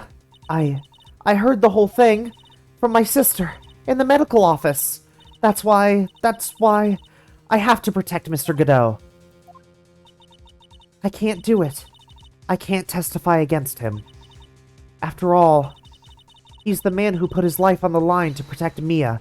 And me too. Maya, I know that. Nick, But even so, it doesn't absolve him of his crime. Please, Maya, testify. Miss Faye, your testimony, please.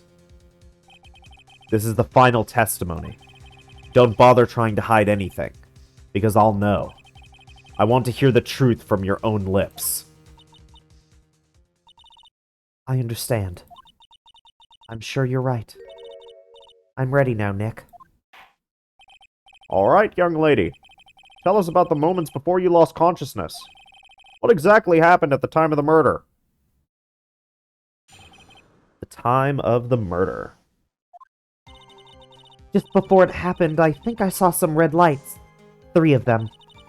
I thought I'd ask for help, but just then I was splattered with blood.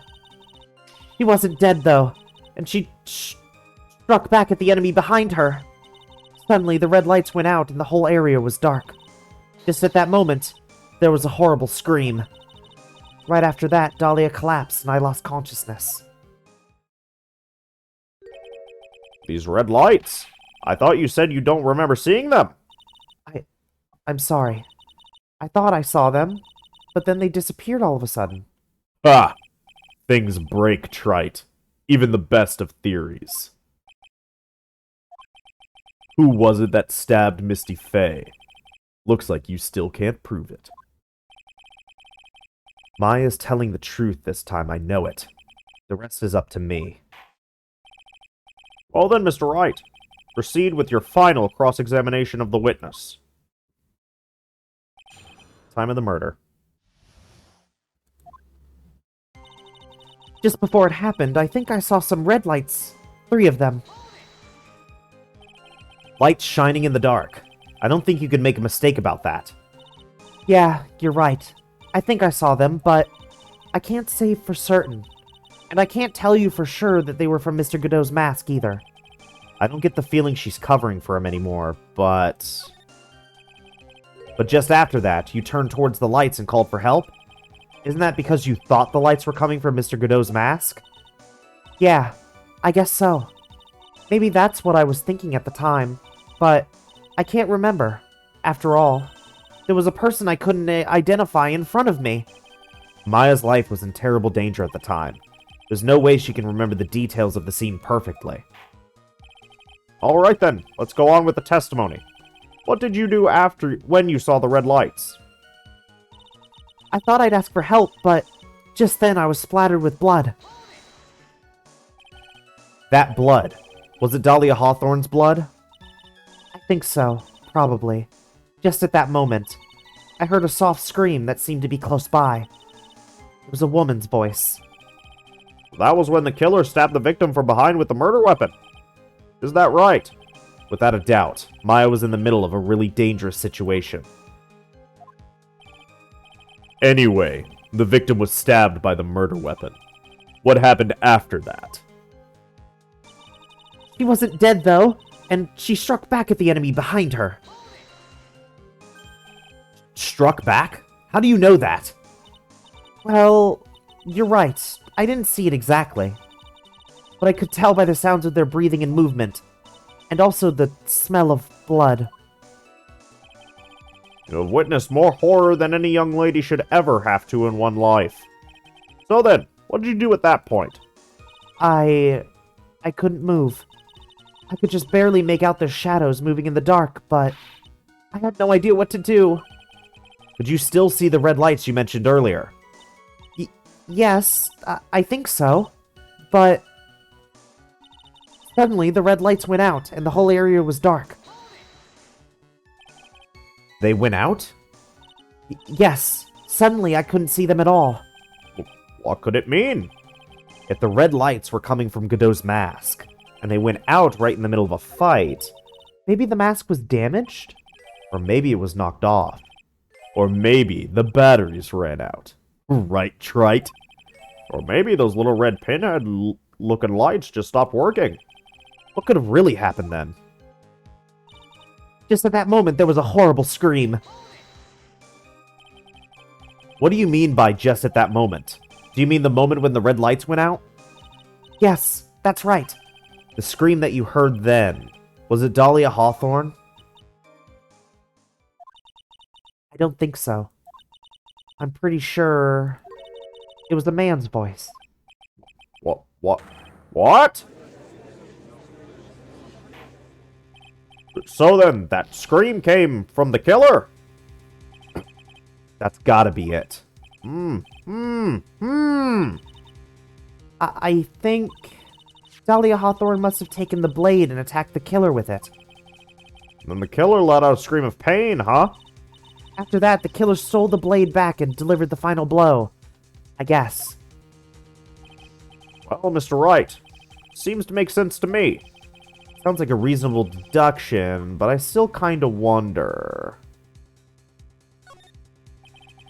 I'm sorry to say this, but that interpretation would create an enormous contradiction. That makes sense. After all, my deductions are almost certainly never correct. Remember the testimony she just gave. Before the killer let out a scream, Maya said she had already been splattered by the victim's blood. In other words, the blade and the staff had already been plunged into the victim. Ah, is that right? She couldn't have struck back with a sword that was already stuck in her body. The weapon that caused the killer to let out a scream must have been something other than the staff. If you're so sure about that, then don't keep us waiting any longer, Trite. There's only one thing I can think of. That could have been used as the weapon here. If Dahlia Hawthorne had already been stabbed in the back by the staff, what could she have used to strike back at the killer? Naturally, the dagger the killer brought to the scene of the crime. Oh, that's right. I forgot about that. This dagger was found at the crime scene, stuck into a pine tree. Yes, the detective found that this morning and brought it to me. Dahlia Hawthorne struck back at the killer with this, and she managed to wound him as well. Just because he let out a scream doesn't mean that he was wounded. For all we know, the blood on the dagger could have been from the victim. Have you forgotten that the blood has already been tested? Since we learned it wasn't the victim's blood, it must be the killer's blood. The killer must have a wound somewhere on his body. So you're saying the blood on this dagger belongs to the killer? Exactly. A DNA analysis of the blood would prove it beyond a shadow of a doubt. And yes, Mr. Godot, it would prove that it's your blood. Nice theory, Trite. Order in the court! Is this the end? Have I done it? Even he won't be able to change the results of a scientific test. Ah! Let me ask you something, Trite. Let's just say that it turned out that I was the killer. Do you really think I would be stupid enough to leave evidence like that? What? Just think for a second. This dagger was found this morning by a detective and brought to me. There was already blood on it, correct? But even so, I was the one who brought this dagger here to the courtroom. Yes, what does that prove? Well, if I really were the killer, I could have washed the blade off and then planted another person's blood on it. It can't be! In any case, there's one thing I can guarantee, Trite. That blood, it doesn't belong to me. Not a chance. What? In any event, it seems to be established that the killer was wounded. All right then, witness, continue your testimony. Wait a minute. What's the problem? I know I probably shouldn't say this, but there's a big contradiction in Nick's explanation. Maya? This dagger, you said that it wounded the killer? That's right. But, if Mr. Godot had really been cut with the dagger, His clothes would be bloody or have a rip in them, right? Maya. Maybe he just changed his clothes. That'd solve the contradiction pretty easily. What are you talking about? It's not that simple at all. Remember back to the day of the murder? Everyone that was on the Inner Temple side got trapped there. Ah, that's right. And once the bridge was fixed and the police headed for the Inner Temple. Mr. Godot was already there waiting for them. He never had a chance to change his clothes.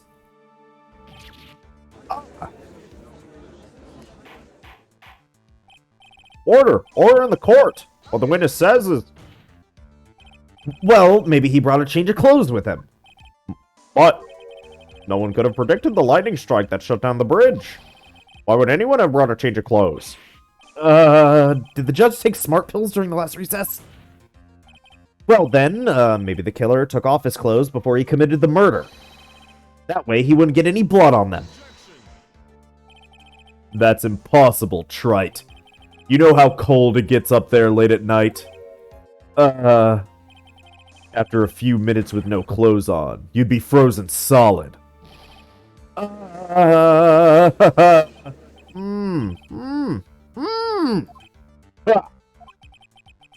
that's all you've got. I knew you weren't tough enough to finish this. Right now, if Mia Fey were here... If Mia Fey were here, he would have closed the book on this case already. If Mia Fey were here. So come on, Trite. Can you do it or not? How about it, Mr. Wright? You've accused Mr. Godot of being the killer. But can you prove it? Have you got even one piece of evidence? Question isn't whether I can prove it or not. The fact is, I have to prove it. That's the only choice I have. I was taught that it's one of the rules of being a lawyer.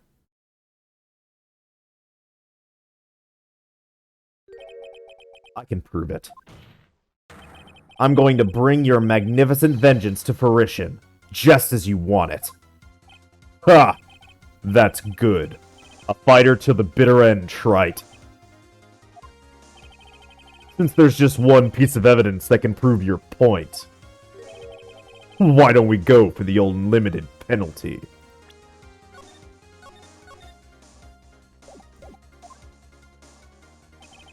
Are you trying to pressure me, Mr. Godot? Because it doesn't matter to me. I've got the one piece of evidence I need. Give me a break. You've got nothing, Trite. So what do I do at a time like this?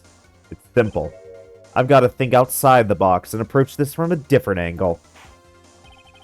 Alright then, Mr. Wright. Let's hear what you've got.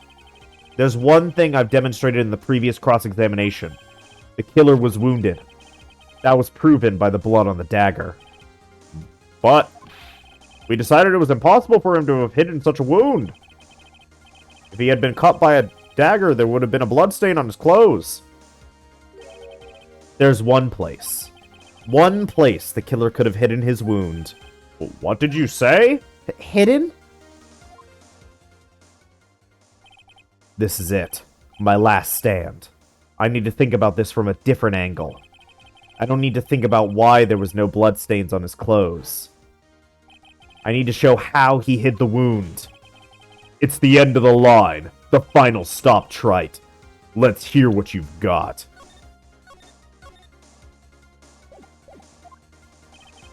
Where's the location where you say the killer hid his wound? It's the visor. Do I just show Godot again?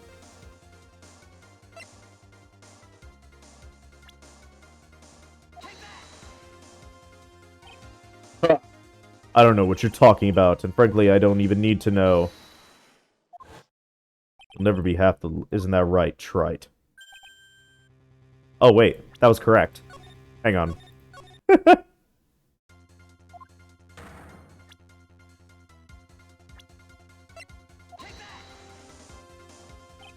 Ah! I don't know what you're talking about. And frankly, I don't need to know. What I do know is that you'll never be half the lawyer she was. Isn't that right, Trite? What was that just now? Mia? It can't be. You're living on through him? Even as we speak, you're still hiding the wound.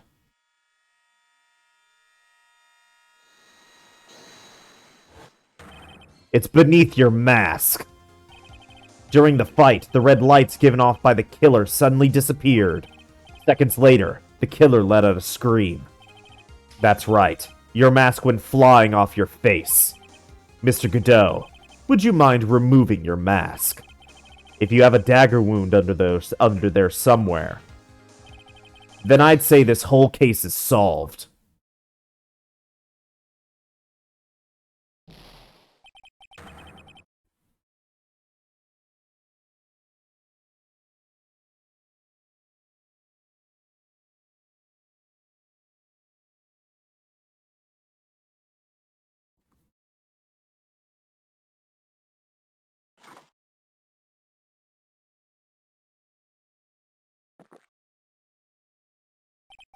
Just now, I saw her spirit in you.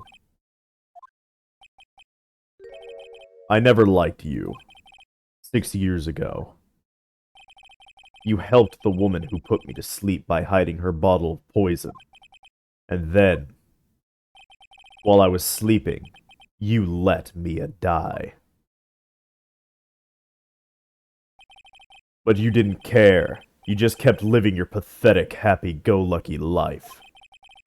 You even had the nerve to follow in her footsteps as a lawyer. I could never forgive you. That's what I thought. Mr. Godot. But I was wrong about you. I knew it from the very beginning. The truth is, the only person I could never find it in my heart to forgive was me. You yourself? I was the one that failed to protect Mia.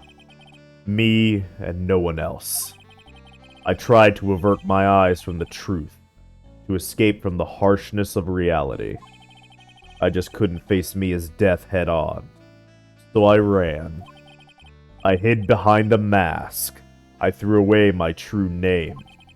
I couldn't even deal with being a defense attorney anymore. So I quit. But you saved Maya! Yeah, that was my plan. Up until just now, anyway. What do you mean? Are you listening, Maya? If I had really wanted to save you, then there's one person that I should have gone and talked to right away. Who would that be? Are you talking about Nick? But I didn't do it. I tried to get the help of Iris and your mother. But I closed my eyes to the most important man involved. Do you know why? The real reason? No. Why? I suppose. I wasn't really interested in saving you at all. Huh? I think I was just trying to salvage what's left of my own broken soul. I was trying to make up for the fact that I couldn't save Mia. Nothing more. That's why I let you walk right into a situation that I knew was dangerous. Forgive me. You're wrong. You put your life on the line to save Maya. Was it really for Maya's sake? Even I'm not really sure. What do you mean by that?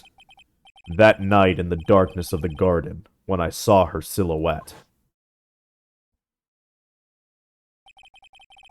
A part of me must have known the truth. The truth that it wasn't really Dahlia Hawthorne standing there in front of me. Could have been Misty Faye, or even that little girl. But I still picked up the blade. It was like I was dreaming.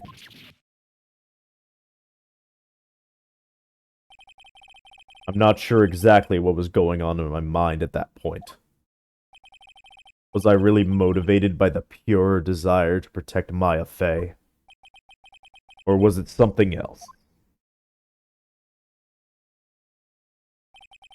Was it my hatred for a woman who had stolen everything from me 6 years earlier? Could it have been simply a desire for revenge? And now, I don't even know anything anymore.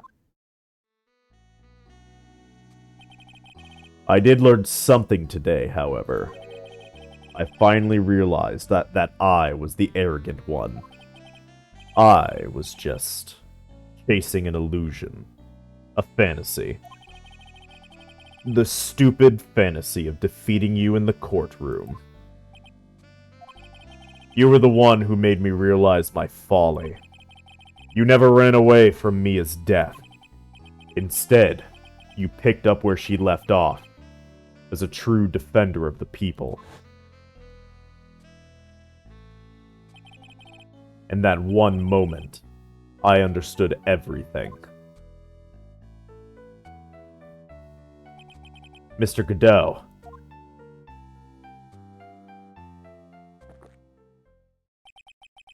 I think you already know this, but if you don't, my name is Diego Armando. Mr. Armando, I believe in you. I know you were trying to save me.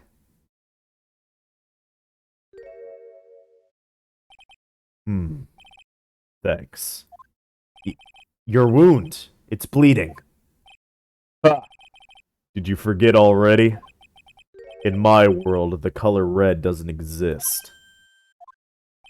These must be my tears. Tears? Ever since I woke up from my coma. I think I've been waiting for this very moment. Mr. Armando. You do well to remember this, Maya. The only time a lawyer can cry is when it's all over.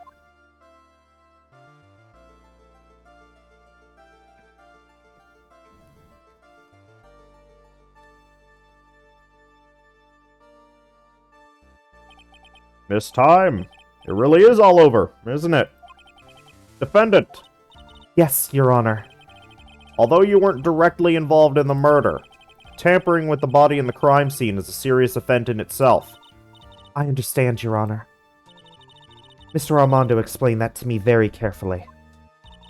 I knew the risk, and I willingly cooperated anyway. Very well. Before I hand down my verdict, is there anything you'd like to say?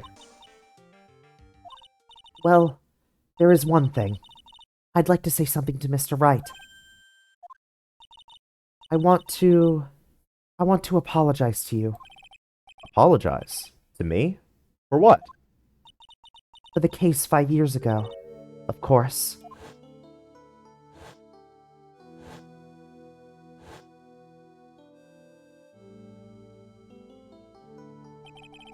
I just remembered. Weren't you poisoned by your own lover? Not exactly, but yeah, something like that. Even now, 5 years later, I can hardly believe it.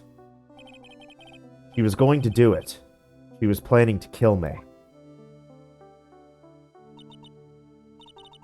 It's not all that surprising. The two of you hardly knew each other. Huh? What do you mean? You and my sister, you only met twice. Huh? We only met twice? The first time you met was on that fateful day. The day she poisoned Mr. Armando in the cafeteria of this very courthouse. The next time you met her was 8 months later. You met her again on the day that she stole your cold medicine. And Doug Swallow was killed. No way! It can't be true. I mean, during our whole relationship, we were... For those 8 months, the woman that you thought was Dahlia Hawthorne wasn't actually my sister. It wasn't Dahlia? I hope one day you can forgive me, Beanie. You mean... That's right. I lied to you. For 8 months. But why? Why would you do such a thing? Ever since she gave you the bottle that day, my sister was trying to get it back as soon as she possibly could. Because of the police investigation and their surveillance, she couldn't move about freely. So that's why you... My sister, from the beginning, she was prepared for the worst. Prepared for the worst? She thought that you might somehow discover the truth. That's why she was always ready to deal with you at a moment's notice. You mean she was ready to kill me, don't you? She already had so much to answer for. I didn't want any more sins on her soul.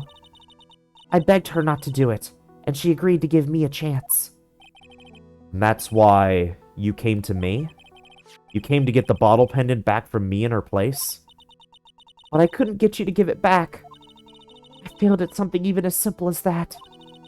8 months passed, and I still couldn't get it back from you. Finally, my sister couldn't wait any longer. She didn't consult me about her plans for you that day. It was the first time that had ever happened. That was a bit strange, wasn't it? Up until that day, you two were partners in crime, and she would confer with you. I think she must have noticed. Noticed what? My feelings for you. If I had found out she was planning to kill you, I would have done whatever was necessary to stop her.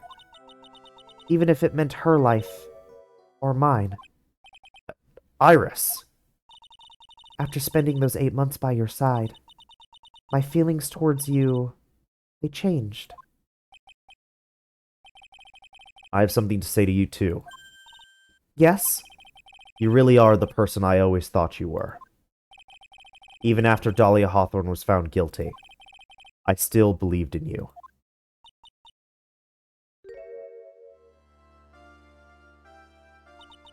Thank you.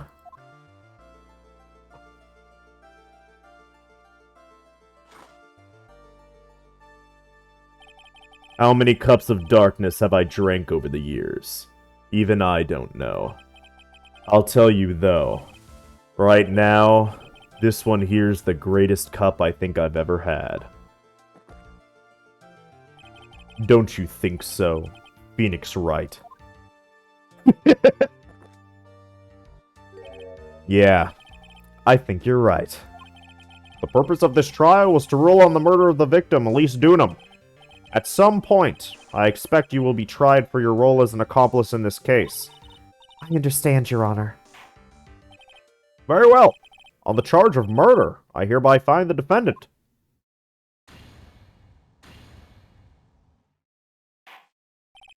Court is now adjourned.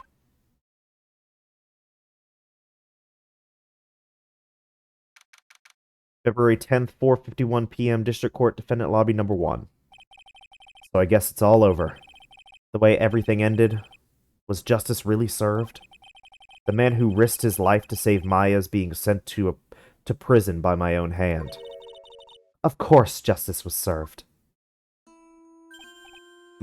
Mia! I'm proud of you, Phoenix. Your defense was truly brilliant. But I couldn't save Mr. Armando, the man who cared so deeply for you. You're wrong, Phoenix. You did save Diego. You saved him in the only way possible. You mean, with that verdict? I think one day you'll understand too. Phoenix, I want you to remember one thing. You were as good out there today as any defense attorney could ever hope to be. There's nothing more you can learn from me. Mia! You've accomplished something I wasn't able to. I owe you a great deal. Thank you. Mia! I'm sure I'll meet you again, someday, Phoenix. I've handled a lot of cases and seen a lot of things. And along this journey, I found myself asking just one question. What does it really mean to defend someone? I suppose today's case produced one possible answer. Nick. Maya! I guess it's just like my sis said. Mia? What did she say? That night, when I channeled Mia to get her advice on what to do, this is what she wrote back in my notebook. Don't worry. Phoenix will save everyone in the end. But... Come on, cut it out with that gloomy face. Can't you see? Me, sis, and I'm sure Iris, too. We owe you for everything you've done for us, Nick. Maya. How? How can you be so bright and chipper after all that's happened? You were brutally attacked. You even saw your mother murdered. Ow! Francisca! Still a softy as always, Phoenix Wright. Excellent work, Wright. Huh? Edgeworth? When did you get back? Oh, that's right. I guess no one filled her in on that. Edgeworth and Francisca have actually been helping me. Helping you?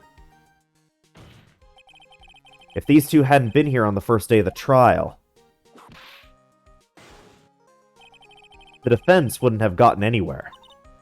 Wow. But where were you, Nick?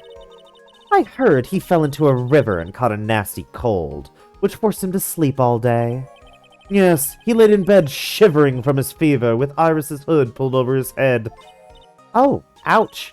Talk about embarrassing, Nick. You definitely need more training. Anyway, thank you, Mr. Edgeworth. And you too, Francisca? I don't suppose? I don't suppose. There's room for me in this group hug, is there? The music?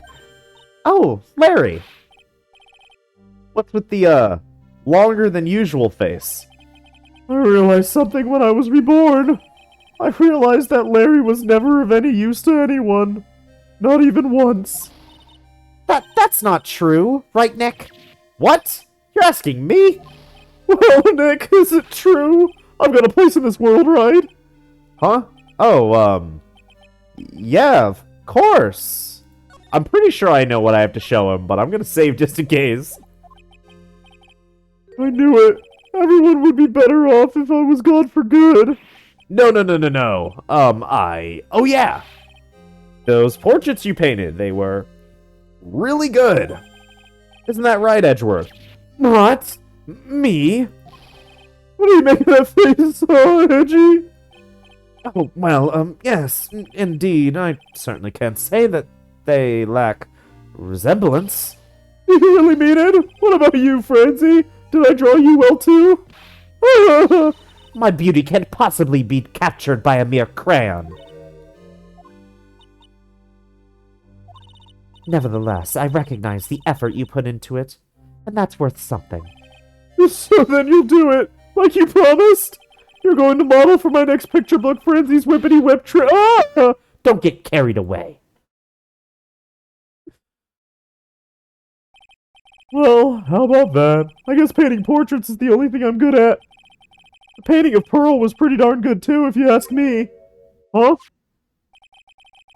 Now that you mention it, I haven't seen her around. Pearls? Where could she have gone? Normally she would have made a beeline for Maya. Oh, I'll go look for her. Be right back.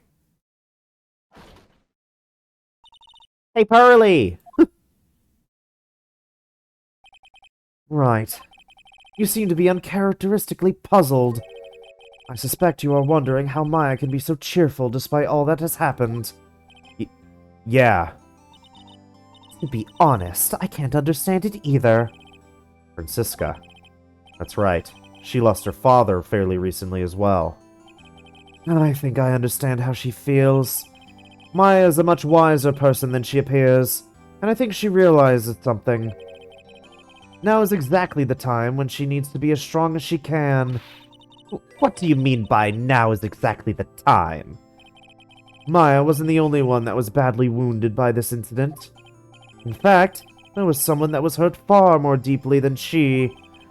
I believe it's for that person that Maya is trying her best not to cry. Someone who was hurt more deeply than Maya? Edgeworth. I think I'm starting to understand too. Oh! Then tell me, Phoenix Wright. Who is Maya Fey being strong for? Pearl Fey? The poor kid. After all, the reason that she worked so hard to follow the instructions was because she loved and believed in her mother, Morgan. It's for the good of the Fae clan. I'm sure she believed in every last word. She thought she was doing it for Maya. That's why she was so happy. It shows how truly devoted she is to Maya.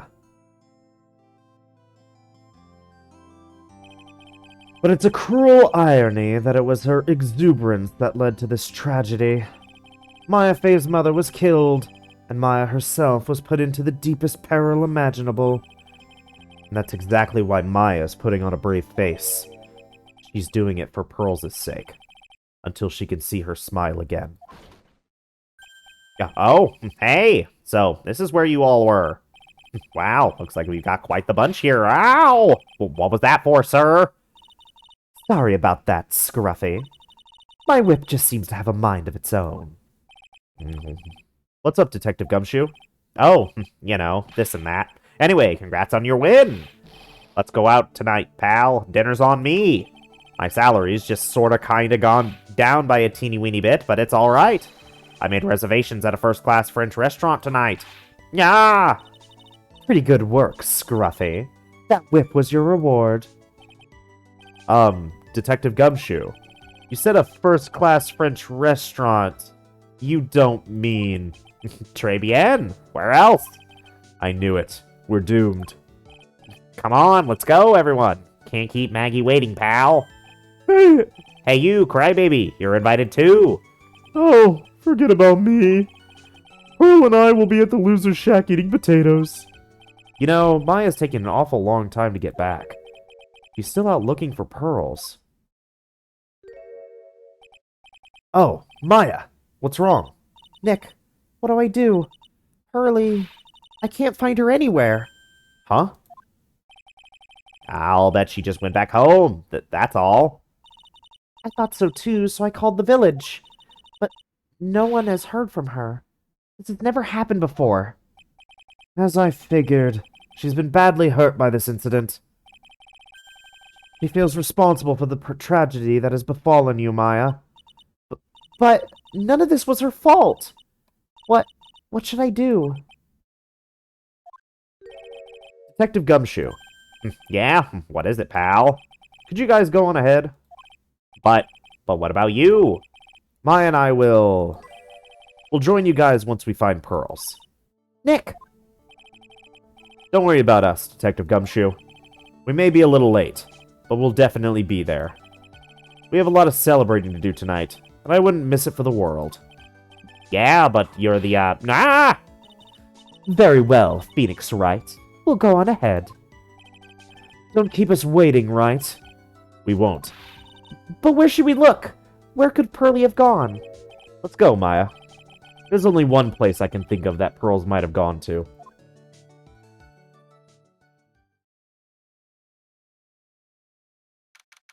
February 10th, Hazakura Temple, main gate. Hazakura Temple? For pearls, I bet this is a very important place. After all, it's where this whole incident started. What's this? You're all back again so soon! Sister Bikini? I thought we'd be eating mashed potatoes alone tonight. So she's here? Pearlie is here? She's in the training hall. Why don't you hurry along and go see her? Okay.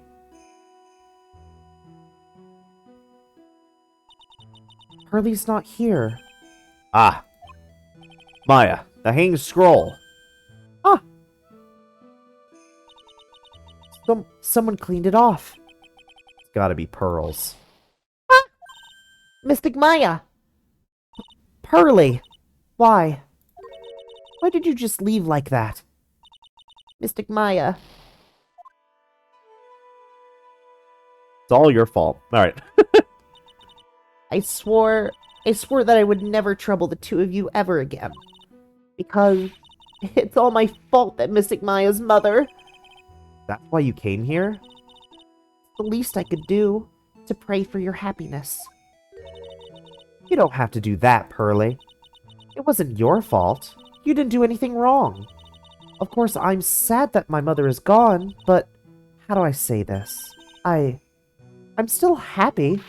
You don't have to lie just to make me feel better. No, really. It's true. The only reason I'm still here at all is thanks to everyone who was there for me. My sis, my mother, Mr. Armando, Nick, and you. If even one of you weren't there, I'm sure I wouldn't still be alive right now. That's why I have to be strong. For all the people that were there for me when I needed them. That's all I can really do. Mystic Maya. I'm impressed. You truly are the daughter of Mystic Misty. Sister Bikini.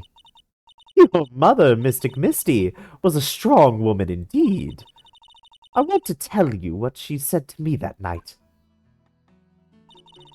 After dishonoring the good name of Karain, I don't have the right to face my daughter. But still, Maya's always in my thoughts. It's true. She'll always be with me until the day I die. Your spirit was with her. That's why your mother was so strong. Even at the end, I'm sure she had no regrets. She'll always be with me until the day I die, huh? There's a rule or something all masters are to follow, isn't there? To never take the charm off until the day you die. That's the master's talisman. The thing that Misty kept by her heart and would never take off. It wasn't the container that was important. Rather, it was the contents. That's... a photo? Ah! Mother. It's only natural for living creatures to fight to protect their own lives. But what makes us human is that we fight for others. But who do you fight for? How hard must you fight? That's the true measure of what human life is worth. We defense attorneys are warriors who are constantly challenged by that question.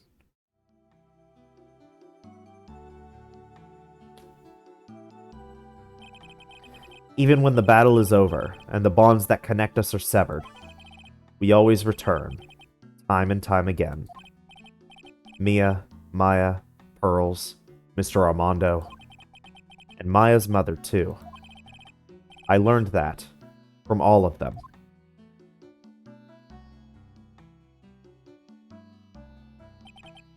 Well, shall we get going? Everyone is waiting. Ah! This is the day to remember. A day when a lot of things were finally put to rest. I think we should celebrate what we've overcome today. But I still can't. Oh, go on, sweetie. You can come back for training anytime. Okay. Alright, I'm going to make a brand new start too. Sister Bikini, I'll be back for more training, I promise. I know, and I won't go easy on you just because you're the future master. I'll make sure to prepare reservations for 3 when you come back. All right, we're gonna have a great feast today, Pearly. And you know why? Because training is a battle of endurance. Okay, Mystic Maya. I'll eat lots and lots of food tonight. You know, there's one thing I don't get, and probably don't want to, but... What is it, Nick? Reservations for training is fine and all, but why for 3? Come on, what do you think? You're one of us, Nick. Next time, you can train right alongside us. Huh? I'll be waiting for you. Mr. Bikini will take special care of you. Huh? Huh? It'll be great, Nick. We're going to do the special course naturally. That's a great idea. After all, Mr. Nick, you'd do anything for Mystic Maya, wouldn't you? Even walk on hot coals, right? We'll have a nice big meal before we come next time, right, Nick? You know, I was wondering if I could say just one little thing. Sure, of course you can. Oh, I love this part. I can't wait to hear it. I'm getting goosebumps too. Well then, here goes nothing.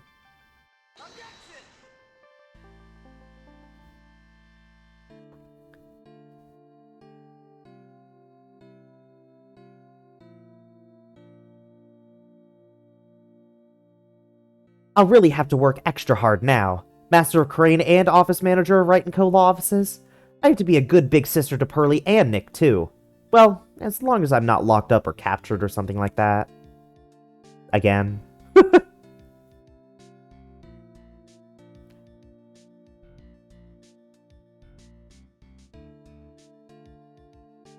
So it's true. Mr. Nick really is Mystic Maya's knight in shining armor.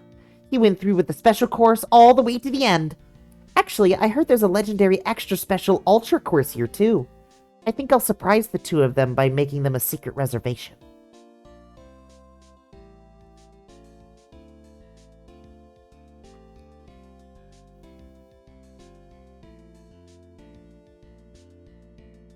Maggie bought me a brand new coat as a present, pal. Now I feel 10 years younger. I'll never take it off. Yes, but somehow you don't seem the same. I guess a dirty, shabby old overcoat is just more detective-like, sir. Don't worry about it. In the end of love, a man will soil himself silly in the name of love.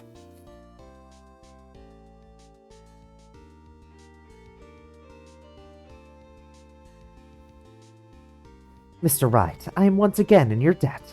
Thanks to you, the Treasures of Crane exhibit was a great success. I even got to see Miss Von Karma, who I hadn't seen for almost a year. She taught me how to use a whip, and said that I must show you what I've learned.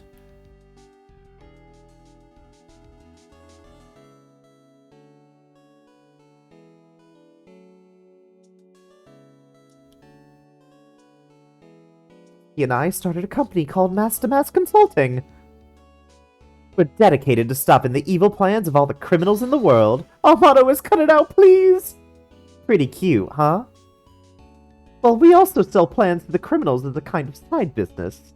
Wonder if that's okay. Sometimes I think maybe we're the worst criminals.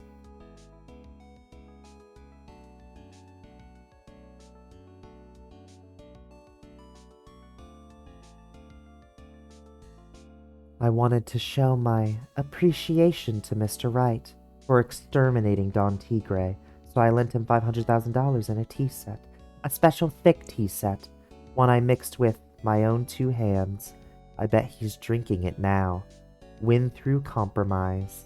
He he he.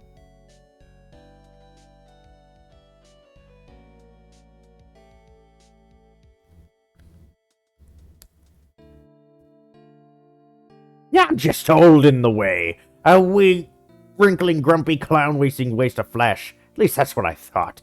But my grandkid had a birthday party for me the other day.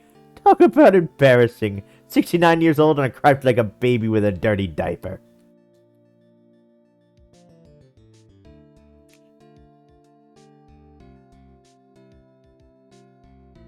As usual, we have an abundance of work to do. We've hired a new programmer to replace Glenn Elg. I do hope everyone will get along. His name is Adam Matta. As soon as I heard his name, I knew our brain circuits would align perfectly.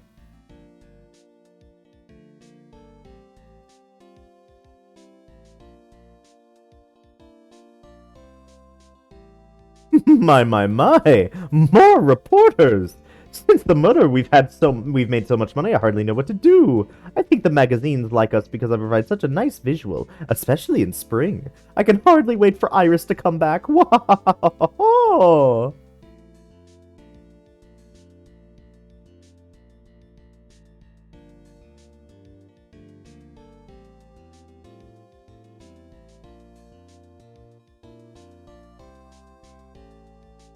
You've turned into such a respectable man, Feeney. It was so sweet of you and everyone else to come and visit me the other day. Of course, I was happy that you constantly had your eyes on me, but I felt kind of bad when the little one slapped you so hard you got a nosebleed.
Ah!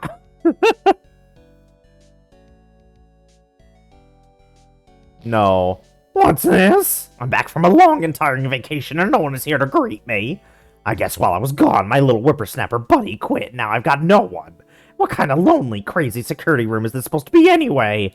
With all the flashing lights and switches, I feel like some sort of space alien. And now what am I gonna do with all these macadamia nuts I brought back for everyone? Bringing over to old Edgy Poo. I really can't accept these, I'm afraid. Natural. Oh, never hurt a gentleman or a fine lady.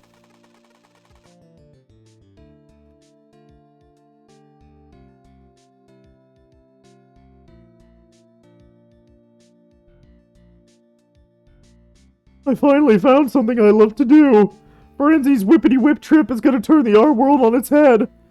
I should have realized it sooner. Self-centered, lazy, antisocial. I'm an artist! A real good portrait artist. I'm not a loser after all.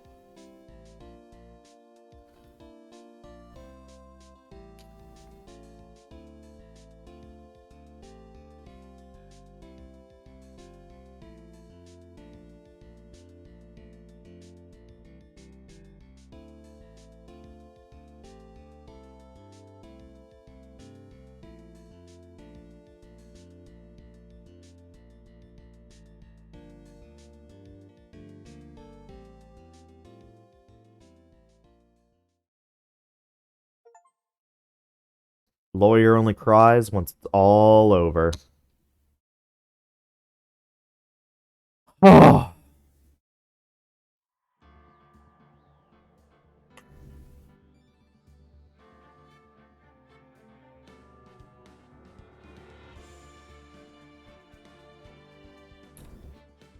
There we go. It's over. How long did that take me? Oh my god. 4.5 hours. Oh, I gotta go to bed. I have work in the morning. I'm only gonna get 6 hours of sleep. That's not bad. It's not bad. It could be better. Alrighty. So yeah, that's just the best case. I will say, I'm still kind of upset about was it the first one or the second? During the first part of the second trial, when you're cross-examining fake Iris before she reveals herself as Dahlia. There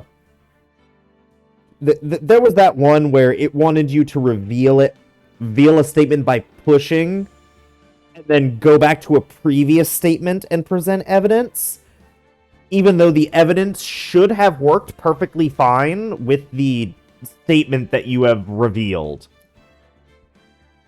I don't like that. That's very, very weird.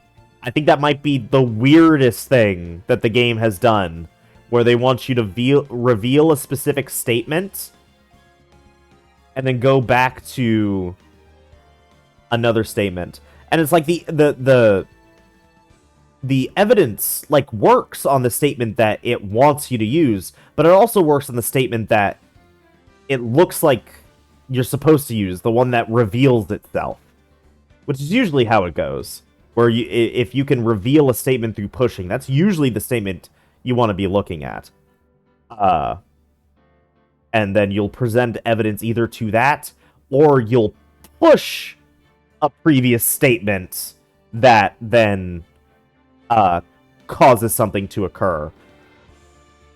But yeah, it was just a bit weird. I'm not a fan of it, especially since like the evidence that I wanted to present worked using that statement. I think that's the part that upset me the most. Like it wasn't like oh no, I found this statement, I have to just go with it. It's like, this evidence literally works. This evidence literally works, and it's not letting me use it, because it wants me to go a specific way. I'm not a fan of that. I think this game overall has, does it way better. I'm pretty sure there's a lot of instances where two pieces of evidence could work, or maybe two statements with the same piece of evidence could potentially work.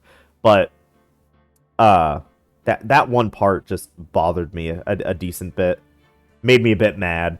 But this case that does not damage this case at all, barely. It's so good. It is easily the best case in the original trilogy of games. And honestly, it's probably the best case in the series. I can think of a couple of really good cases in the next set of games. In the spin-off Miles Edgeworth investigation games, as well as the Apollo Justice trilogy. I can think of a few cases that are, like, super, super good. I don't think anything tops this, though. This is truly, like, the best case in the series. It's so good. Now, granted, have not played The Great Ace Attorney, and I have not played Spirit of Justice. So I don't have a full confirmation of whether the best case is this or not, but I have a fairly decent ground to stand on. At least I think. I've played more Phoenix Wright games than a few people, I'm pretty sure. I think there's a decent chunk of people who play the original trilogy and then never touch a Phoenix Wright game ever again. But I've played a decent chunk after as well. But yeah, fantastic trilogy, fantastic game. The last case makes every single case except Rise for the Ashes, like, just, it blends everything together. And Rise for the Ashes is truly like a separate case that just kind of happens in its own little world, like, technically between Phoenix Wright 1 and 2, but still in its own world a bit. It's honestly, despite the fact that it takes place between Phoenix Wright 1 and 2, it actually feels more like a prelude to Apollo Justice, the fourth game. Mainly because of the main character. Or not the main character, the main assistant. As well as just a couple of lines that were like, just you wait and see until you too fall from glory, and things like that. That seems very, very specifically made because Apollo Justice was in the work at the same time, I'm pretty sure. Or at least around the same time. It was at the very least an idea. And a lot of both the assistant character and like a lot of those lines hinting to Phoenix Wright. Phoenix Wright having a downfall of sorts is very much played on in Apollo Justice. But that's fine. That's completely separate. I love these games so much. I'm gonna wake up and my voice is going to be gone because I had to do so much Godot. I could literally feel, like, every single time I had to do Godot, I could, like, feel, like, my vocal cords scratching. And it's just like, oh my god, this is gonna be bad. I'm gonna wake up and half of my vocal range is gonna be gone. I don't even think I have that great of a vocal range anyway. Like, it's gonna be bad. I'm gonna wake up and sound like this. And it'll be awful. But yeah, that is it for Phoenix Wright Ace Attorney for now. I'll definitely take a break from it for a while. I want to get to a bunch of other games. There's so many games I want to play. I'll never play them all. I'll never be able to play them all, and it's awful. But I'm trying my best to play as many as possible. But yeah, it'll be a bit before we play Phoenix Wright again, I think. But I think that's also okay, because honestly, the trilogy is what I really wanted to play. It's the one that I know the most and the best. But eventually I would like to get to the other Phoenix Wright games, because those games are also super good. But that's going to be it for now. Thank you all for watching, especially if you got this far, and stick around, because there's a lot more to come.